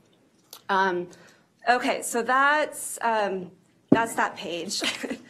If you go to page 3, and then the section 4, starting on it's line 17 and 18, there's a couple of concerns and issues with that. The first being that the federal law in 30 U.S.C. 1264 little c doesn't require informal conference for exhaustion of your administrative remedies. So there is a little uncertainty, and this kind of brings you back into Admin Law 101. The reason we have this informal conference and a contested case hearing before the Environmental Quality Council is we want to have some review before we take it to court. And the idea is that the agencies are in a better place to resolve these issues than a court. But how you have it phrased now basically requires both an informal conference and a contested case hearing before you go to court. And I would just encourage you to just double, triple check that, because my read of the federal law is a little different, that you don't actually have to exhaust both of those administrative remedies before you go to court. The other concern on that line 18, no right of appeal, is a little bit vague. I would encourage specification of right of judicial review. So it's specifically, you're talking about your appeal to court versus your appeal of the director's decision to the Environmental Quality Council. Because appeal is a phrase that you use in this section when you're talking about an appeal of the director's informal conference decision, and not just appeal of the Environmental Quality Council decision, which we're talking about now, to court. So the right of judicial appeal, or right of judicial review, is the current language in 406K, and I would encourage you to reinsert it into this section if you want to. And then, Mr. Chairman, the rest of our comments really go to the split that you have done with this bill for non-coal mines. And we would really encourage you to do what you did and had proposed to do in Gillette, which is allow an informal conference for non-coal mines. And the reason is, again, the informal conference is just that. It's an informal conference among the parties. It actually is a way to resolve disputes, is a way to resolve conflict, to minimize conflict. These are mining operations that are going to be out on the land for potentially decades, and it starts them off right and helps landowners have that process where they can come to the table, air their grievances, and in most cases get those grievances resolved. I did a review of Environmental Quality Council hearings that's available on the Environmental Quality Council website, and in most cases, objections to mining permits get resolved before the hearing. The vast majority of them do. And the reason that is because it brings people to the table. So with that, what you're doing with this particular bill, and especially the amendment to 406M, which Administrator Wetland didn't talk to you about, and this is a very significant amendment, because what this does is it, under the current process, if there's an objection to a mining permit, that stops the process. And DEQ can't issue a permit until there's a hearing on those objections. And 406M deals with non-coal, 406N deals with coal. So 406M, one of the reasons you can issue a permit is if there's objections to that permit, and it requires some kind of process. Now you're taking that away. So here's the process for a landowner, is they get this notice in the mail, there's a new mine coming in, they submit comments to the agency, and the agency now reviews those objections and forwards a report on page 4, line 9, but what is this report? Where is it defined? What's in it? Who does it even go to? And then they do this report and then they issue a decision. So it's a very different process than what we have now. This proposed bill is actually a significant rollback of public participation requirements that are afforded to landowners right now in Wyoming. And if you're going to take away the informal conference, I would encourage you to just keep non-coal the way it is now, which allows that right of hearing before the permit's issued, because that's important for landowners. And I think that's, oh, and then the other thing I did have one comment on the timing of the bill in general, and specifically the effective date, and just knowing DEQ's rulemaking process. I think it is very ambitious for you to think that DEQ is going to get rulemaking done by July. But I'll leave it to you and the agency to work that out. I would encourage an effective date of maybe the beginning of 2021 or something like that. DEQ's process for rulemaking, for those not familiar, there's an advisory group, and then from the advisory group, if there aren't any concerns, then it goes to the Environmental Quality Council. So there's actually 2 levels of rulemaking: informal, as they call it, with the advisory group, and formal with the Environmental Quality Council. So if you're expecting a bill to get done at the end of February and the agency to have rules complete by July, including that 45-day comment period under the Administrative Procedures Act, reviewed by the Governor's Office, the Management Council, all of the different steps for rulemaking, that's a fairly ambitious timeline. And with Mr. Chairman, that's what I have for you today. Thank you. Yeah, Ms. thank Anderson. you. Any questions for Ms. Anderson? Any questions? Any questions? Hearing none, thank you very much. Thank you. Public comment. Any other public comment? Yes.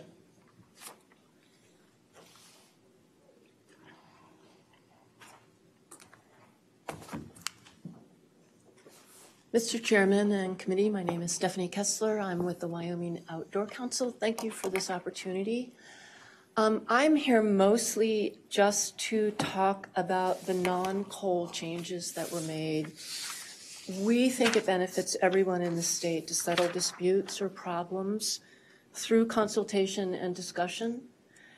It saves everyone time and money and expense, especially when you're talking about getting thrust into a contested case hearing before the Environmental Quality Council, or an actual appeal process of a permit before the Environmental Quality Council.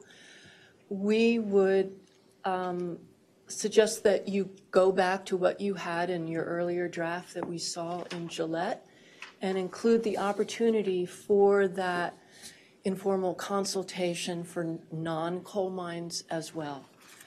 I think we heard from Director Wentland that he only had one of these in 4.5 years. I think that's a reason why, to some degree, this isn't going to be a big resource drag on the state if they do include this.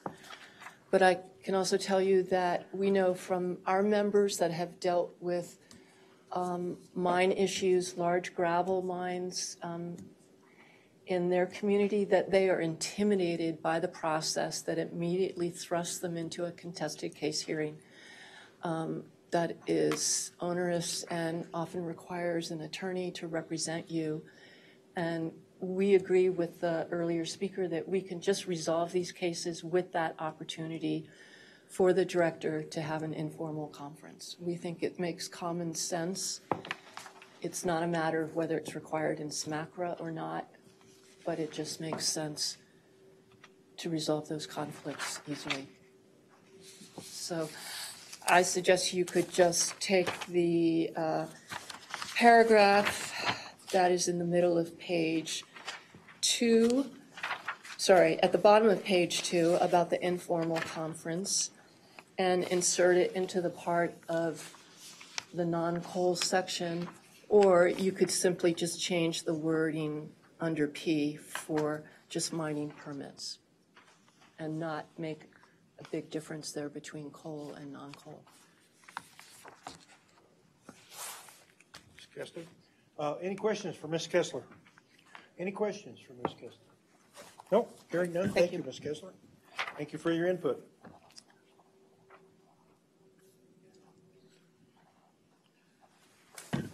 Mr. Chairman, again, for the record, my name is Kyle Wendland. I'm the administrator of the Land Quality Division. Ms. Anderson raised a good point with the discussion on page 2 with regard to the 45 and 30 days. The director and I spent quite a bit of time on this, actually, to make sure, and I think that our math differs from Ms. Anderson's. If you take the 45 days and you do it from the last run of the publication, that's 1 week or 7 days. You subtract that from the 45, you get 38 days. So the process here is actually added 8 days, not subtracted days. And that was our analysis in doing the math here, just for some clarity on that. And again, going back to the non-coal, remember, the majority of the issues we had, and that's what I spoke to earlier, are on LMOs and in lieu of consent. And those do not fall under these provisions. An LMO is a notification, not a permit. And those are the mining activities that generally generate the most comment. Questions for Mr. Wendland? I do have a quick question. I don't have my statutes with me. It's a downside to this. So I don't know what subsection J says, but I assume the notice runs for, the first notice runs for 3 or 4 weeks or 2 or 3 consecutive weeks. I'm just going to ask you so you tell me, and then the comments are due within 30 days of the first date of publication. How does that read? So, J reads exactly as this, Mr. Chairman. The applicant shall cause notice of the application to be published in a newspaper of general circulation in the locality of the proposed mining site once a week for 4 consecutive weeks, commencing within 15 days after being notified by the administrator.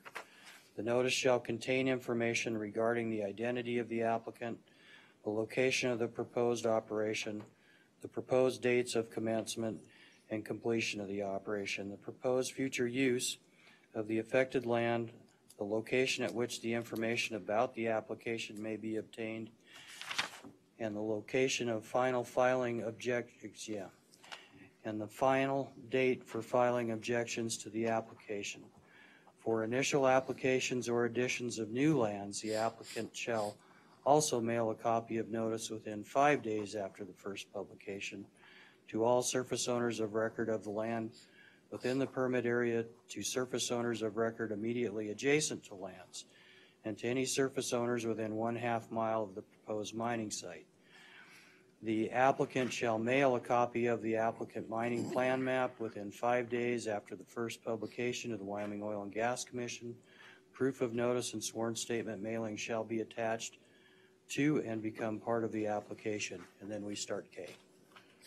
So, Mr. Chairman, then the final question on that is then, it says the notice will say the final date for filing objections. Is it 30 days to file objections from the first date of publication?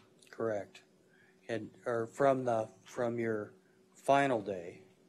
And if you do the math on the bill, from the final date, right? And if you do from the bill, and you go the last week of publication, you subtract those 7 from the 45, you have 38 days.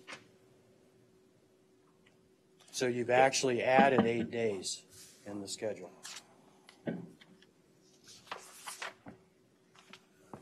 So,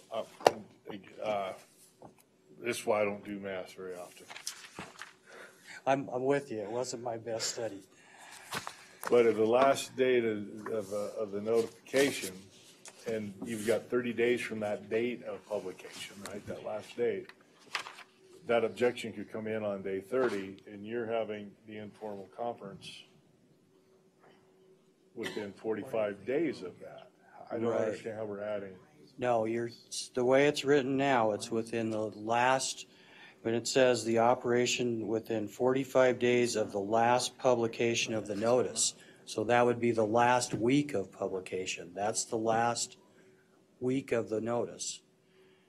And you add 45 days to that, and then you subtract the 7 for that last week, you now have 38 days. Okay, any other language, questions? yeah. Any other questions for Mr. Wendland? Any other questions he can answer for you? Okay, any other public comment? Any other public comment?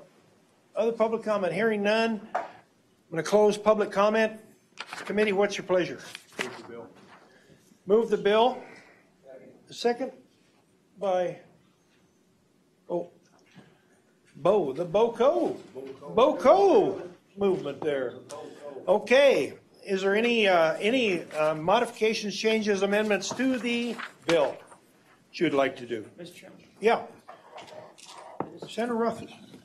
Not modifications or changes at this point, but I'm not left wanting to support this in its current form. That's not to say I wouldn't support it in some form. But after the discussion we just had, I can't say it's clear to me how this process works, whether the timeline is consistent with SMACRA, what timeline would be consistent with SMACRA, whether we should or shouldn't have separate coal, non-coal. I'd like those things clarified really before we endorse this as a minerals committee bill. We have another meeting, and what I'd honestly like to do, we have a motion on the table, but I'd like to see the motion withdrawn, lay this back until the next committee meeting, get a clear written timeline that is in front of us that we can consider, understand whether the language is appropriate, whether it's compliant, and then have some more analysis on whether we should have coal and non-coal be equivalent and have the informal test. I don't know why we just withdrew the informal application. I didn't think that was happening in this committee meeting, and we didn't get a lot of discussion on it. So I realize we have a heavy meeting next time, and we don't want to stack any more on it, but based on the testimony we just had, I don't feel like we should be supporting this as a committee bill. It still does not seem very tight to me and ready for prime time. So I'm not going to support it at this time. Any other discussion? Any other discussion on the bill? Any other discussion? Yes. Mr. Chairman, I'd just propose 2 amendments. Page 2, line 11, delete the word immediately and insert within 5 days. Business days. 5 business days.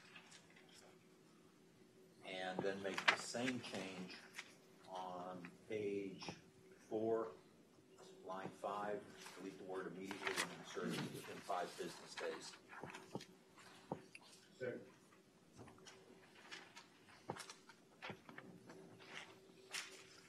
Line 5, within 5 business days? Yes, Mr. Chairman. Okay, any discussion on that amendment? Any discussion on that amendment? Hearing none, all in favor of the amendment to change with immediately to within 5 business days on page 2, line 11, and page 4, line 5, signify by saying aye. Aye. All opposed, same sign. Motion carries. Back on the bill. Any other changes? Yeah, Mr. Chairman. Yes. So on page 2, line 18, come in here.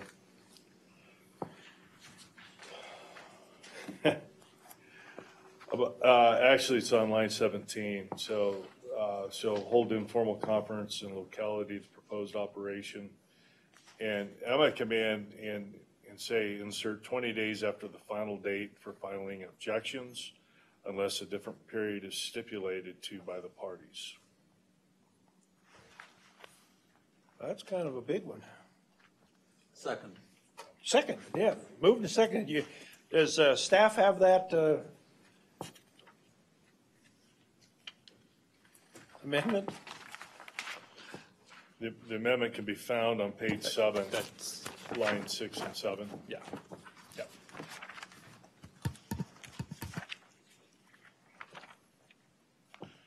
Okay, any discussion? Any discussion on that amendment? Yes.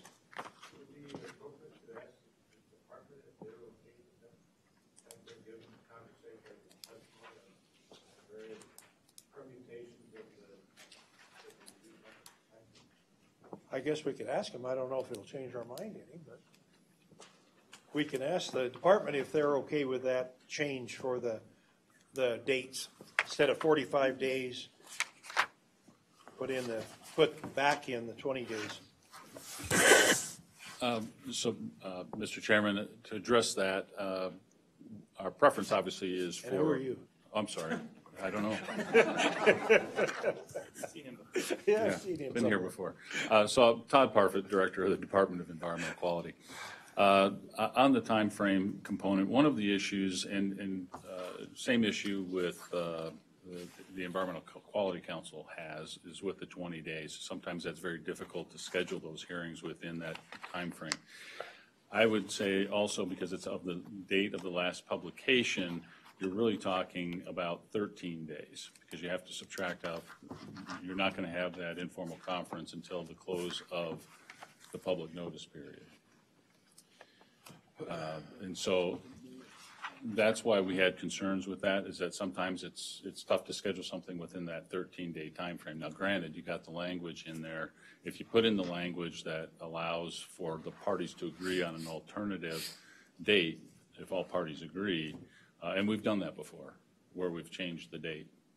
And I think Mr. Wentland made that suggestion for a change during his testimony.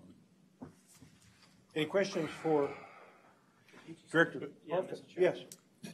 I'm not entirely sure, Director, whether you did address the change directly, because there were two changes in the motion.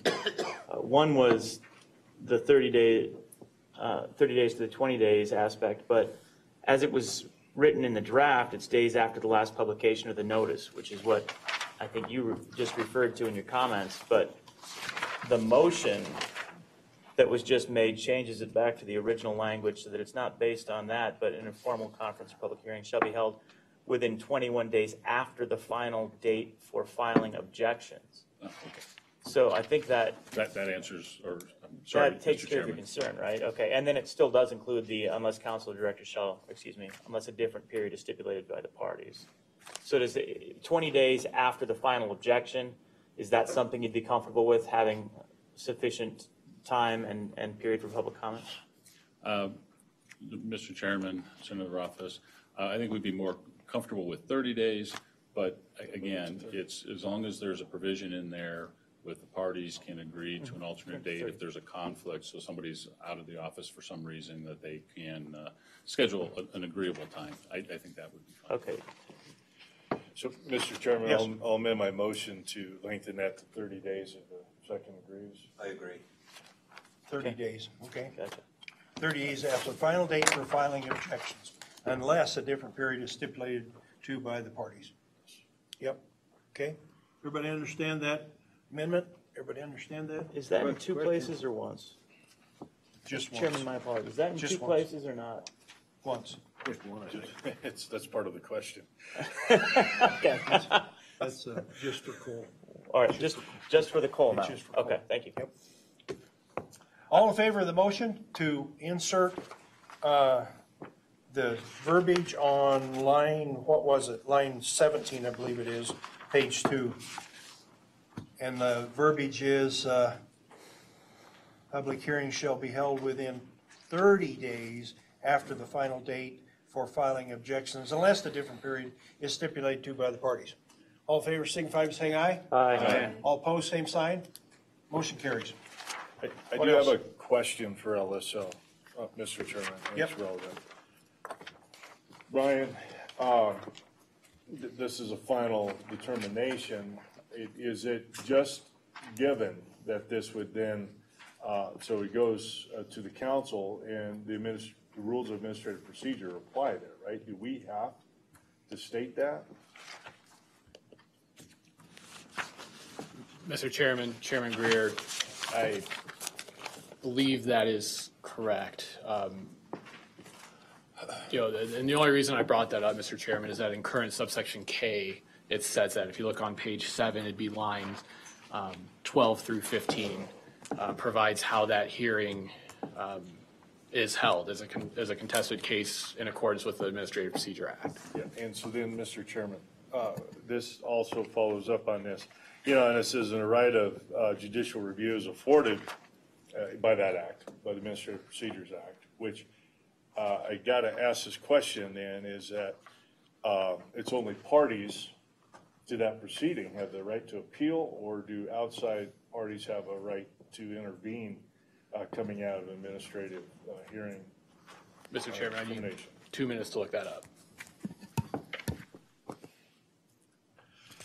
Almost seems like we should work it next time. Mr. Chairman, I think the priority on this is I would move to lay the bill back. Second.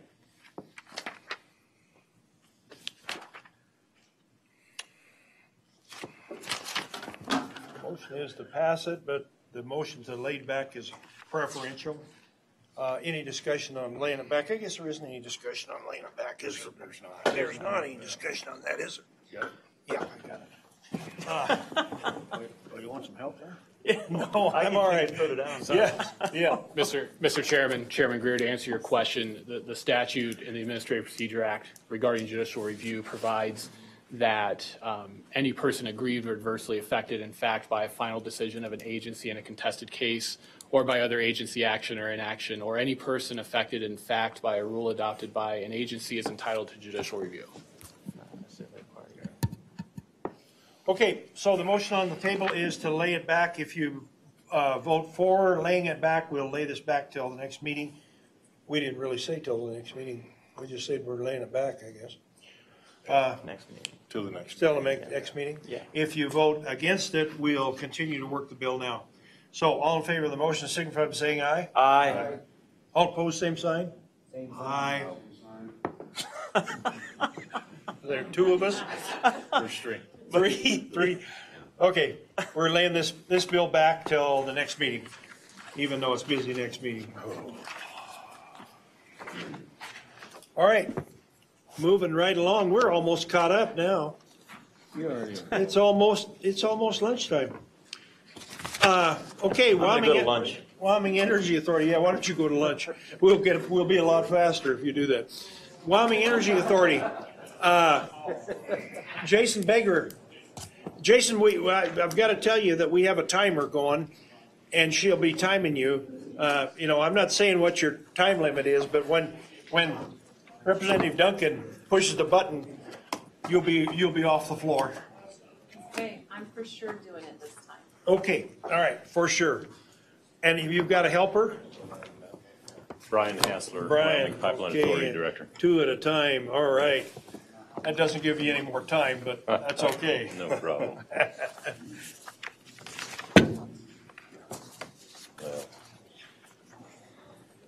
You start them when they start talking.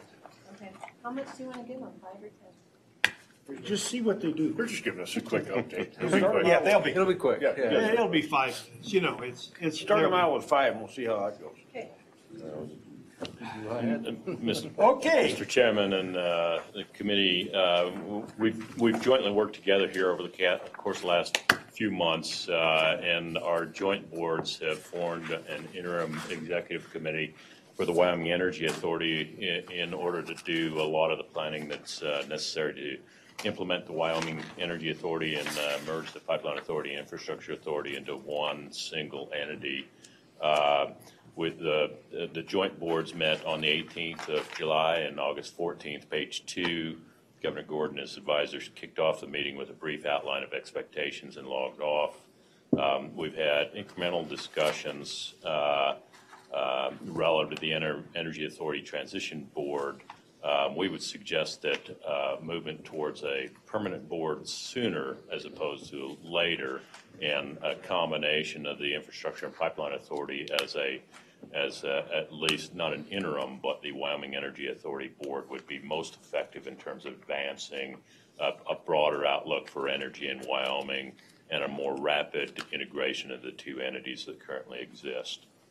The Energy Transition Board has identified 4 key focus areas. You can see them there: proactive regulatory engagement, resource advocacy, market positioning, and value-add propositions for the state of Wyoming.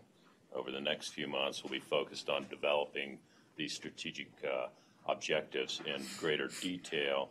Our next meeting as a joint board will be held October 11th in Cheyenne, and it'll include the suggested officio members with respect to the Energy Authority and the legislation that was executed last year. We have summarized legislative changes needed or suggested, and as requested, as Jason and I both came together to put this small presentation together for you. We've also got an outline in addition to this abbreviated format. We've provided you with a red-line copy of suggested changes. The committee here had recommended, if you look at bullet point 3, any appropriation of authority shall be expended only for administrative purposes, which shall include planning and research. We've suggested adding, however, the authority shall not be precluded from funding energy-related projects through, sorry, misspelled there, its bonding authority or via alternative means of funding. This is to protect the legislative statutes and the position that the Wyoming can't directly invest in areas of improvement, aligns with authority status versus agency status. It does amend in some respects what this committee had suggested. The rest of it, I think, speaks for itself. The last bullet point, we would suggest, because of the magnitude of any energy infrastructure projects here in the state, and any assistance that we might need to provide, increase the bonding authority to $6 billion and kind of work on that integrative authority. Currently, the Pipeline Authority has $3 billion of bonding authority, infrastructure $1 billion of bonding authority. Everybody's bantied around. It'd be nice if the state would back the bonds. We realize that that's a constitutional and a state historical challenge. So in summary, you see on the last page here the 4 proactive bullet points that we'll pursue: proactive regulatory engagement, resource advocacy, market positioning, and value additions. And I'll give you one example of a value add with respect to where the state may be. I did some back of the envelope calculations, and you look at CO2 infrastructure in the state and recoverable resources, economically recoverable resource at $60 crude oil, and the immense CO2 that we've got in the state. On the back of the envelope, Advanced Resources International estimated there's 1.6 barrels of economically recoverable oil in Wyoming using CO2 enhanced oil recovery. But what we lack is CO2 infrastructure in the state to tap into those resources. So if on the back of the envelope you assume the state's entitled to roughly 6% of the resource via severance taxes, incremental 4% through federal and state royalties, the potential price for the state in developing incremental CO2 and the way to get there is via the additional pipeline infrastructure, is approximately $9.6 billion in future revenue to the state. That's not to the entities that are trying to recover the resource. And that's from enhanced oil recovery from existing reservoirs that include shale resources.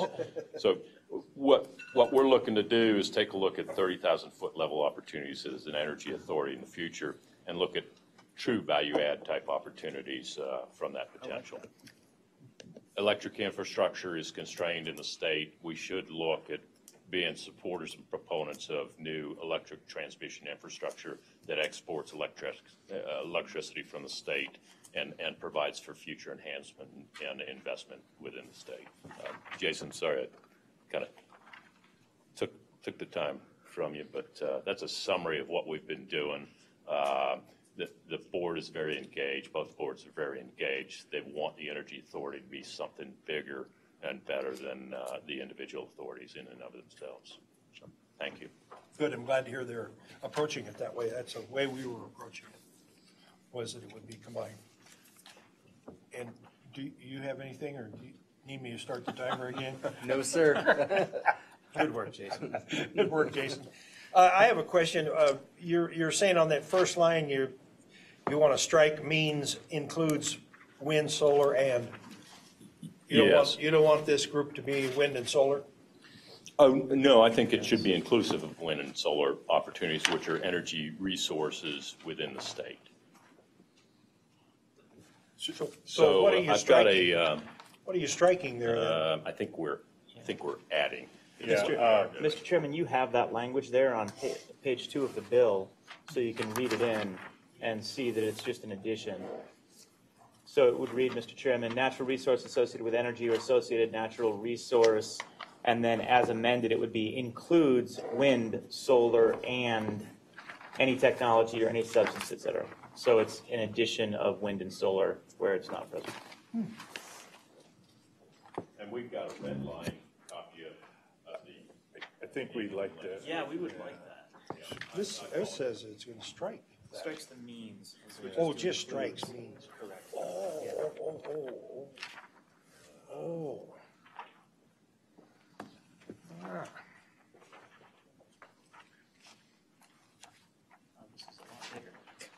Oh, it is a lot. So, Mr. Chairman, I have a question for both of these gentlemen. So this is great because this is what we asked.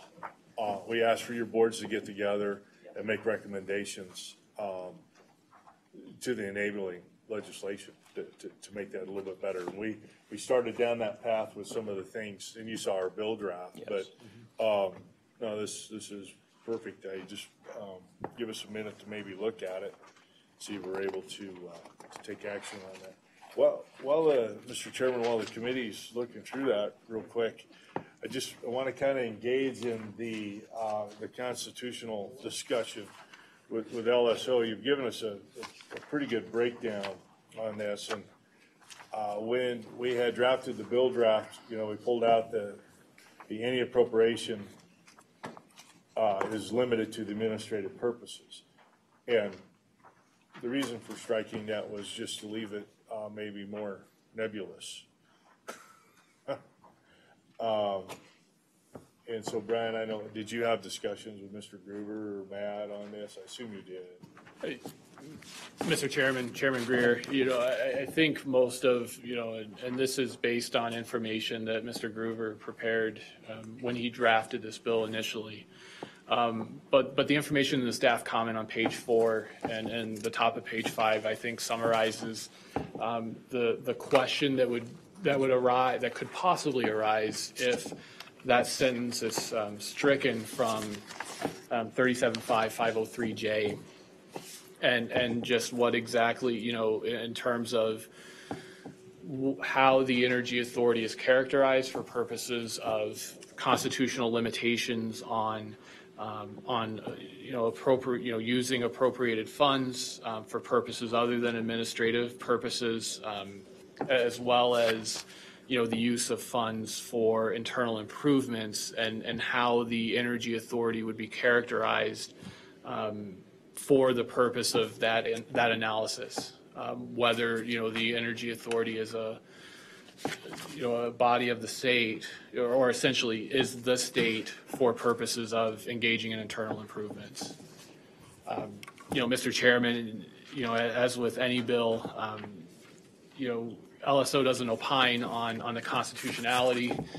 We just merely issue spot, and it's this committee's and ultimately the legislature's that first determines the constitutionality, subject to the executive's review of a bill, as well as judicial review if such a bill is challenged. Mr. Chairman? Yes. Thank you, Mr. Chairman. On that point, just for the committee to recall, when the Infrastructure Authority and Pipeline Authorities were set up, they were intended to be self-funded. That was going to be done through revenue off of bonding. There was an expectation that the bonds would actually take place. And so the constitutionality of it shouldn't come into question because it wouldn't be using state funds. Since we didn't end up going that route, we've been careful to ensure that their quasi-governmental status would be maintained by not going outside of the provisions of Article 16, Section 1, by having such language as that the appropriation shall only be used for administrative purposes. So I guess I would ask, as we're moving forward with this legislation, what are we going to be precluded from doing if we leave that language in place? Because my concern is we get to a future situation where you do want to use your bonding authority, you issue $1 billion worth of bonds, and then it turns out that the full faith and credit of the state is on the line because we appropriated in such a way that we don't feel comfortable any longer with Article 16, Section 1, and we create a circumstance which is significantly different from what our intention was. So the language on page 4, I think is important language, and we have to be very thoughtful if we want to remove that language. So I guess I'd ask Jason, why should we remove that language? Or I can look to anyone else in the room because I can tell by the look on your face you don't want to answer. Mr. Chairman, Senator Rothfuss, largely that suggestion came from our outside counsel, John Masterson, who, and I'm trying to remember back to a memo that he prepared earlier this year where the language as it exists runs a little bit contrary to the things that we do anyway, and it's more an opportunity to sort of clean things up. But it's we're in this interesting gray area as an authority and not an agency, and that sort of standalone or that arm's length relationship. But I guess probably most simply, it doesn't necessarily change anything as how we're currently operating. Okay. But it would be a good way to sort of clean things up to prevent us from getting into a bind down the road. Well, Mr. Chairman, I'll just ask, will you have John call me? Actually, he does a great job, so I want to hear his thoughts on it at some point. We'll just do that outside of this. Mr. Chairman, yes. Thank you. I would. I had one call. Okay. Mr. Chairman? Yes. I would offer the Attorney General under Governor Friedenthal did a large write-up with respect to what we're talking about here, and I can have Carla provide that particular piece for you as well as backdrop to where we're at. Thank you, Mr. Chairman. Yes. Representative Henderson. With respect to the bonding authority and the going from 3 and 1 to 6 or total, is that just an estimate, or is there some rationale associated with that? For example, what is the current experience with regard to the two agencies in terms of bonding to date? And prospectively, are we looking at a spike or a growth, an exponential growth? Because we're going like, 100% more? If I may, Mr. Chairman, I can speak to the Wyoming Pipeline Authority's experience with respect to issuing bonds. We never have issued bonds, but in prior to Brian Jeffries, I was executive director of the Wyoming Pipeline Authority, and at that point in time, the state was awash in natural gas. There were several pipeline projects closed. The equity markets and the debt markets were closed to pipeline companies because of the state of affairs there in late 2007, 8. And at that point in time, we were in discussions with several pipeline companies with respect to issuing bonds as an interim effective financing tool for them to move forward with projects that were fully subscribed. At the end of the day, markets opened up. They preferred government stay out of their business, and they were able to issue bonds and build the projects. So you think of Cheyenne Plains, Rockies Express Pipeline, Ruby Pipeline, Kern River Expansion. A lot of those companies just couldn't find financial resources to get the job done. But the markets open up, the markets do change, and they move forward. Jason, Infrastructure Authority, you've got knowledge there. Mr. Chairman, Representative Henderson, The Infrastructure Authority has issued one bond, and it's still active. It was issued in 2006 for $35 or $36 million to build a transmission line associated with the Dry Fork Power Station. It's set to be completely paid off in 2024. I guess while we do entertain calls, maybe about once a month, people interested in our bonding, the fact that they're not backed by the state, people fairly just as quickly kind of retreat from that. So I can't say that from our perspective there have been a lot of interest in the bonds, but from time to time, they can be a useful tool. Follow-up? Yes. So it seems to me, based on that we're looking at an experience that's well under the $9 billion, but there is some possible interest in some ability to adjust on scale determined by market or what's going on in the energy area. Wouldn't you agree? Mr. Chairman, yes, I would agree. The potential exists out there. These projects, when you look at, let's say, Anschutz 3,000 megawatt wind project and the associated transmission, you're looking at a $10 billion investment there. He's a very wealthy private individual. Ultimately, those projects have to stand on their own, but the potential for the scale that you need for direct investment in the state and export capacity from the state exists to where you might look at a larger opportunity, Yes, is what would suggest. One quick follow-up. Yes. So then it sounds to me like it may be worth considering a process where, you could, 9's a number, but it could be higher. And so there could be a process in place where you could go to like the SLIB or some agency and get, a circumstantial type of authorization for a bonding, a special kind of a bonding situation. Before you go, I'm looking at this page. I think they're asking for $6 billion. Oh, I thought he said Where's- 3 and where's 9? 6. Where's 9 coming from? No, it is, all we have done was equilibrate the Infrastructure Authority Bonding Authority with the existing pipeline authority. So, yeah. So is that $6 billion or is it $9 billion? It's $6 billion, 6, 3 and 3, okay. as it sits. Yeah. Mr. Chairman, just to clarify, it's currently 3 and 1 under statute. The proposal here is to take it to a 6 combined instead of separate 3 and 1. So, Mr. Chairman, in the interest of flexibility going forward, would it be worth considering having the opportunity to go to the SLIB, for example, for a situational type of a bonding authorization? Is that, anybody else like to answer that? You want to answer that? Yeah, Mr. Chairman, I will answer it. We wouldn't want them coming to a state agency to request additional funds for bonding without the full faith and credit of the state being behind it. And one of the key concepts here is the separation with our authorities and soon to be authority. So statutorily, we're providing them with an authority, but we don't want it to come back to the executive branch, which is why we have that number there in the first place. And the $6 billion is really what is a large project, and so that they can say we have sufficient funds for a large project bonding. The number is somewhat arbitrary, but it's large enough, as we indicated, to accomplish most things.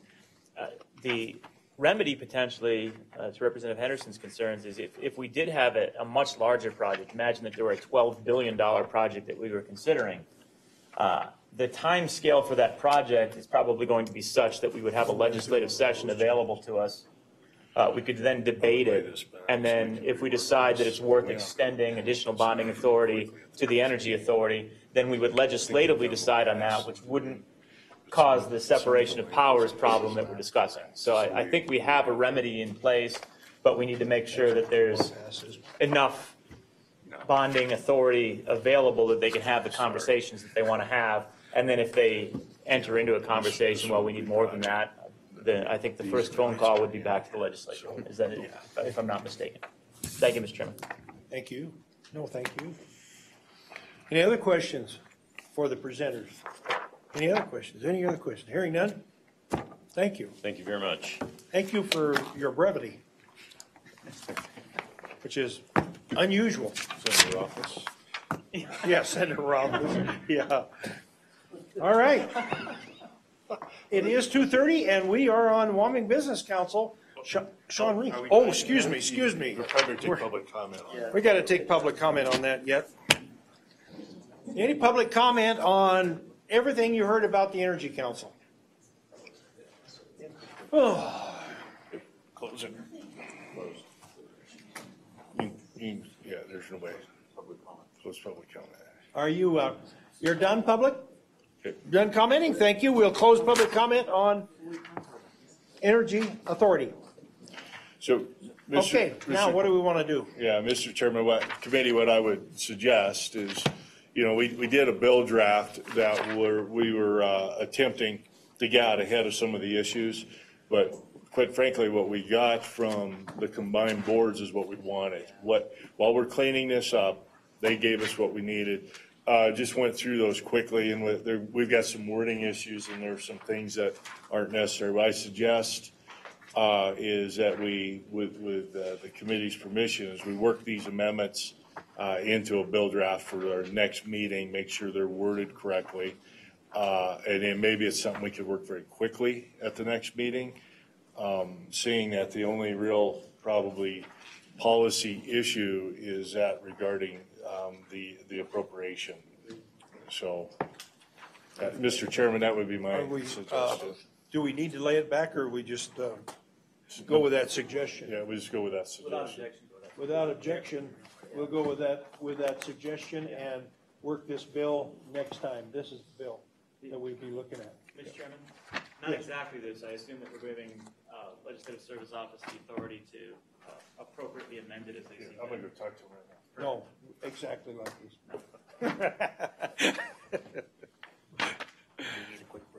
You need a quick break? No, I took one, so did he. I did too. I just wandered off. Yeah, but other people might want one. Well, I wanted to be on schedule, but okay, we'll take a quick break here, and in 5 minutes, and Wyoming Business Council will be next up on the list.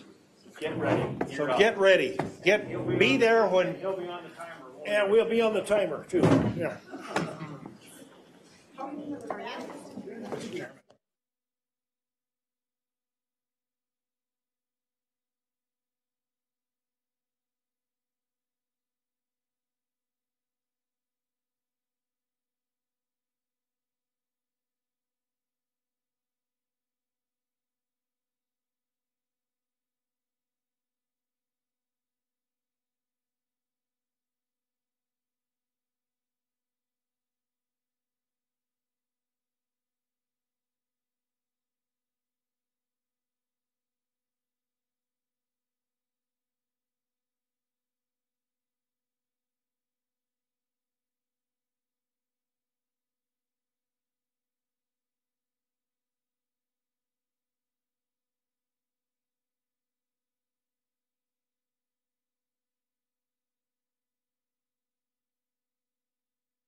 We are now right on schedule to move to the Wyoming Business Council. Mr. Sean Reese, please. Thank you. You got help too. Huh? I do. Timer's on. Okay. And how much time do I have? We'll tell you. 5 minutes? Okay. We'll let you know. So thank you, Mr. Chairman, members of the committee. I'm Sean Reese, CEO of the Business Council, and I'm joined this afternoon by Ron Goldberg. He's the Business Development Director for the Business Council. So there's a lot going on right now, and we want to give you an update and get your feedback. There's a lot that's resulted from the Endow legislation that you passed a couple years ago, but I think more importantly, the new focus that we are implementing at the Business Council right now, based in part on the conversations from Endow.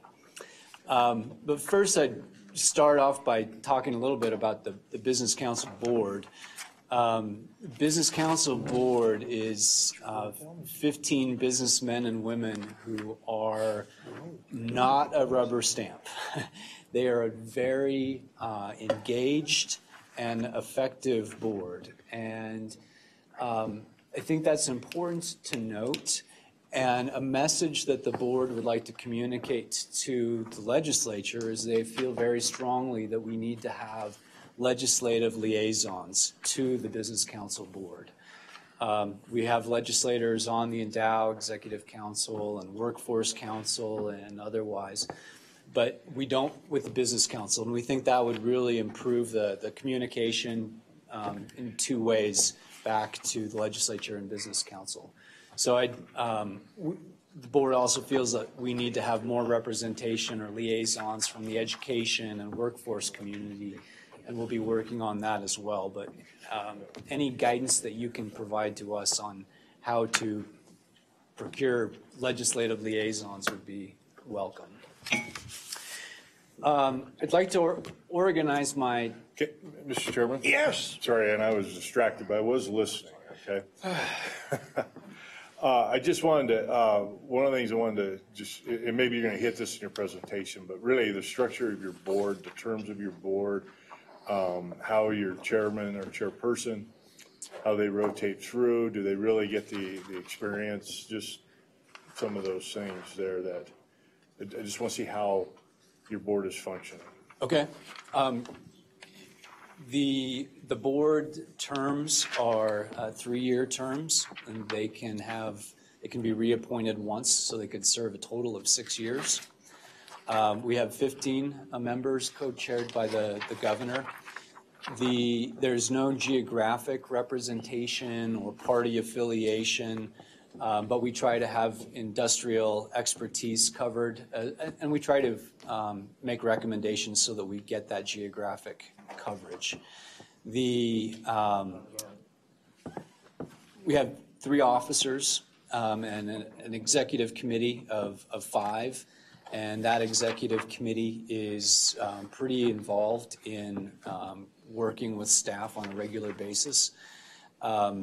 The board has 3 standing committees: personnel budget audit, business contracts and loan, and community grants. We are now, because there's so much going on, we're actually recommending that in addition to their quarterly meetings, that they have monthly work sessions. So again, I'd say this is one of the most active boards, and I think that the board is taking on a lot more than they have in the past, which is, it's good for the state and good for economic development. Mr. Chairman? Yes. So your officers, do they serve a 1-year term, 2-year, 3-year? What term do they do? How do they rotate? Right now, they serve 1-year terms. The chairman, vice chairman, and secretary treasurer. I believe that they are discussing whether they should extend that so that there's more continuity, just for operations. So you don't change personalities every year that, recharts a different course. So they are having that discussion. I think they're a very reflective board, always trying to understand what they can do to be more effective in their roles, which they take very seriously. Okay. Thank you, Mr. Chairman. I'd like to say that I've been impressed by your board. I haven't actually made too many board meetings, but been impressed with who you have on that board. There's some real good people on there, and I'm sorry they're only on there for a year. You didn't get very long. Sorry.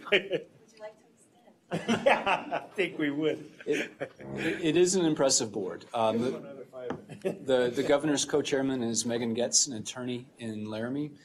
The vice chairman is Kim DeVore, who's the CFO with Jonah Bank, and secretary treasurer is Mike Easley with Powder River Energy. So just using that group of officers as an indication of the caliber of folks on the board, I think that's pretty telling. And Senator Anderson, Chairman, thank you for attending the meeting in Casper. It's great to have legislators there. Okay. All right. All right, go ahead. You have a couple of documents. One is a PowerPoint, and then you have the Business Council strategy. We'll go through slide 2 quickly. I'll take the first couple and then turn it over to Ron to talk about the other two. But if you recall, in 2018, there was all of the Endow legislation, and it created a lot of new programming for the Business Council. It's turned out not to be without its challenges. The legislation requires very complicated approval processes between the Business Council and Endow and the governor's office that I think does limit our effectiveness to be able to deliver things quickly. But nevertheless, a lot of good stuff is happening. 2018's Senate File 118 for Startup Wyoming is well underway, although we have hit a pause button on some of the programming. So if you'll recall, that legislation had one area for matching grants for innovation. There's $6 million associated with that, and a requirement that the Business Council work with UW to develop rules on that. Be very candid, we have not moved forward with that piece yet. Our attention has been focused on the second bucket that came out of that Senate file, which was the Startup Wyoming and the Kickstart grants and the SBIR, the Small Business Innovation Research Matching grants. So we went ahead, promulgated rules on the Kickstarts. These are grants up to $50,000 for early stage entrepreneurs. We went through and we've ultimately funded 18 of those Kickstart grants. We have funded about 16 Kickstarts and then 6 Small Business Innovation Research Match grants. We've put a pause on the Kickstart grants because we've learned some lessons and need to regroup. But I think we needed to get going just to be able to understand what's going to work and what's not. We feel that the lessons that we learned had to do with transparency. We also feel that the most successful entrepreneurs that we saw had gone through some startup intensive planning. So we're trying to figure out how do we bring more of that in a new iteration of Kickstart grants. There's also questions about the nature of the companies that we're trying to help. The legislation calls for high growth opportunity companies. So trying to define that in rule, we may have missed some opportunities, so we're looking at the definitions of what constitutes a high growth opportunity company. We also know there's a lot of startup stuff going on in the state. Sheridan, Casper, Laramie, you're going to see more stuff out of the Bighorn Basin. What we want to do moving forward is to be able to help those local efforts to as kind of a sponsor, so that those local communities, they're developing their own entrepreneurial ecosystem, which will provide those wraparound services and mentors to the entrepreneurs. And we think that the effectiveness of that program will go up. We're also working very closely with the University of Wyoming in developing mentor networks, providing directories of services for entrepreneurs, whether it's legal advice or accounting, and also making sure that we're not inadvertently duplicating services from our other partners, the Small Business Development Center and so forth. Mr. Chairman? Yes, Senator Roth. Mr. Chairman, on that, when we were working on the Kickstart, one of the things that we were emphasizing was that it wasn't more trouble than it was worth. It's not a significant amount of funds, $5,000 to $50,000, and I just want to make sure that we're enriching their experience, making it easier for them, and making things move more quickly, and that we're not developing a bureaucracy around it that calcifies the process. It doesn't sound like we're doing that, but can you provide me some insight into, are we still keeping this relatively straightforward, not a significant time investment to get at the Kickstart? I understand the need for oversight, transparency, and a lot of the other things, but I'm afraid of bureaucracy decreasing the efficacy of this particular project. Mr. Chairman, Senator Rothfuss, there is bureaucracy, and it's embedded in the Endow legislation.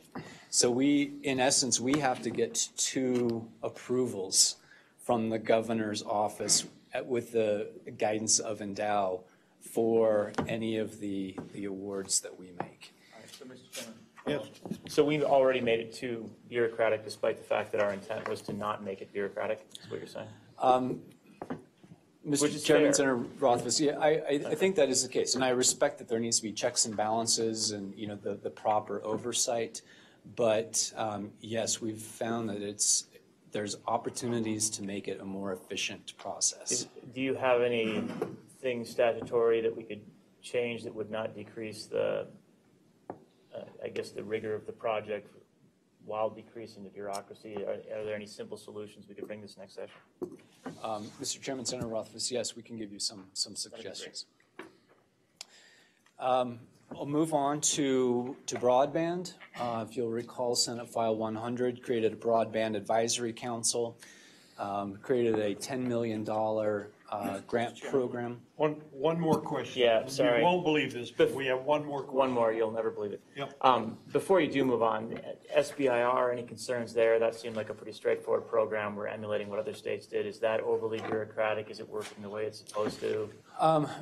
Mr. Chairman, Senator Rothfuss, thanks for that question. I think it's working well, but what we have seen is that there's a lot of changes on the federal side. So the Department of Defense or the Air Force, they seem to be introducing new things or new ways to use SBIR or to match. What we did in a rule may have locked us into one way of doing things where we see that Wyoming companies may be losing opportunities because of the changing SBIR nature at the federal level. So what we're contemplating, because of the changing nature, is to give us some more flexibility to be able to help the Wyoming companies. But I don't believe it's necessarily a statutory issue. Good, thank you. Yeah. Thank you. Proceed. Thank you. So Senate File 100 was the Broadband Advisory Council, the broadband plan, the $10 million for unserved areas. There is a lot of exciting work that is moving forward with respect to broadband. The Advisory Council is cross-representation of a number of sectors. We have industry players, we have representatives from healthcare, municipal government, economic development. We have a broadband plan that positions Wyoming to be the lead of all others by the year 2025. And what we're already seeing is other states are looking at Wyoming and the broadband plan mapping that we have done through the Broadband Advisory Council. Wyoming is really setting the standard for other states to follow. So we're very pleased with that. We have not expended any of the grant dollars. If you'll recall, there was the $10 million for unserved communities, and then this past legislative session, $3 million of that was put over into the Business Ready Community Program for underserved. I believe we have 2 applications that are under development, one in Albany County and one on the reservation. But we've seen a lot more success in just bringing the different stakeholders together and bridging a communication divide. And that seems to be solving a lot of the issues where we're able to get local governments and the telco providers in the same room and getting them to speak a common language. And that's proven very effective. We're also helping communities, and we think this is something that we should do even more of, secure federal grants. And so to be able to give them the capacity for them to secure non-state dollars. It's an important topic. It's one that we've got to be very careful with because we don't want to overbuild. We don't want to infringe on what the private sector is doing. And we've got a great set of providers who are really doing well in terms of lighting up Wyoming. Where we see the most need, it's no brainer, it's in rural areas. And so that's where we're paying a lot of our attention right now. And then I'm going to ask Ron to give you a quick update on the other 2. All right, thank you, Sean. Mr. Chairman. As you recall, Your name? Sorry? Your name? Say your Oh, I'm sorry. Ron Goldberg, Business Development Director, Wyoming Business Council. As you recall, Senate File 108 in 2018 included the funding for the trade office in Taiwan.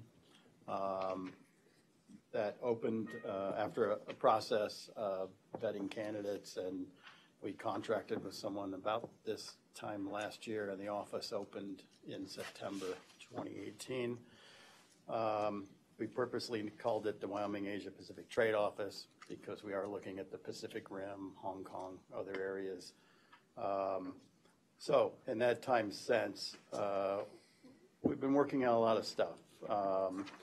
We have Val Murray with Murray Mere Farms in Powell. They have small, steady supplies of Wyoming beef to 2 hotel restaurants in Taipei. And obviously, we're working through a lot of issues. Processing plant capacity, transportation, shipping, what have you, to add value to beef in Wyoming and move beyond the commodity. But we were very excited when Wyoming Legacy Meats in Cody got USDA export certified in May, and they worked with Murray Mere Farms last month for a shipment of beef from the Cody plant to the 2 hotel restaurants in Taiwan. I believe, if I remember right, it's about 1,100 pounds to the 2 restaurants combined. So again, it's very low level, small opportunity, kind of a live pilot program. They will step back and learn from that process. But again, capacity can be an issue. The more we consistently send to these 2 restaurants, there's more of a buzz for Wyoming beef in Taiwan. And the orders get slightly bigger. There's one coming for, I believe it was 1,800 pounds. So we're maxing out capacity of a plant already. Yes. Mr. Goldberg, this is frozen beef? No, it's fresh. Really? Yes. Wow. That's part of the issue. I mean, we're dealing with issues with what do you do with the trim? They like the prime and choice cuts, obviously. Who doesn't? And then it's air freighted right now. It's such a small, we hope to get to filling containers someday, which is more cost effective. But having created that buzz, we want to try to sustain that and work on this side with supply and transportation. So it's a slow, steady process. Could you throw some sugar beets in there too? Yeah. Well, Mr. Chairman, where's beef being processed? Cody. Well, the latest shipment was Legacy Meats in Cody. It has been in Colorado. Yeah. So we're shifting that to being processed in Wyoming? Well, we're working on it. I can't guarantee you right now that we've solved that problem. So we're making that a number 1 priority is to have it processed in Wyoming? It is among the priorities, yes. It's a priority. Doesn't do any good to process it in Colorado. Understood. Continue a few highlights. We are working on a Taiwan inbound lamb and beef buyers mission near the end of September. I've been working with the Wyoming Co-op owned Mountain States Rosen lamb plant in Greeley, Colorado. So anyway, we will have beef. So Wyoming-owned co-op pulls sheep from 15 states. 40% of the lamb meat is from Wyoming, which is the majority of the states. When Taiwan offered to get some private import buyers over to Wyoming for beef, I suggested lamb, and they are sending a lamb buyer also. So we're working on the logistics and the agenda for that visit. We'll be touring that plant. It was funny, there was a little confusion between the Denver and Seattle Taiwan offices, and they double booked the plant in Greeley, and we won the battle to get the tour. Mr. Chairman. Yes. And I fully recognize that there probably should be a dual track. One is a marketing component of it, but we can't forget that it's a dual track. And we go back to the original legislation. I think it's pretty clear that we should be running a dual track. So, I mean, I do appreciate the marketing efforts. However, let's not lose sight of the fact that value added means value added to the state of Wyoming, not to Colorado. Yes. Mr. Chairman? Yes. Well, on that point, what's the, and maybe you were going to get to this, but the status of our USDA certified processing facility? I know that that's underway. That's one of the priorities. How is that going? I'm sorry. Sorry, USDA certified processing facility. That's one of the things that Legacy, me too. Yeah, we launched a study last month for the beef industry. Skip ahead here. It's focusing on market opportunities for Wyoming beef in Wyoming, regionally, domestically, and internationally. It also has the offal component, the byproducts, and then workforce. And also, the team that is working on this study is going to, I'm trying to remember, 10 or 15 actual processing plants in Wyoming to survey them for their needs, any possible regulatory barriers, workforce. We do have 2 existing USDA plants in Wyoming. One is now export certified. I know of a plant that is going through the USDA certification process from state inspected, and we're hearing about 2 or 3 projects for USDA plants. These are all small. So the study will provide data for business opportunities from processing plants to offal to opportunities out there. It's, obviously it's probably certainly going to take at least a medium plant to get a steady supply of Wyoming beef processed and shipped from Wyoming. So Mr. Chairman, I've always phrased this in terms of how small can it be and survive and create what we're trying to. I mean, I think that's always the question. How small can we go and still have it work? And this study will determine that? Yes, that's what I understand. Perfect. Yes.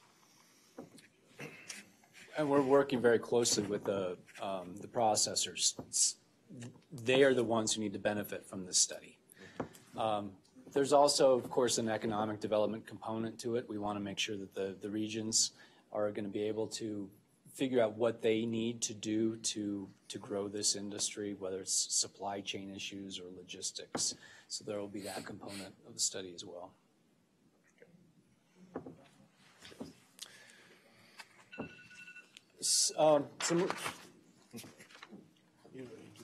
Mr. Chairman, moving on, in transitioning from the Endow legislation to the Business Council, one other piece of the Endow legislation that you passed in 2018 it did something that we haven't talked a lot about. And what it did was in the Business Council statutes where it says the Business Council will do X, Y, and Z for economic development, the language was changed to say the Business Council will do X, Y, and Z for economic development and diversification. What we haven't as talked enough about is what is the distinction between economic diversification and economic development.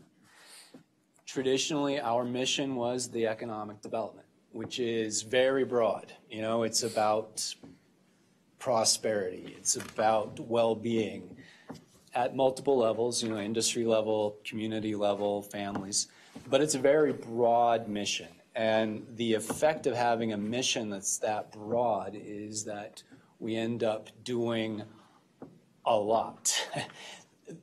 We become a mile wide and inch deep. So much fits under that purpose of improving quality of life and prosperity and well-being that we lose focus. So taking that word diversification and taking the conversations that happened over the past couple of years with Endow, we decided that let's focus in on more specifically on Wyoming's economy and what are those contributors to the economic pie, both the ones that are carrying everything else, our main industries, ag, tourism, energy, but also looking at those economic sectors that are underrepresented in our economic pie compared to other states. And those are manufacturing, healthcare, information, IT, arts and even arts and culture. When you compare our economy to other neighboring states or the nation or the globe, those are the things where we're really out of whack.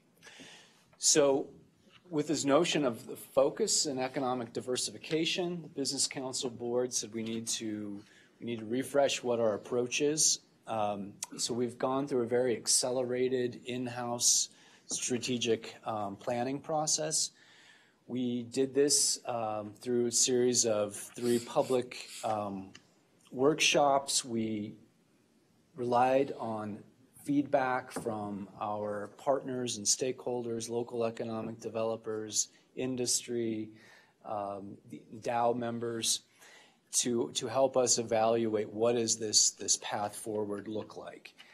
I'll talk a little bit about the strategy itself, but we're now working on implementation mode. We're working to align our budget to this new strategy, and hope that you'll be seeing that when the governor releases his budget later this year. So it's exciting. It's caused us to reflect a lot on what we're doing, what we shouldn't be doing, what is effective, what needs work. It's been a very good exercise, and it's going to provide us, I think, a higher level of transparency and accountability and understanding what the Business Council is doing. The plan itself is pretty simple. There's 3 components to it. Add value to our core industries, activate those underrepresented industries, and leverage our communities, our partnerships, our programs, and expertise.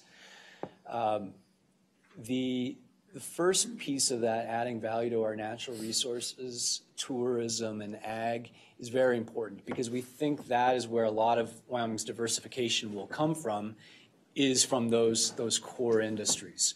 So we're looking at the markets, we're looking at innovation, we're looking at what it takes to recruit and retain the workforce for those key industries, looking at the technologies, trying to make sure that Wyoming companies are going to be as competitive as they can as the markets and technologies change. On the other side of the equation are those industries that we want to activate. So we have much more focus than we have in the past on those underrepresented economic sectors. And again, we're going to be looking at entrepreneurship, market development and expansion, recruitment for those sectors as well. And I'll talk a little bit more about what we mean by that. Then in terms of leveraging, what we've heard from the communities is the communities are saying, we appreciate having grant dollars. These are very important, but what we need in addition is we need expertise. We need industrial expertise. We need community finance expertise. We need help in figuring out how our communities can be more sustainable and connected on a regional basis. So expertise is a big part of our strategic plan, as is making sure that our partnerships are effective and in alignment with the plan. And also, what we have traditionally done is look at small towns and larger cities somewhat the same. And we know that rural communities have much different needs. So the board decided to have a specific approach for rural development. So that's the very high level of the plan. But again, it's seeping down into everything that we do. We're going through right now, we have a number of initiatives that are underway. The most important is that review of all of our programs, services, determining their effectiveness and their alignment and where we've got gaps.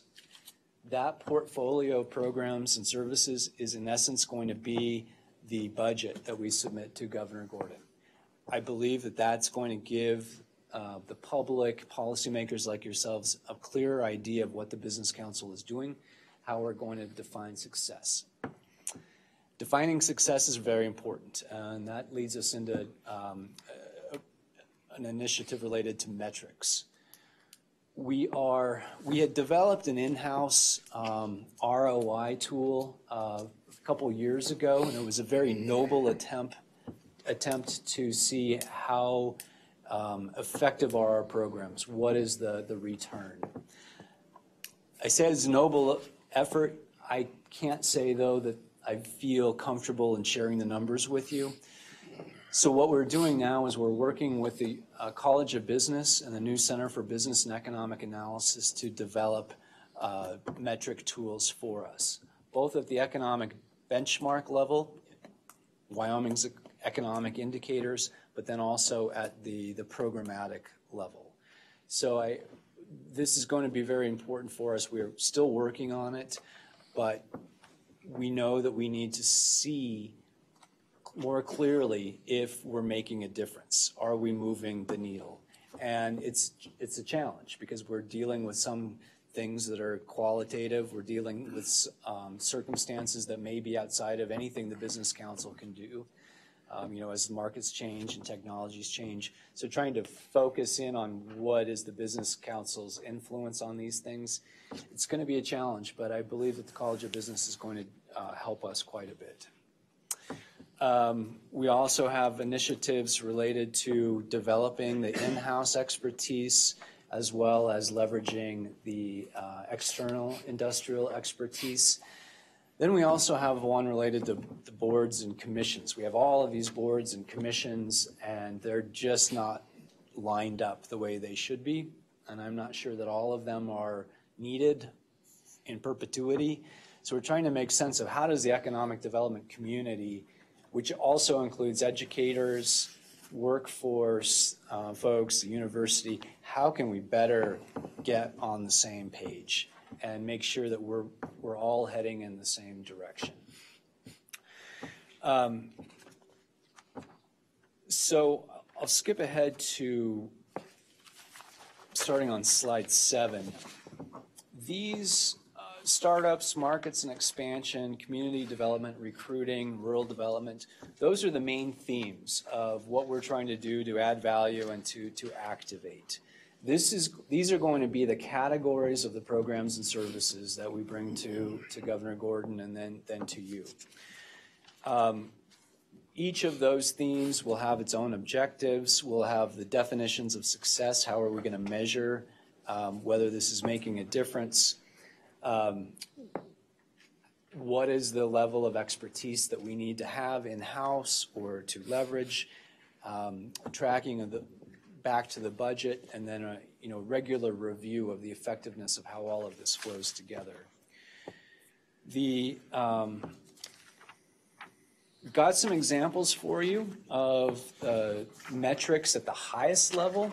I think this would be on slide, I don't see a number on this, slide 8.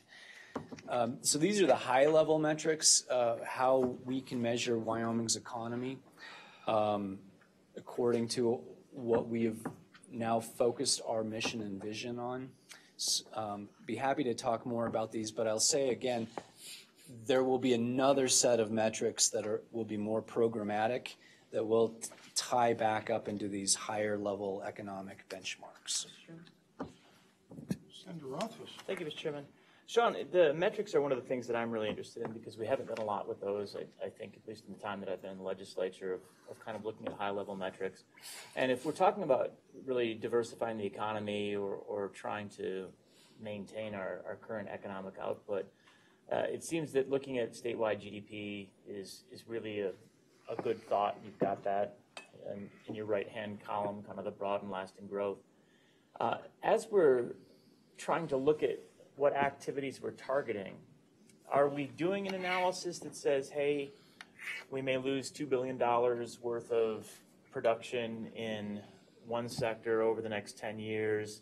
How could we possibly achieve $2 billion in alternative economic development to balance it out? I mean, is that the way that we're kind of trying to connect the dots over the next decade of planning? Because to me, that's essential. We can do a lot of things that lead to economic development, but we know we've got some pretty large future revenue drops, which is because we have pretty large decreases in GDP projected for the future.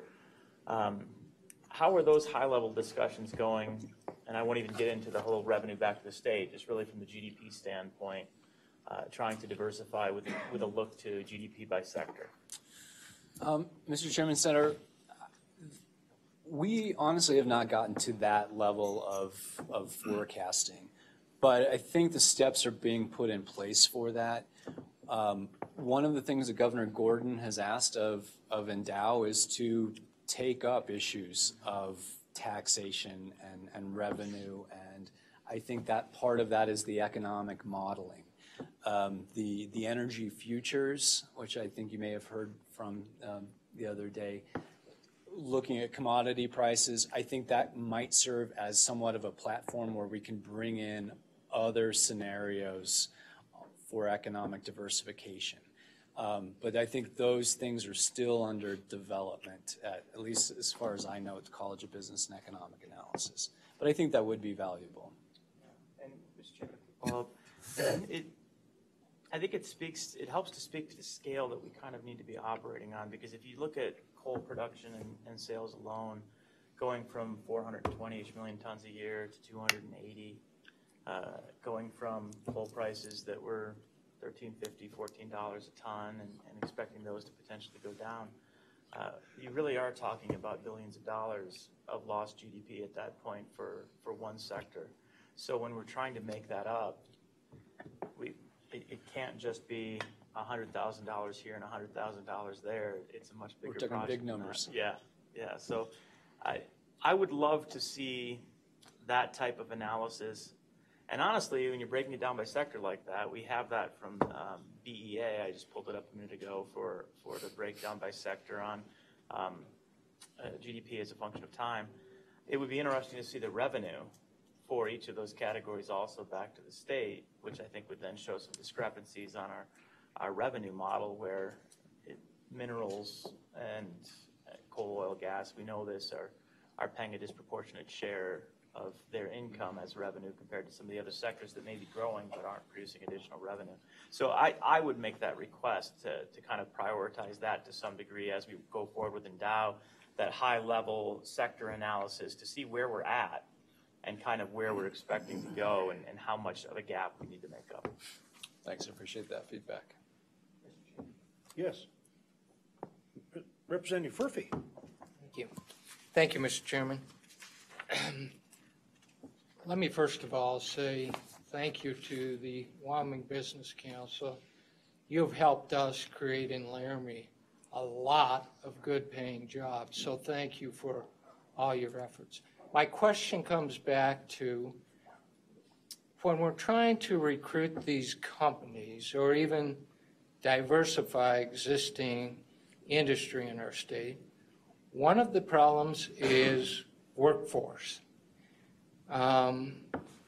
So what progress are we making on trying to attract or maybe train our own people to the level that they're going to be desired by these companies that are looking at our state? Mr. Chairman, Representative, workforce is the economic development issue, and I'll give you some thoughts related to that. First, as it relates to workforce training, the Business Council, community colleges, Workforce Council are operating together more closely than at any time that I've ever seen. Having said that, there is so much going on. I think it's confusing. I can't keep up with all the different programs that are popping up, and I think it's a challenge for industry to understand what's going on, and I think we are at risk of potentially duplicating some efforts. I know Cindy Delancey with the Business Alliance is concerned about this, and we're trying to figure out how to make sense of all of these workforce-related things that are going on. But the partnerships between all of these different education, workforce, and economic development, that's very important.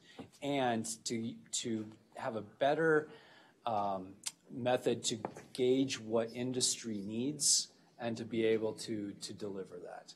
So on the training side, I think that we have a lot of opportunity to listen more closely to what industry is saying that we need and work more collaboratively across the board to deliver.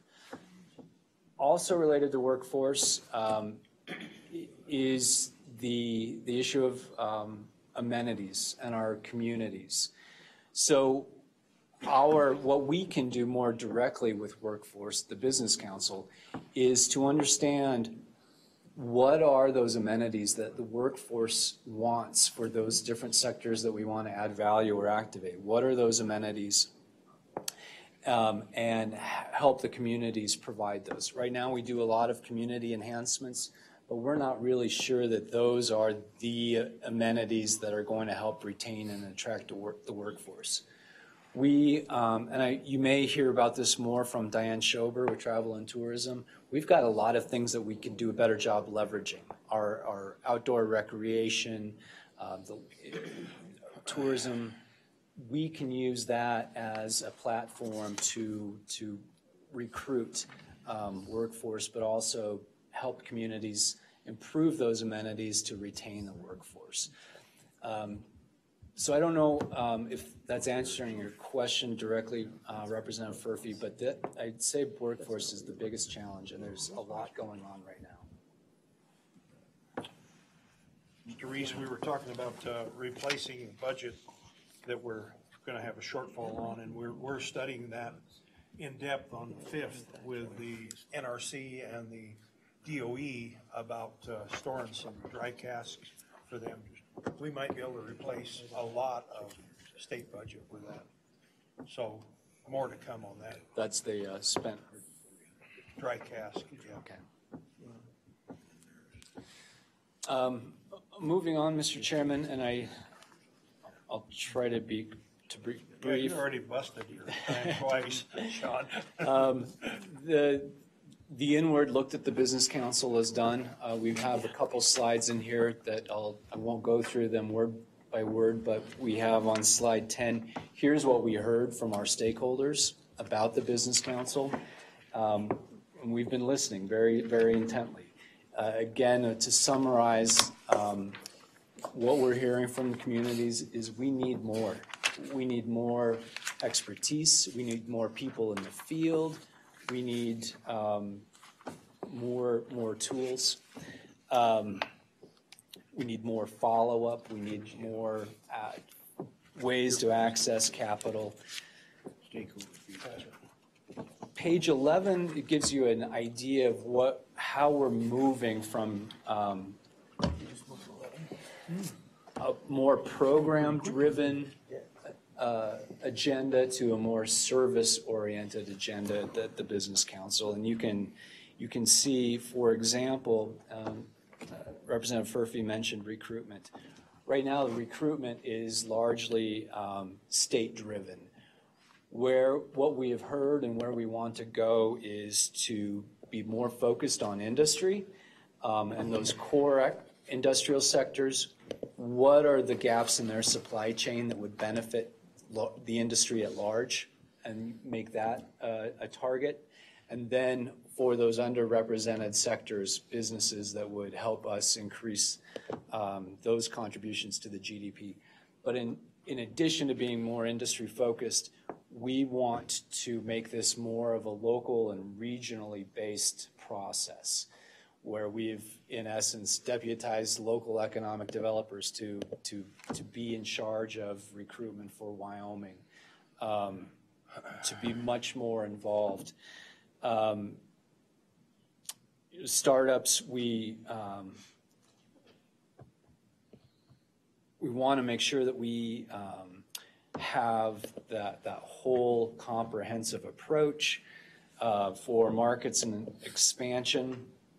We want to make sure that existing Wyoming businesses have the tools that they need to expand. We want to do more to leverage federal funds, community development, whereas we have traditionally been kind of a first come, first serve. We want to be more thoughtful about how those dollars are invested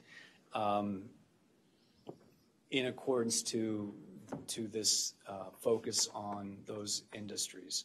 And then again, with rural development, we need to have a more specific approach to rural economic development. It's not the same as economic development that you'd see in Cheyenne or Casper. Mr. Reese, I don't want to rush you too much, but you're about out of time. Okay, so that was a very, I think I hit the main points of the next several slides.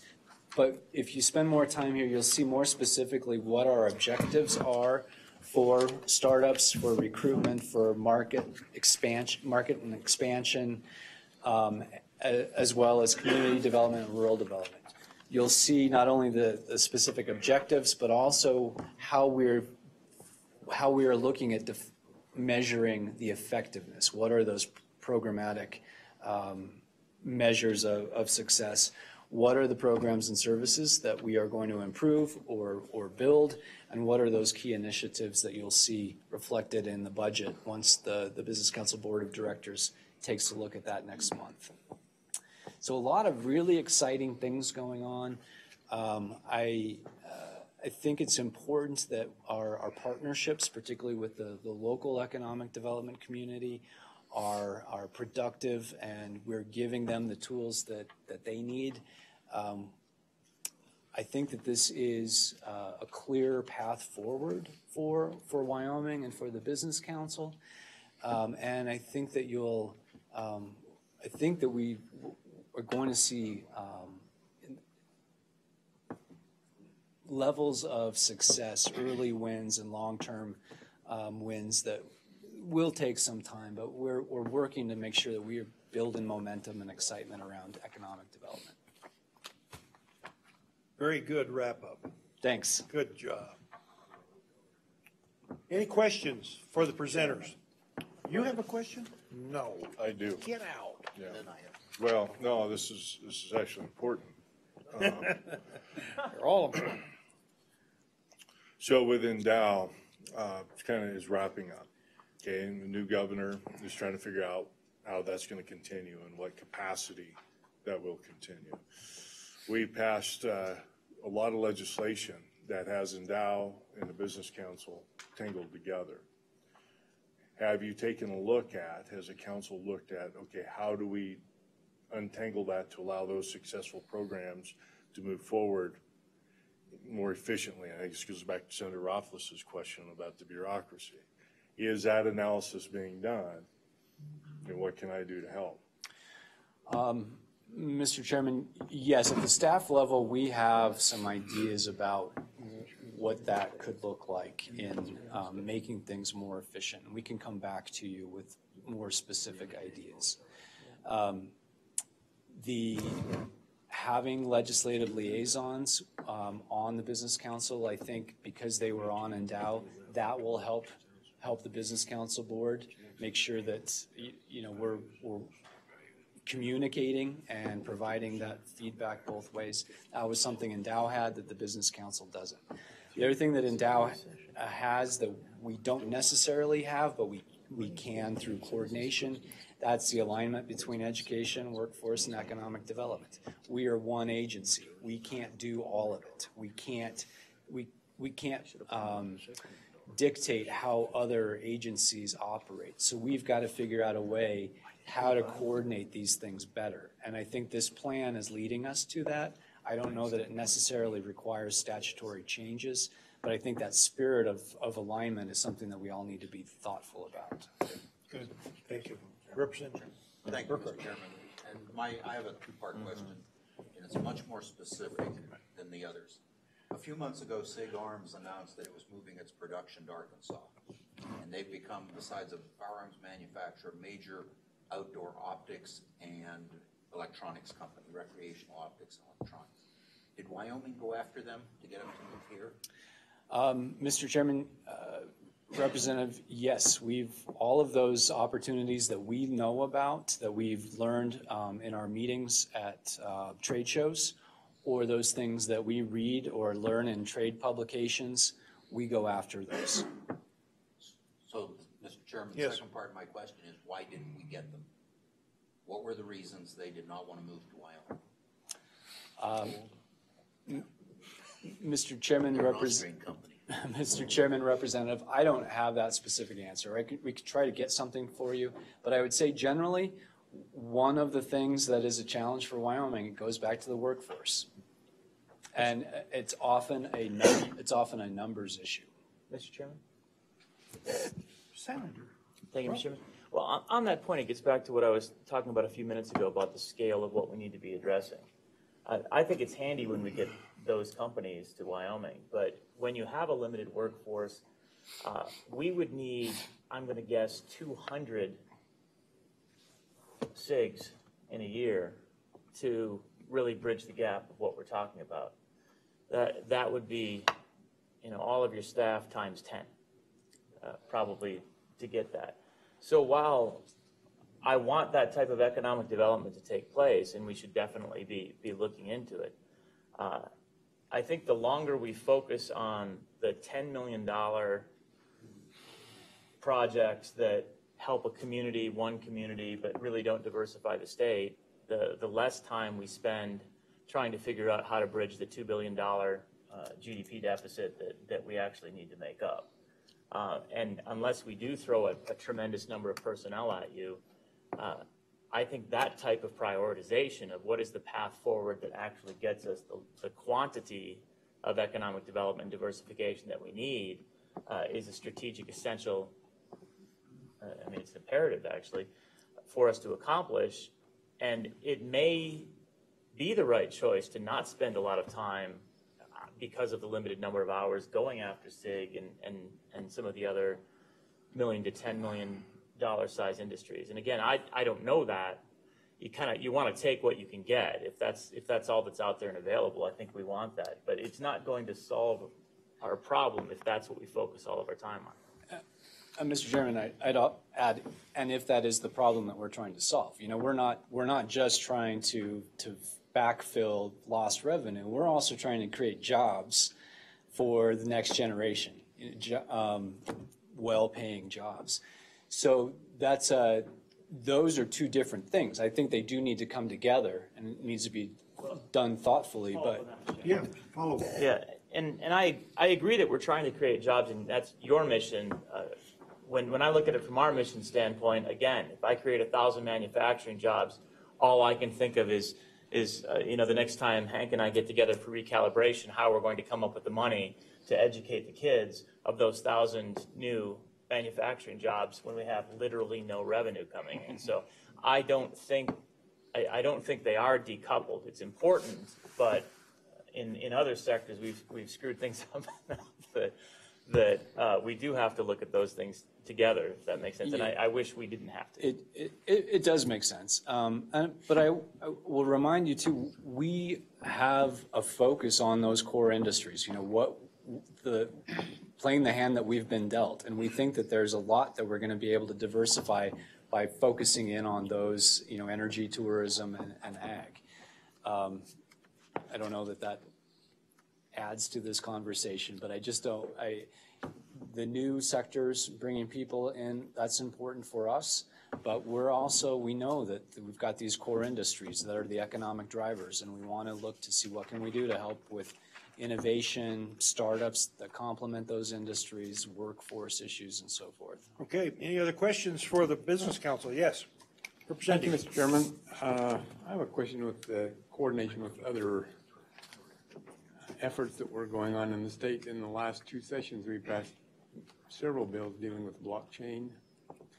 I don't know if there is any coordination with the Wyoming Business Council in that effort. There should be, or have you seen any effect from the passage of those blockchain technology bills? Yeah, Mr. Chairman, Representative Ayer, there's a lot going on, and some of it goes back to this opportunity with the trade office in Taiwan too. I think we have this favorable legislation in Wyoming, the blockchain technology and fintech and opportunities over there. I think we're working on that opportunity. We have the Blockchain Coalition in Wyoming. They're very helpful with explaining the laws and meeting with potential recruits. And there's the cryptocurrency, the miners, and then there's the blockchain solutions companies, the technology. There's a couple tracks there, being very general, trying to describe blockchain. I know enough to be dangerous. But there's just a lot of networking and people figuring it out. And, you know, obviously there's plenty of opportunity. Can we say today there's a huge win other than like LLC filings? Not at this point, but there's a lot going on, a lot of discussions, a lot of interest in Wyoming. And we've hosted a couple of companies from Taiwan who are looking at opportunities and more on the blockchain solutions company side in Wyoming. So, other questions for the Business Council? Other questions? Other questions? Hearing none, thank you for your presentation. Thank you for the brief presentation. Good job. We have a representative joining us today. Representative Sweeney, thank you for being here with us. We really hope we can educate you. Will never happen. Never happen. Next up is the tourism group, and I believe Diane Schober is here to educate us a little bit about tourism. She single-handedly brought in one of the biggest tourism things in Wyoming, the Wyoming High School rodeo, national rodeo, I should say, which is the largest rodeo in the world. And it's been in Wyoming ever since. It's in Lincoln right now. Where is it? Where? Isn't it in Lincoln this year? Where is it? In Nebraska? Yeah. Comes back every 3 years. I missed the question. I know you were talking about the National High School Finals Rodeo. Yeah, and where is it? Where is it now? Yeah, it goes back to Lincoln, then it'll go to Gillette, and then to Rock Springs, and so. Oh. So it'll be on two Wyoming communities are in that rotation. Ah.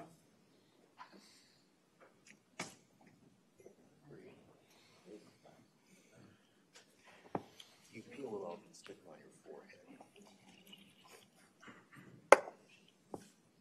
Stick it on your forehead. Or. Well, let's hope this works.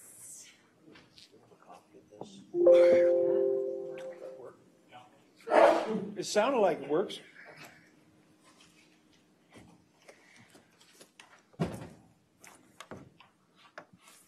Mr. Chairman and members of the committee, thank you so much for allowing me time on your agenda today. My name is Diane Schober, I'm the Executive Director at the Wyoming Office of Tourism.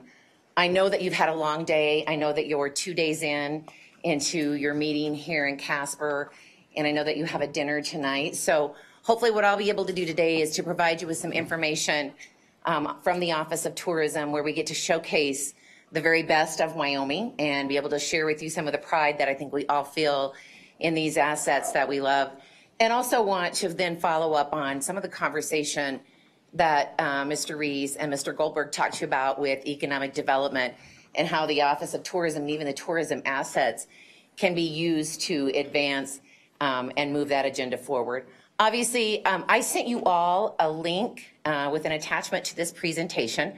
I was saving you on the mounds of paper. I have it here. If you'd like a hard copy of it, I can actually get it to you, but I sent the link to you on Tuesday evening, so hopefully you all received that. I mean, Wyoming obviously is known around the world for our iconic national parks, Yellowstone, Devil's Tower, and Grand Teton National Park. But as you all represent a wide and diverse areas of Wyoming, we know that there are opportunities for tourism in every corner of the state. Our office, the Office of Tourism, is responsible for promoting our Wyoming as an attractive travel destination and enhancing our public image as a dynamic place to live and work. And so when you think about that, combined with the conversations that you've been having today, just by seeing tourism ads and what people can think about Wyoming as a place of recreating and unwinding, but also has a lot of synergy with other economic development benchmarks. Travel is good for our communities. We every year commission an economics firm to do an economic analysis around the entire travel economy, not just leisure travel, which is what we predominantly focus on, or driving people for leisure vacations, but also to travel for business and sports and meetings. In 2018, 8.9 million visitors. It was up 2.2% from the year before, which was actually really good because in 2017 was the year of the Great American Solar Eclipse. And we saw a big bump in our travel in 2017. So for 2018 to eclipse that, yes, that was a pun. That was really good news for us. Those visitors in turn spent $3.8 billion in direct purchases. That's actually buying money from and goods and services and spending their money in the cash registers of Wyoming. This is not indirect or induced. That was up almost 7%. That in turn generated $196 million in taxes, not just state sales tax, not just local tax, but that's lodging tax, that's motor fuels tax. A substantial component of our tax base is derived from the travel economy. This is the largest private sector employer in the state of Wyoming, representing approximately 32,000 jobs. That has remained relatively flat, but the good news is that earnings within that sector are up 5.4%, so contributing to a stronger middle class for the residents of Wyoming. We also measure the impacts that are directly attributable to the ad campaign. And so that's really important because the majority of the funds that you appropriate to us every year are spent in promotion activities in a paid media campaign. And we measure this not only, there's many reasons why we want to know. A, is it working? Is the agency that we contract with to do this work for us doing work that actually generates a desired result, which is driving visitation? Does the campaign resonate with the intended consumer? So there's a variety of things that we're looking at as this tells us. But again, in 2018, we spent $5.1 million just on our summer campaign. That was up about 16% from where we were the year before. That influenced 1,025,000 trips. And so there's about 3 people per trip. So it really was about 3.9 million visitors. And they spent $1.4 billion, up 31% over the year before. Their expenditures based on how much we put into the campaign in direct expenditures was $289 for every dollar spent. But I think more importantly, as public policy officials, understanding what that tax base is. So those visitors directly influenced by the campaign generated $59 million off of that $1.4 billion purchase. So for every $1 of public money that was invested in tourism marketing, there was $11.54 returned back to public coffers in one form or another through state or local or motor fuels tax. So it's an important component for how the ad campaign is measured. Obviously, a strong and simple brand platform. That's why using the postal code of WY, creatively, we have the opportunity to really leverage that. And you'll see as I share with you some of the creative components that all of the ads and the promotion efforts will ask the question, why visit Wyoming? And then the answer is within that component and that experience and that emotional response of that's why. This year in 2019, we spent $4.8 million on our summer budget, $461 million in impressions, which is an important component. That's how many people can actually be exposed to your ads, integrated across all kinds of media channels. And then we did, this year we invested heavily with the travel channel. They produced some additional content for us in the form of video, which I'm going to share a piece of that with you here in just a little bit, but also really supporting the theme of female empowerment. And as you are hopefully aware that 2019 will be celebrating a 150th anniversary of the passage of the Women's Suffrage Act in December of this year, with another bookend next year on September 6th with the first woman vote in a general election in the United States. And so we've been building out a lot of content over time, not just around the voting of women, but just what women are doing in terms of business and their lives and what it's like to be in Wyoming during that time. It was a national campaign, and then we had some dedicated support in some of our key feeder markets. We spent about 62% of our efforts in national, 38% in regional. When I say regional, we mean predominantly Salt Lake and Denver, but that even drifts a little bit over into Omaha. And we do some in Boise and that area. So examples of a print campaign of what you might see in a magazine. Oftentimes we will lead with our iconic destinations, and the fundamental rule of marketing is to lead with your hooks. And so it's not uncommon that you're going to see these beautiful national icons, because that's how people first associate with Wyoming. And if any of you have watched much advertising, you know that Montana also really elevates Yellowstone National Park. And so we want to continue to reinforce in the eyes of the consumer that that is in fact located in Wyoming. But we also shoot on location for our creative assets in a variety of other places across the state. And here, by design, purposely, I was having a meeting with Governor Gordon, and I wanted to share with him some of our beautiful work that was done in the Bighorn Mountains outside of Buffalo. And so we're using a variety of places across the state to showcase in our advertising. These are examples of out-of-home or outdoor billboards that you might see in Chicago or Seattle or Minneapolis. You also would see bus wraps in Kansas City and Portland and Seattle. You'll see trains that run to the airport. All of this is considered what's out of home, and these are tactics to supplement where you are, where you have a high return of visitors. But the key component in everything that we do is around video. Video is king in the world of advertising and promotion today. And so I just am sharing with you right here a quick glimpse of our YouTube channel. I would encourage any of you who haven't had a chance to go here to go to the YouTube channel. You can see our television commercials, and you can see all of the content stories that we've been building out over the years. And some of these have 2.1 million views. These are substantial, and that was for a television ad that we ran this summer called Wild Girl. The other thing that we're doing in video content that's so important is it brings your brand personally close to your consumer. It allows them to tie in emotionally. And so while some of these would feature Joe Alves, who was the location scout for Steven Spielberg 40 years ago when they were doing Close Encounters of the Third Kind. There's a story of Backwards Distillery right here in Casper. Joe Reese, who's a wildlife photographer, he was introduced to us from our friends at Game and Fish.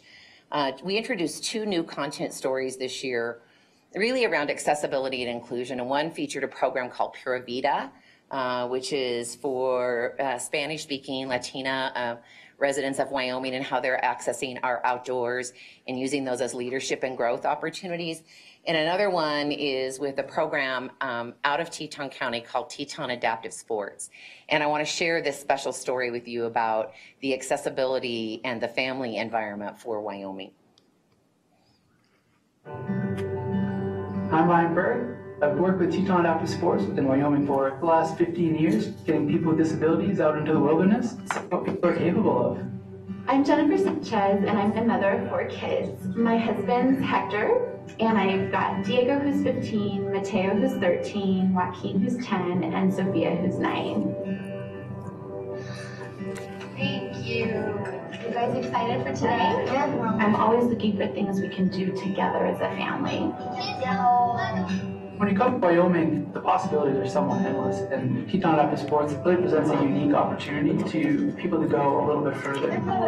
Whether that's climbing, rafting, canoeing, kayaking, fishing, we try to make that possible for everyone. You got it, baby? Yes, Mama. Solid. Yesterday we were hiking. Sophia's like, this is hard, right? I'm tired. I'm like, no, you can do this.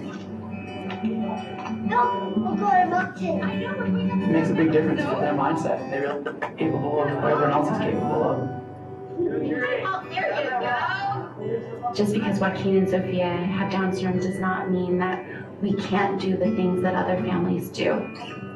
Mental disability is often put in a special category, but out here they're treated the same as everyone else. Hold on. You got it, so. Wyoming's open space is a parent's dream. Just untouched landscape. Here we could just let them go. Let them roam. Let them run. It's always that kind of unknown factor, that fear factor of going higher, that scares people. When you're allowing someone like Sophia or Joaquin to go a little bit higher, it just raises their own self-confidence level. To see a challenge in front of them and overcome that. And that creates a self-confidence that will spread throughout their life. No, keep going higher. Here. Working with people with disabilities, it's an incredible transformation. Why am I here? Because every day I get to reach the edge of my possible and help others do the same. That's why. That's why. That's why.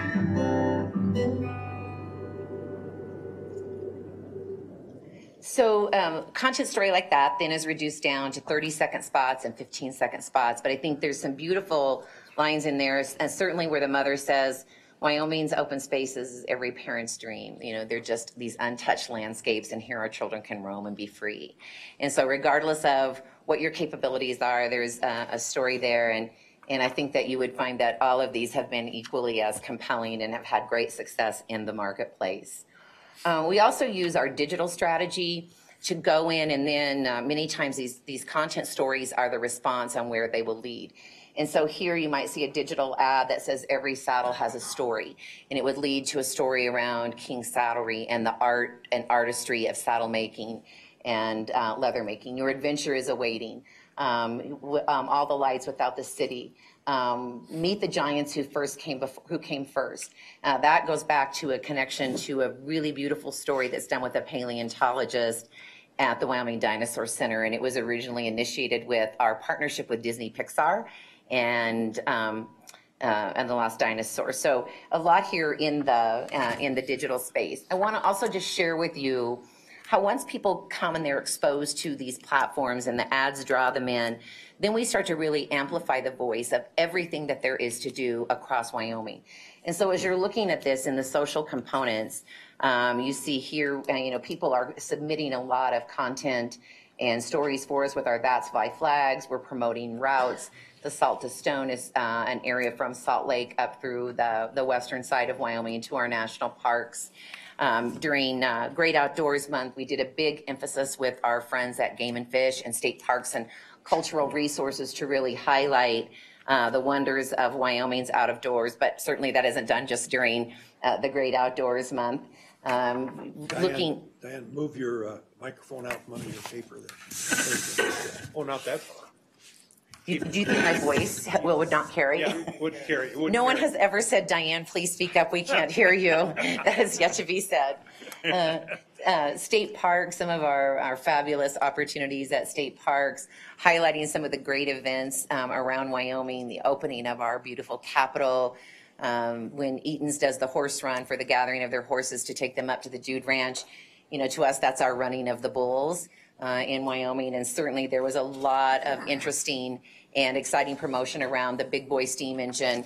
If you were downtown Cheyenne on May 3rd, it was busier down there that day than sometimes a Saturday during Cheyenne Frontier Days. We also do a lot with our partners.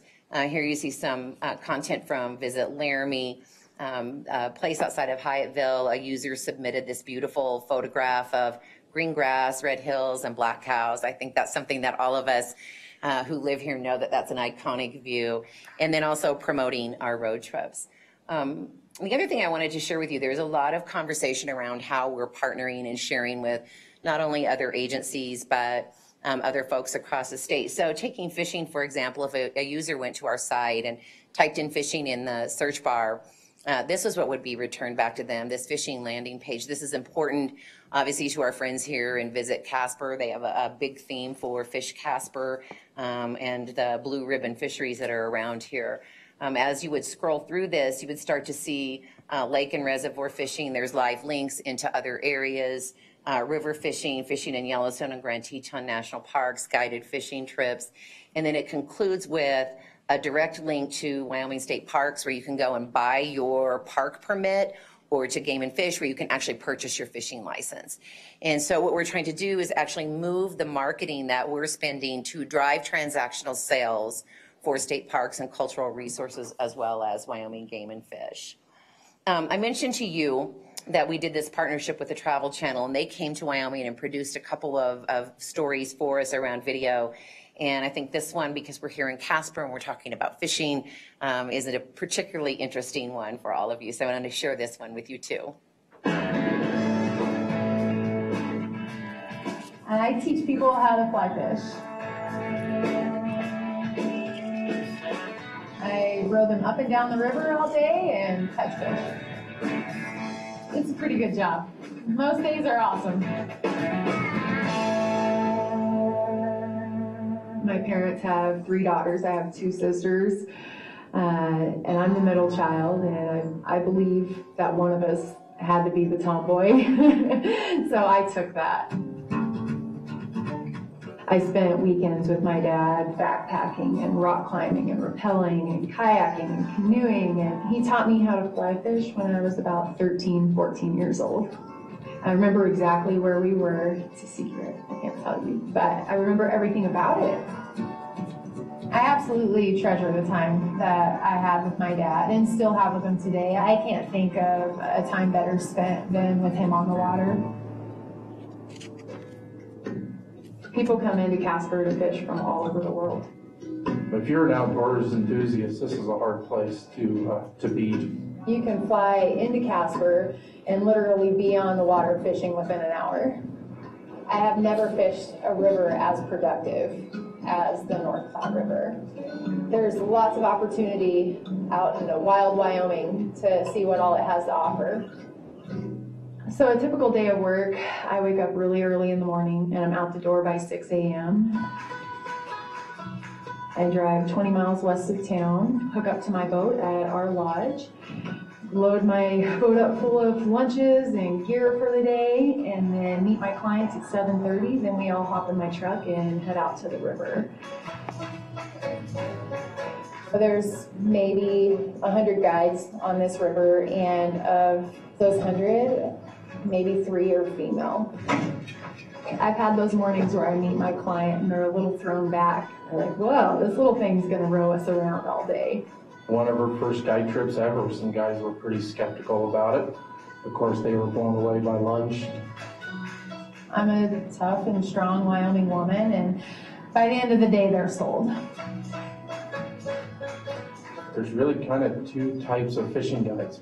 There's the type that kind of do it for themselves, but the really good ones are ones that enjoy helping other people improve, and she's exactly one of those.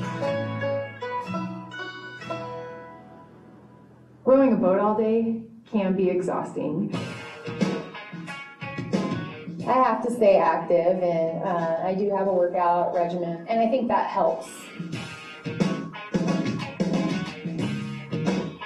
It helps me out on the water, especially considering my stature. You know, some of those bigger guys out there can really buck a boat around with ease, and so I have to work on my strength. I don't think there's any one exercise that can prepare you for rowing a boat. You would think maybe a rowing machine, but it's so controlled on a machine, and it is not the same at all when you're actually on the water.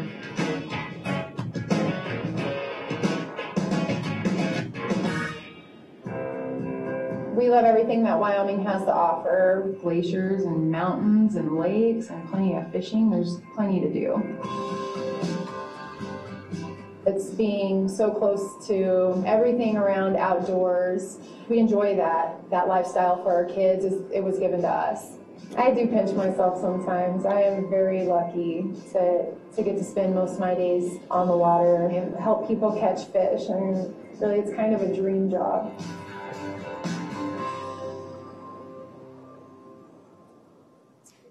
So you can see the crossover there of talking about the lifestyle and what they're able to do and what it means to live and work in Wyoming, in a place where we all get to live and work every day.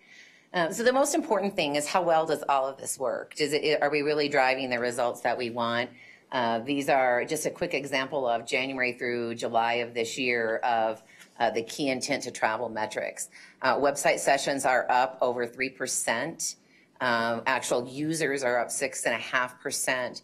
Partner referrals, meaning people who are landing on our site and leaving and going to maybe the Ugly Bug Fly Shop or to another partner to visit Casper's site, at over 84,000 so far. Our guide requests for printed guides are down slightly, and part of that is by design. We've just shifted some of our strategy in terms of mailing.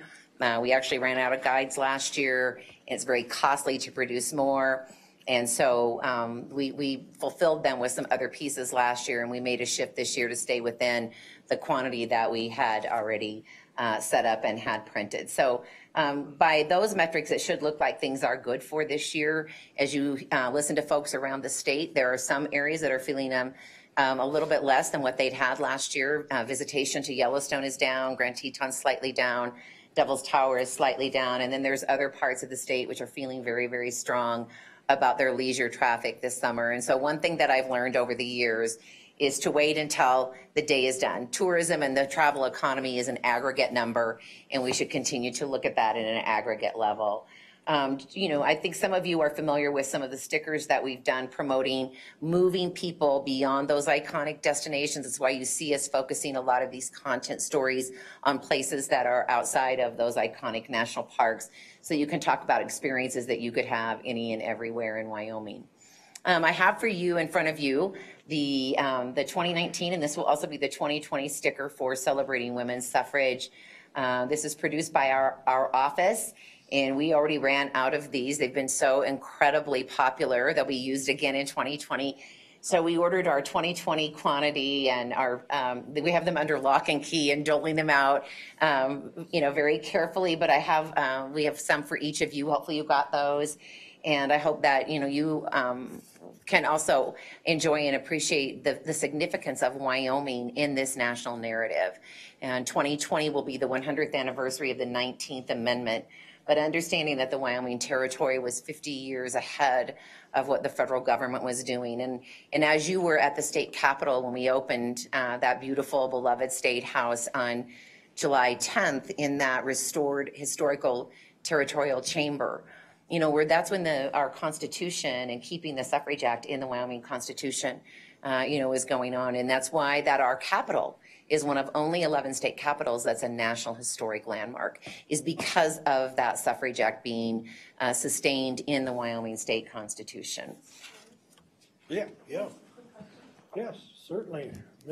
Representative Duncan, yes. Start the timer. Go for it.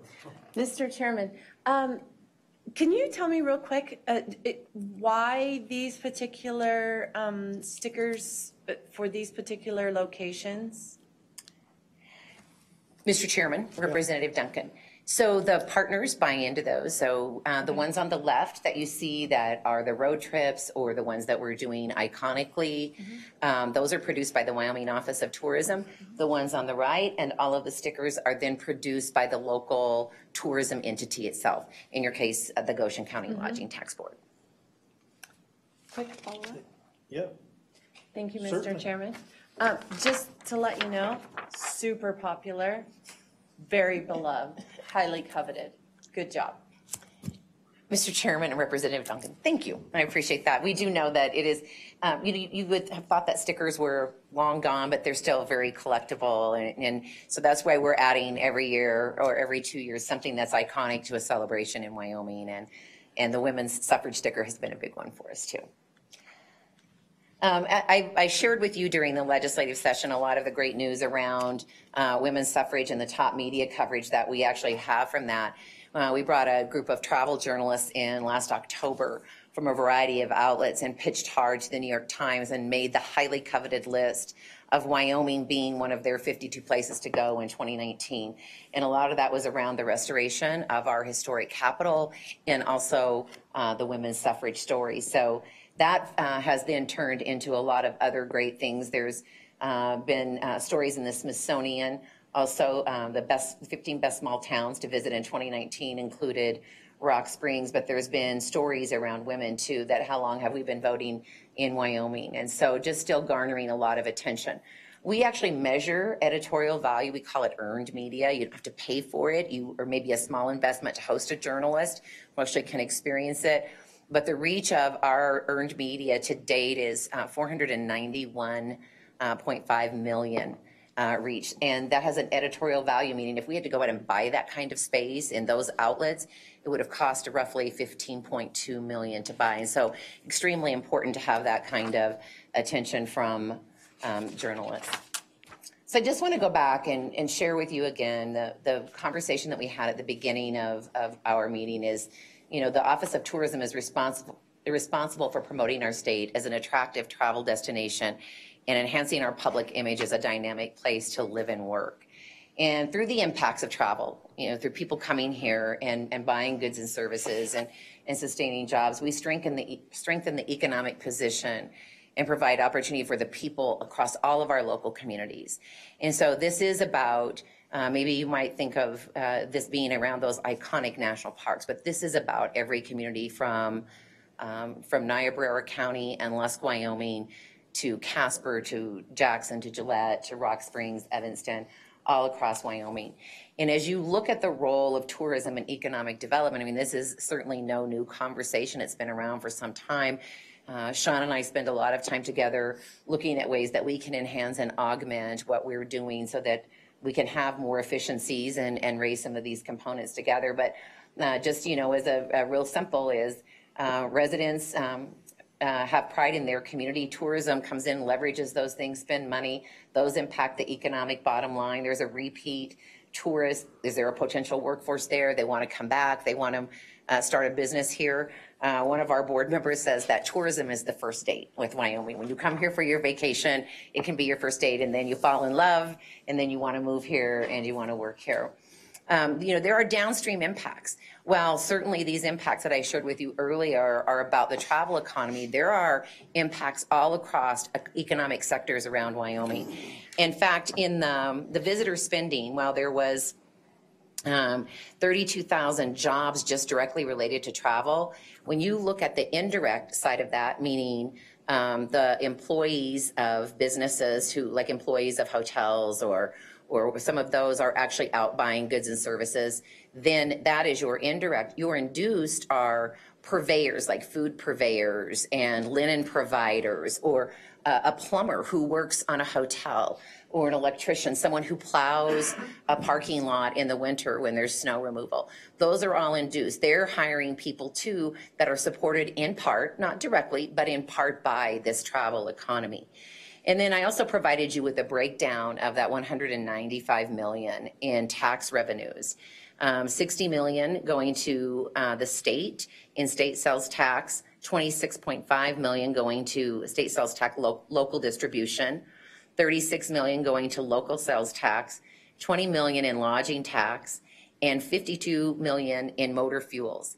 That's 32% of all motor fuel collections in 2018. So that's a substantial part that's actually affiliated with the travel economy. We also know that when consumers see advertising about a place, it raises their perception. Wyoming remains the brand. Whether you're selling Wyoming coal or Wyoming oil and gas or Wyoming beef, or a Wyoming hay, or a Wyoming vacation, a Wyoming fishing expedition on the North Platte. These are all parts of what we're doing, but Wyoming is central to that. And so when people know about Wyoming, they see the ad, and then if they visit here, that even escalates their perception. And it raises those other economic benchmarks, of which you're after, we're after, the Business Council's work is after, many of the economies here.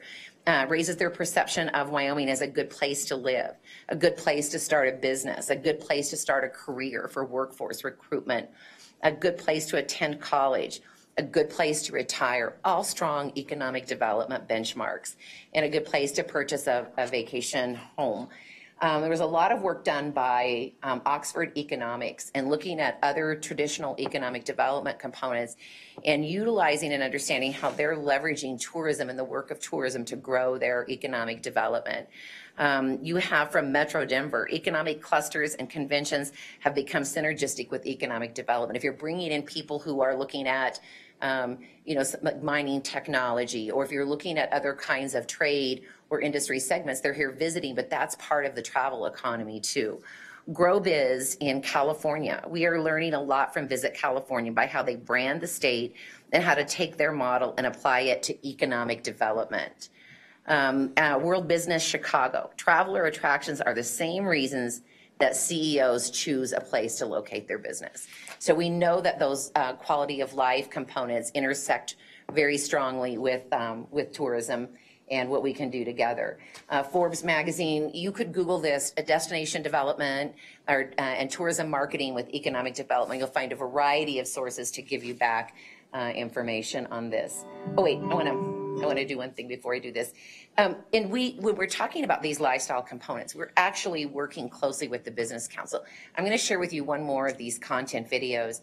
And this actually was used when we were recruiting Weatherby to locate to Wyoming. This is a story from Kings, but it was really the reason why the Business Council wanted to use this is it's about the culture and the feel. Was it the kind of place where they wanted to have their business? And this was just another piece that they used to help make that move.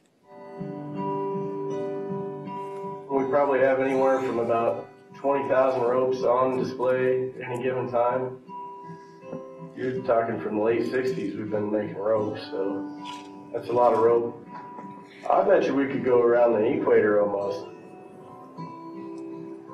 Dad was initially a saddle maker, and during the 60s, roping was kind of becoming a popular thing to do, so that's when he got into the rope business also.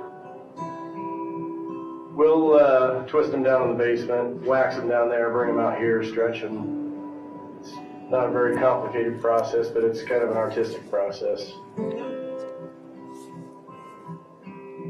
Something we've always strived to do is make good equipment for the working cowboy. The big thing at Darden is putting on a rodeo, which is huge. You can't cut corners, because if you do, you get called out on a horse, you know, your equipment fails or the rope breaks. It makes you proud that you have a product you put out that somebody else uses. That's what we do. That's why we do it. That's what our business is all about. I've got a son. He's taken up the challenge and he's doing a wonderful job. I'm the third generation in this business. It's a great way to grow up. There's stability, there's a lot of history, there's a lot of pride to be taken. I don't want to see the art, the tooling leather, rope making, things like that. I don't want to see any of that die. I suppose I could have gone a few different routes in life, but I know I needed to come back here to help carry things on. I'm glad I made the choice. Well, of course, you have the mountains and then the rolling hills. When everything's green, it's a lush sight. Being in Wyoming gives you a feel of freedom, and if you have to go see some symphony or something, you could go there and then come back and be yourself again. Well, I'm here to complete the dream of my dad and my two younger brothers to keep the quality business going in a town that we love and a state that we love. That's why. So you can see how that would really resonate if someone's looking for a culture and what it would be like to be in Sheridan, Wyoming.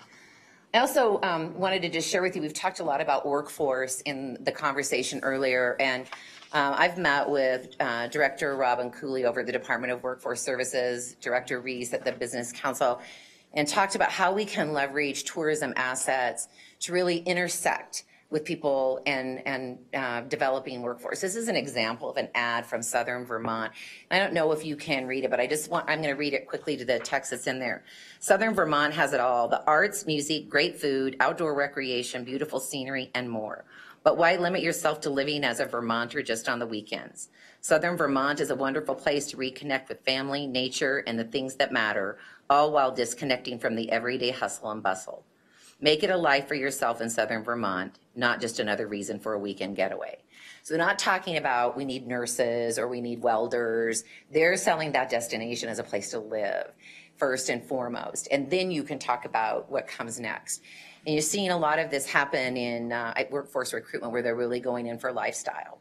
And so when you think about intersecting people, not on platforms like Indeed or other places, but where they're going for lifestyle content, has a great opportunity for this intersection with what we can do.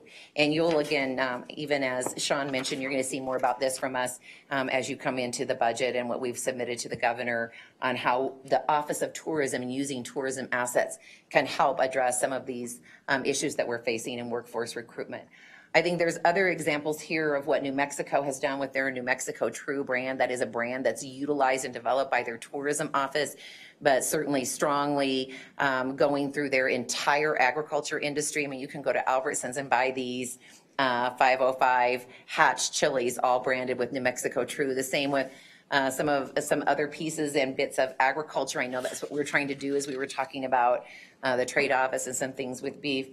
And, you know, even in Pure Michigan is the probably the most well-recognized of advertising campaigns nationally for what they're doing in terms of their tourism development. But this is a state that has totally embraced this as a way to leverage the visibility of all industries across the entire state of Michigan.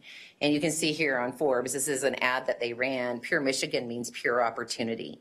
And so they're using that play on words as a way for how they're going to recruit or even do business development otherwise. Here through Pure Michigan, they're talking a lot about the same things that we've been talking about, is how to build sustainable communities. How do you build out livable communities? How do you emphasize rural prosperity through utilizing tourism and these other quality of life assets? And then when you see how Pure Michigan, these are even in-state components through directory signs or working within Pure Michigan apples, ag tours. They have Pure Michigan on their license plates. They're using those as their own out-of-home components as people are traveling about. And so as we look at other states here, we don't have to recreate the wheel. And I think that there's some low-hanging fruits for us. And we're looking forward to getting to work on some of this and really pushing the needle on it. In conclusion, I think just first of all, I want to say thank you for the support that you have provided to the Office of Tourism and to our appropriation. We're generally funded 100%. And so the money that we spend is, I know, you make a decision every day about that. And hopefully we are, doing the best. We're working very hard to make sure that we're doing a very strategic and solid program that's laid in insights and data and has a return on investment. There are reasons why tourism is a good for an economy. It's an export economy by the very definition of export. Non-resident visitors are coming here and buying goods and services from Wyoming businesses. You'll see growth in tax receipts. The largest private sector employer in the state is the leisure and hospitality industry. Has been one of the largest contributors to the sales and use tax in all of the years that I have been doing this. And then obviously, again, going back to enhancing other economic development growth with greater perceptions, raising that perception, that positive perception about a place, business recruitment, employee recruitment, attractive to retirees, and higher education enrollment. So with that, I thank you. I'm just going to close out with one last video, and then I'd be happy to answer any questions.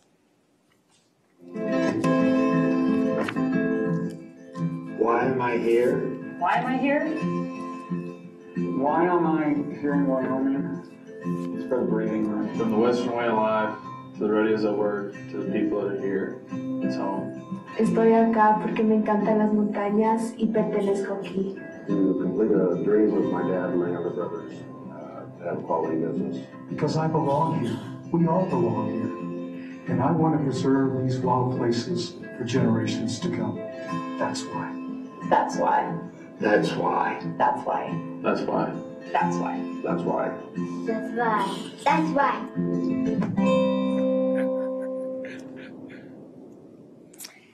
Mr. Chairman, members of the committee, thank you very much. Yeah, thank you. Is there any questions for Ms. Schober? No questions? No questions for her? Come on, come on. You can always come on. Well, I'm always available afterwards and via email or phone if you do have those. Thank you again very much for your time. Okay, thank you. Thank you. Any public comment on Office of Tourism update? Public comment on Office of Tourism. Brooke, surely you've got an update. Surely you've got a comment. I do, Chairman. Thank you. Brooke Kaufman, I'm the CEO of Visit Casper, also a newly appointed Natrona County Commissioner. I really respect what you guys do. I know it's been a long 2 days, so I'll keep my comments short. I think overall, I just want to say from a Convention and Visitors Bureau perspective, we would not be successful at the Casper level if it was not for the Office of Tourism. So the spend or the money that you guys allocate for state marketing really helps us leverage our dollars, probably the same in your communities too, where you have Convention and Visitors Bureaus, to do more things. But I also heard you ask a lot about economic development and workforce development. That's also happening at bureaus at your local levels as well. So I just wanted to make a quick note. On the workforce development piece, this has been really interesting in the last 12 months. We have been asked by Casper Police Department and the Natrona County Sheriff's Office to provide assets to be able to drive workforce recruitment. So we're all struggling to recruit police officers and sheriffs. So they're looking to tourism to say, how can you help us sell the destination to attract workforce? The same thing where we're collaborating with our local economic development agencies. If they've identified industry sectors that are important to them, we're working really hard to bring meetings to our area in that space. So I think you're seeing more than just promotion, which is what we've historically for the last 30 years been known for. We're really more in a strategic space to be able to drive meaningful change in our communities. So I just want to say thank you for being in Casper for the last 2 days. Thank you for supporting tourism in our efforts, and we look forward to a good session with you this year. Very good. Any questions for Brooke? Any questions? Any questions? Any questions? No questions. All right. Yeah, you got off easy, didn't you? I did today. Thank you. Any other public comments? Representative Sweeney. Thanks. You do? Thank you. So, Pat Sweeney, House District 58, and I was sitting there watching one of the videos, and I believe the model for the fly fisherman fishing expedition was actually my goddaughter. I knew she was taping several months ago on a very cold, blustery day, but so I'm seeing that and thinking to myself, it was about 40 years ago, this very weekend, that I moved from Pennsylvania to Wyoming to become the banquet manager at now the Ramkota, but it was billed as a Hilton. And I don't know if that's a good thing or a bad thing in some people's minds, but truly, was a great decision. And I appreciate the work of the legislature with tourism. When I was first appointed to the old Travel Commission by Governor Hirschler, I think our budget was right about $1 million back then. And I remember during the fires of '88 in Yellowstone, we had to go beg Governor Sullivan with what money he had because we needed postage money to get the word out that Yellowstone was still open after the fires. And what a long ways tourism has come because of the foresight of the legislature for years and the growth of that. But whether it's a good thing or not, 40 years ago, it's hard to believe, but her father moved out here as a sous chef there at their Hilton, and what full circle that is. So, but appreciate your support, and I don't think there's any member of the legislature that truly can say they are not. They're within their district, they have constituents that are touched by tourism. So, all right, any questions for Representative Sweeney? Hey, you didn't even get the buzzer. You're really getting good. Oh, you're not that old. Get out. So.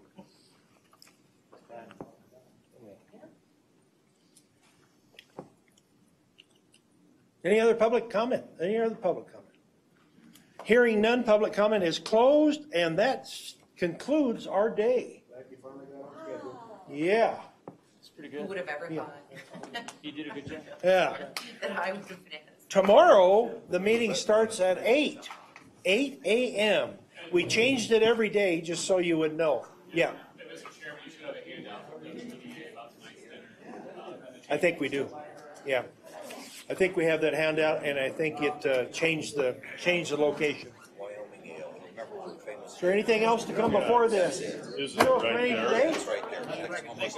not, we're adjourned. You're adjourned.